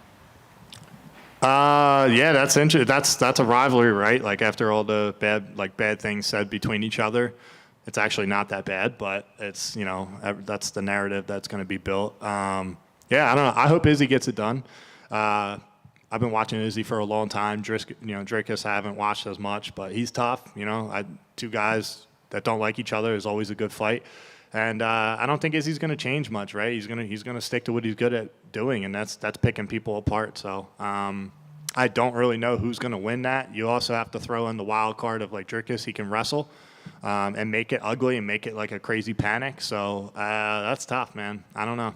I would have to go with the veteran since I got my ass whooped by one. I'll have to go with Izzy. Thank you. Joe, over here. You mentioned Brendan Allen and training with him your last camp. Obviously, he's a teammate of Marc-Andre Barriault. I'm guessing you two didn't train for this camp? Nah, we didn't train this camp. And yeah, I know that they trained at the same gym. I don't really know how much they worked with each other. You know, I don't give a shit. Brendan could tell him everything he wants. It's still not going to change the result. And I don't think that they're boys like that. I think they're cool. And they do a good job, man. Like, they're not intervening. Like, yeah, I mean, nah, I don't even think it's a factor. Brendan helps me. I'm cool with him. I'm cool with Tuco. Yeah, Mark doesn't really speak good fucking English, so. Well, he's not. I don't even know he's going to understand half of that it. a little bit. He has an accent, but he speaks perfectly fine English, I think. Does he? Yeah, he does. Yeah. I can't understand him. Okay. Well, anyways, I'm Canadian, so understandable. Well, USA, baby. Yeah, Hate to let you down, brother. I understand. And just sort of on that line of questioning as well, what does it say about your gym? A lot of fighters come to your gym and train with you guys, and I know there's like a standard and there's a work ethic. How cool is that for you, just as someone who's been there for a long time, and to see a lot of fighters come through and want to help you guys out? Yeah, man. Everybody that's in the UFC, you know, besides me and Andre Prochazka, we came like 3 years ago, almost 4 years ago now, to Team Marquez and Webb. And, you know, Sean's homegrown from the UFC. Jeremiah Wells is homegrown. Pat Sabatini's homegrown. So it's cool. We got 5 of us. And then we got Nursultan who joined too. And, you know, so we're all building a team, and that's what we want, right? We want that camaraderie. Like, you got all these big name gyms, and there's not a lot of one-on-one attention in those gyms. But, you know, we get a lot of one-on-one looks. We got a lot of good coaches that give us individual time. And, yeah, I'm proud to be a part of it, man. And these guys are selfless. Like, they lose money coming out here most of the time because we're not, you know, champions making crazy money yet. But, you know, time. It's cool to be a part of it and have people that actually love you and care about you as coaches. So can't ask for a better team, brother.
gotta show you my outfit real quick. Move away from the table. Trying to be a ninja. We shot you have your whole body.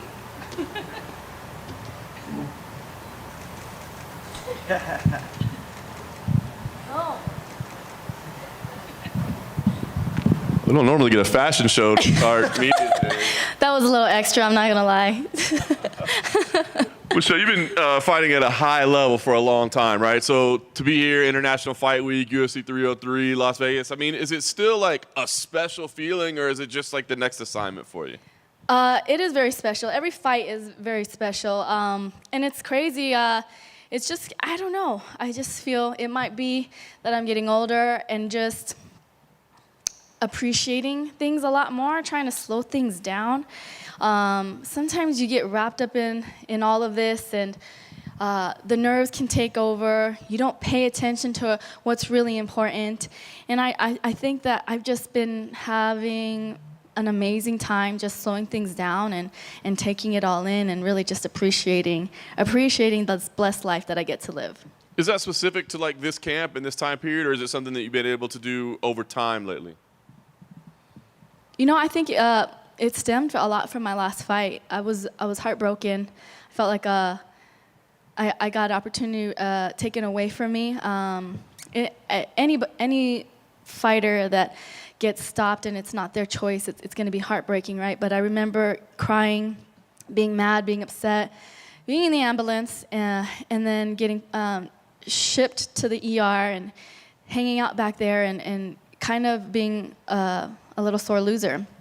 And then realizing I'm in the ER, I just got paid, I got a cut and a broken nose, and there are other people that are getting shuffled back and with gunshot wounds, having heart attacks, with their family on the other side of the door, fearful that they're never going to be able to see their family member again. And then I just realized like how blessed I was to be able to do what I do.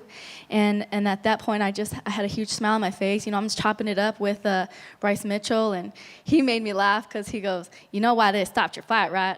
I was like, "Why?" He's like, "'Cause you ain't ugly." He's like, "My ass is ugly. They let me keep going."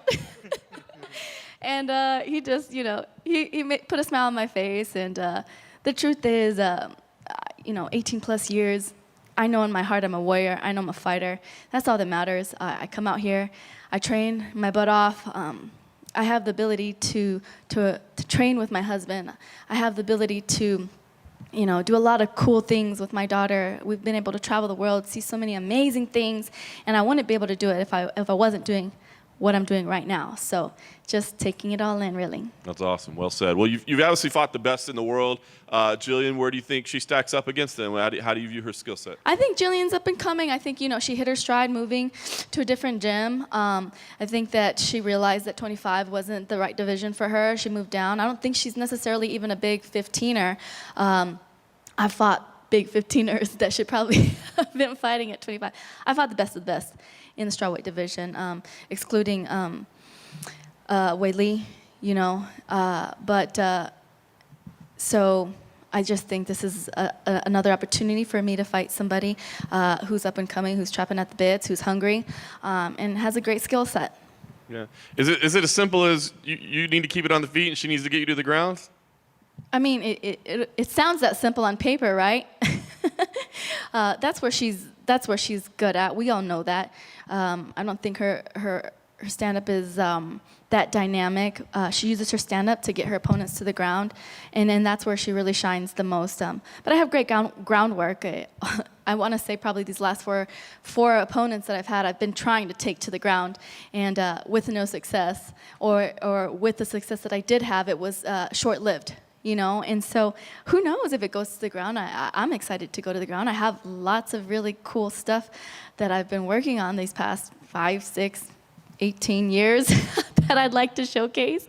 I am a mixed martial artist, a well-rounded mixed martial artist at that. Last thing for me, how important is the result here, right? I mean, you've made your name in the sport. So, I mean, do you feel like this is some kind of like, I got to win, or is it more about the performance and knowing that you're doing the right things as a martial artist? Yeah. Wins are good. Wins, fill your heart. It's nice. It's nice to win. not just for yourself, for your family, for everybody that puts in time at the gym, for your coaches. So I'd love to win. I've been putting in a lot of work at the gym to just go in there and perform the way I train. And when I do that, I will win. With that being said, though, my MMA record is a blimp, is a piece of dust compared to everything else that I've been able to accomplish in my martial arts career, let alone my life. Michelle, over here. We have a lot of veterans on this card, like Anthony Smith, Cub Swanson, yourself. And Cub was in here earlier, and he was saying like he felt like his generation doesn't get like maybe enough credit with this new wave of fans that maybe kind of came in with the Conor McGregor crowd. Yeah. And he was like telling them like, hey, do your research, like go watch the WC and this. I'm like, do you feel that too? Like maybe your generation, like even the beginning of the Invicta days, just doesn't get enough credit for where we are in the MMA world. That's just the name of the game with fans that aren't the diehard fans. So I guess that just kind of falls on the fans. Maybe they're just not diehard fans as they used to be. But the truth is like I think it's really cool to be considered a veteran and still be competing at this high level. I always tell people. MMA is kind of like a dog-eat-dog world, and you either buckle up and evolve with the sport, or you get left behind in the dust. And so, again, I'm blessed to continue to be able to fight on these huge cards. I'm blessed that I still have a name that people want to come and see and watch. But yeah, it's funny. I think it just in general, when people look at stats to make their decision on who they think is going to win, or you can't look at stats when it comes to MMA. Every time a fighter steps into the octagon, they're a different fighter. They're fighting on a different day, and they're fighting a different opponent. So even if two fighters step in the octagon 3 different times facing each other, it's going to be a different fight. It should be, because we're always growing and evolving. And looking at it on the other side, just as a competitor, like 20 years ago, there weren't nearly as many just MMA gyms. There was jiu-jitsu gyms and Muay Thai gyms, and you kind of had to bounce around. Mm-hmm. You're kind of synonymous as like you've stayed at one place Yeah. like, your whole career. We don't really see that now. You see a lot of fighters will go to Florida for a camp, and then they'll go to California for a camp. They'll fly overseas and everything. So I guess, do you miss that aspect of MMA where like you're at one gym, you see the same guys every day, and you kind of all grow together rather than bouncing around? I think it's really cool to be able to have that camaraderie and that deep bond. It is so cool, and it's something that you'll always be able to keep and cherish. My last fight, Rashad's like my big brother. When I first moved out to Albuquerque, and I had a hard time getting to the gym because I wasn't making that good of money, and I was scared, and I was nervous, and I was surrounded by amazing fighters like Rashad Evans and Donald Cerrone, George St. Pierre, the list goes on, right? He would come and check in on me and bring me cold medicine. He'd call me and ask me how I was doing. And so it was kind of just like a breath of fresh air when he was there at my last fight. He didn't have to say nothing. He was just there to give me a hug, and that's what I needed. But I guess with people jumping camps and this and that, to each its own. Some people feel like when they're having a rough spot in their career that they have to go somewhere else, and maybe that's the answer. But for me, anytime I have a rough spell, I always feel like I have to do introspective work and see what it is that I'm missing, what puzzle piece did I forget to bring, or what tool did I forget to sharpen in order to get better. To me, I take that responsibility, and that falls on my shoulders, not my coach, not my camp. Michelle, right here, kind of going off that a little bit. There's 3 Hall of Famers on this card, but they're Jackson Wink Hall of Famers, and yourself, Cub, and Andrei Arlovsky. I guess it sounds like you might be sharing the locker room together on fight night too. What does that mean to you to kind of reunite? I know they've left and it's been years, but to kind of rekindle some of that magic of those years. It's good energy. That's good energy. I don't know the words, but that's what camp has been all about. This camp is just, bringing that good energy, and martial arts is a language in itself, and sometimes words don't need to be spoken in order to understand each other. So having Arlovsky and Cub in my locker room is amazing. And I'm also curious, we're going to talk to Paige VanZant in a couple minutes after Yeah. you leave the stage. What do you make of your former opponent doing a slap fight on Friday? I've always told people, Paige, you know, in order to be a fighter, you have to have a couple screws loose. And it's just one of those things. Like, it's not natural to want to stand in front of another person and take each other's heads off. And Paige, you know, she just got big balls. So she's just loving life, and she's doing her thing. You know, she's young, married, and just living life to its fullest. And, you know, I commend her for it. How much money would you have to get paid to do power spot? I don't think my husband would let me do that. Michelle, right here. That or bare knuckle, I don't think is not an option. Michelle, right here, right down the middle. Okay, I Hi. see you. Michelle, I think one of the things that was really cool about your career is as the women's divisions were taken off, you really just figured out the branding with everything, and you got a lot of opportunities. The Fight Mom documentary, I remember from your time doing Invicta to UFC and everything else.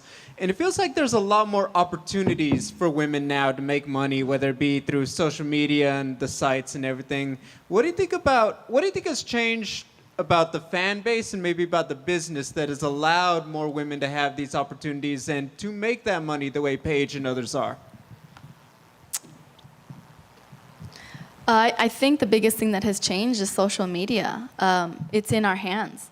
So basically, it's up to us if we want to create our own brand or not. And that's what I tell a lot of my teammates that are up and comers. What separates you from everybody else that's trying to get into the UFC? There's a million other guys just like you. What separates you? Yes, you're an amazing fighter. Yes, you can knock people out, but the UFC wants more than that. They want to see, because fighting, as much as we want to say is just about that, it's not. Like, it is a business, it's entertainment. We have to be able to, on our own, tell our own story. And that's the beauty of social media, is that we have the ability to tell our story the way we want. So to take advantage of that, tell your story the way you want. You have your own platform, you have your own channel to do so. And when you tell your own story and you showcase your own personality, the right brands will fall in your lap. So I think that's probably the biggest thing. Do you have advice for those teammates or those friends who are like, you know, they're funny or they're this or they're that, that would be very relatable to the fan base, but they don't know how to present that on social media? What kind of advice do you give them to find that connection to present it?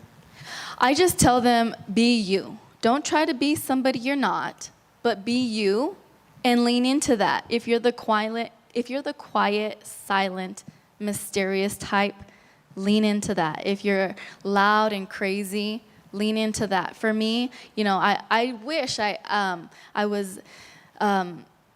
wish I had the craziness and the banter that Conor McGregor has. I don't. It's not me. It's not who I am. You know, but I am kind of quirky. I'm funny. I'm a mom. I'm a businesswoman. I'm a wife. And those are the things that I lean into. Thank you. Thanks, guys. Love you.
forehand.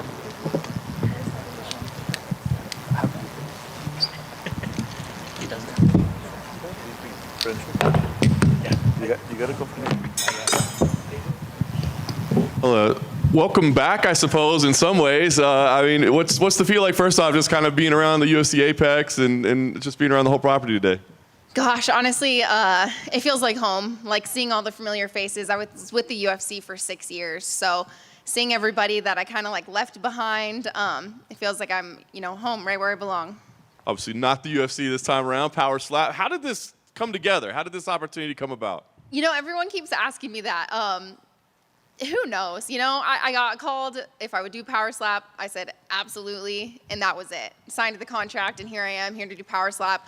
And I think it's exciting for me because it's like, listen, I am a gangster. Whether people want to admit it or not, I am here to slap somebody. It doesn't matter what organization, what combat sport, I'm here to take over and have some fun. Yeah, you've certainly shown a willingness to compete under any rule set. So before the call came in, had you ever even considered the option of like, maybe I should reach out to them, or maybe they'll reach out to me one day?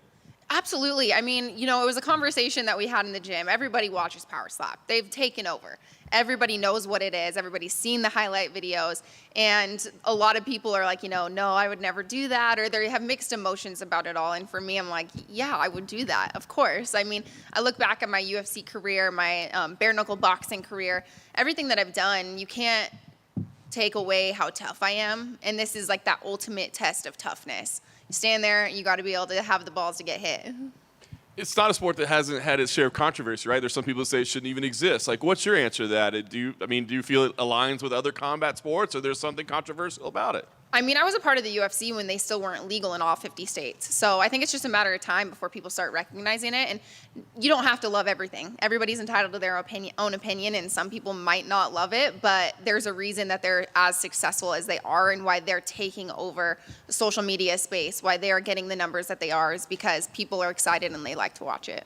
Saw the training footage. How much training can you do? Is there training? Like, how has been your approach to this? I feel like this is relatively similar as far as training as for like bare knuckle boxing. When I train for bare knuckle boxing, you can't have your teammates punch you in the face with no gloves on, and you can't punch your teammates in the face with no gloves on. So it's just about doing everything that you possibly can to prepare, and then being in really good shape.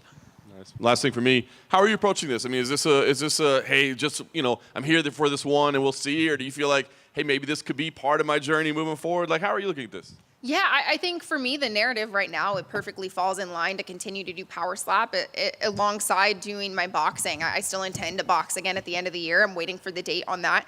And this fits in line with that. It's preparation, it's preparing to cause damage and, try not to take damage, but inevitably in Power Slap, you're gonna get hit. So who knows, I am a woman who does whatever the fuck I want. And right now I wanna do Power Slap. Hi, Paige. Over here in the middle. I saw that you were training with Austin Turpin. I'm wondering, he's a pretty wild character. What did you learn from him, and what do you think of him? Oh, Austin was incredible. Having them bring out Austin just to show me the nuances on how to be, how to power slap, how to hit correctly, how not to get disqualified. It was huge. It's everything that I needed to be in preparation for this. He's a character. There's a reason he's a star of Power Slap. So I was really, really happy they brought him out. Incredible person, and I think he's going to go really far in this sport. I'm wondering if you had any talks with Sheena. She's sort of the female star, overall star of Power Slap. Did she give you any advice, or have you looked at anything that she's done, either as lessons of what you want to do or not do? I haven't spoken with her. I followed her on Instagram after her very first match with Power Slap. I've watched her videos. I've watched the success that she's had. I've kind of watched the nuances to see what worked and what doesn't. So no, she's absolutely incredible. And they really seem to be putting a lot of emphasis in women for these competitions. Was that part of the reason why you wanted to be a part of it? No, I don't really. I'm not someone who likes to do things just because I'm a woman. I do things because I want to. I think it's incredible. I think women in this is going to be extremely successful, as it is in MMA. There's going to be people who don't want to see women fight in MMA or boxing, and I'm sure there's going to be people that don't want to see women in Power Slap. But at the end of the day, it's entertainment industry, and that's what we're here to do. Hey, Paige, right over here.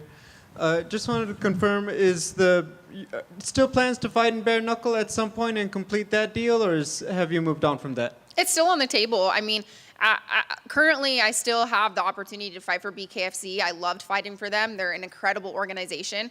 I took my boxing match, and again, I intend to fulfill my contract with them and fight again at the end of the year. So the nice thing, you know, I've had a very long career, but I'm extremely young still. So I have a lot of opportunity. I love BKFC, and I do see the doors still being opened and me competing for them again in the future.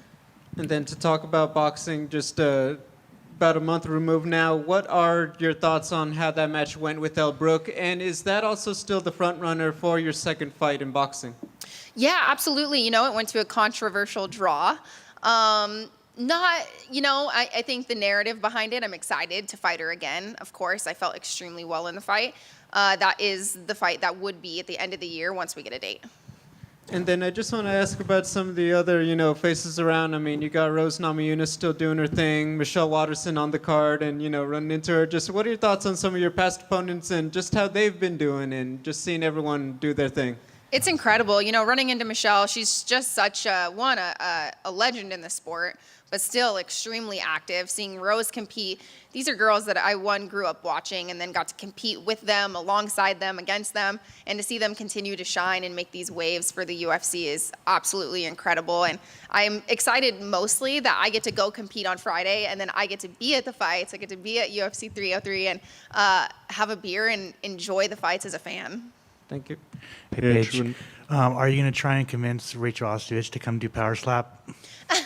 I'm sure the world would love that, wouldn't they? No, I do what the promotions tell me to do. Pitch right here. When you left the UFC, you were very kind of open about your exit and the reasons that you left. I don't think said anything that was unfair or offside or anything. But now that you're back here and you have a much stronger grip on what your value is and just where you've kind of fit overall, did that change, I guess, how like you negotiated this deal, or how well do you feel taken care of, I guess, being up there compared to maybe in the past? You know, I don't negotiate my deals. My manager does. I have an incredible management team, and they took care of everything that they needed to. First round management, they're amazing. And I'm a businesswoman. I go where I need to capitalize where I need to. I have done extremely successful with my career in combat sports and with all of my business investments and interests outside of it. And this, to me, made sense. And it's something that I can do because I'm excited to do it. And I've set myself up, you know, leaving the UFC, I was very open that I just had opportunities to make more money somewhere else. And that truly was it. I love the UFC, and that's the reason that I am back. But now I have set myself up where I can do whatever I want. And this is what I want to do. And as far as the match itself, I mean, depending on how this plays out, there's a possibility you could not get hit at all, or you couldn't even have a chance to hit. So how much do you kind of think about like the strategy, depending on the coin toss, just all these little elements and what you can actually do when you're competing on Friday? Yeah, you know, I don't think about too much of the noise, I guess, outside. It's all the extra things. For me, it's being prepared to take 3 slaps and being prepared to give 3. And hopefully, obviously, end it sooner than later. That's what you prepare for in the UFC and all combat sports. You want to get it over with as fast as possible and just perform to the best of your ability. And that's kind of what I'm looking forward to, you know, testing myself in. Paige, over here. After you left the UFC, obviously bare knuckle boxing, now power slap. So did you ever just miss kicking people? Yes, I do a lot, honestly. The one thing that I truly, truly miss about combat sports is kicking, and I've thrown out to my manager, I'm like, you know, karate combat would be really cool too. So, no, my favorite thing in the world was kickboxing and Muay Thai. But again, I love all combat sports, so there's opportunity for me to kick some more people. Are there any former opponents that you wouldn't mind seeing across from you in power slap? Just get a free open slap on them? Oh gosh, no. I feel like I am very play the fence very well, and I just see myself like, yeah, I know that there's going to be narratives around me. I'm sure other opponents are going to have what their opinions on who I am as a person, but I carry myself with honor and pride and dignity, and I don't go into this looking to be a hater. I go in there to be a competitor, and I see every single person that steps in front of me as an honorable competitor. Hey, Paige. Hey. Some of the reaction I saw on social media to you joining this Power Slap card was that you're collecting sports now. Like, you've talked about bare knuckle and boxing and mixed martial arts, but is there anything athletically outside of combat sports that you would be interested in doing? Gosh, I mean, of course, the combat karate would be really cool. I did my share of AEW, so pro wrestling. That was incredible. No, I go where the wind takes me, I guess. And it's true. I really just like to compete, and I'm competitive to a fault. And at this point, though, this is something I'm really, really excited to compete in. Paige, you say you go wherever the wind takes you. Do you think it could ever take you back to the UFC or MMA? You know, we'll see. We'll see. I'm really happy with where my career is. And I know, although, yes, there's doors open for me in a lot of places. And I have done a lot of combat sports, but I also like to focus my attention and energy where I need to. So I'm focused right now on power slap and then, of course, continuing to box. Thank you, guys.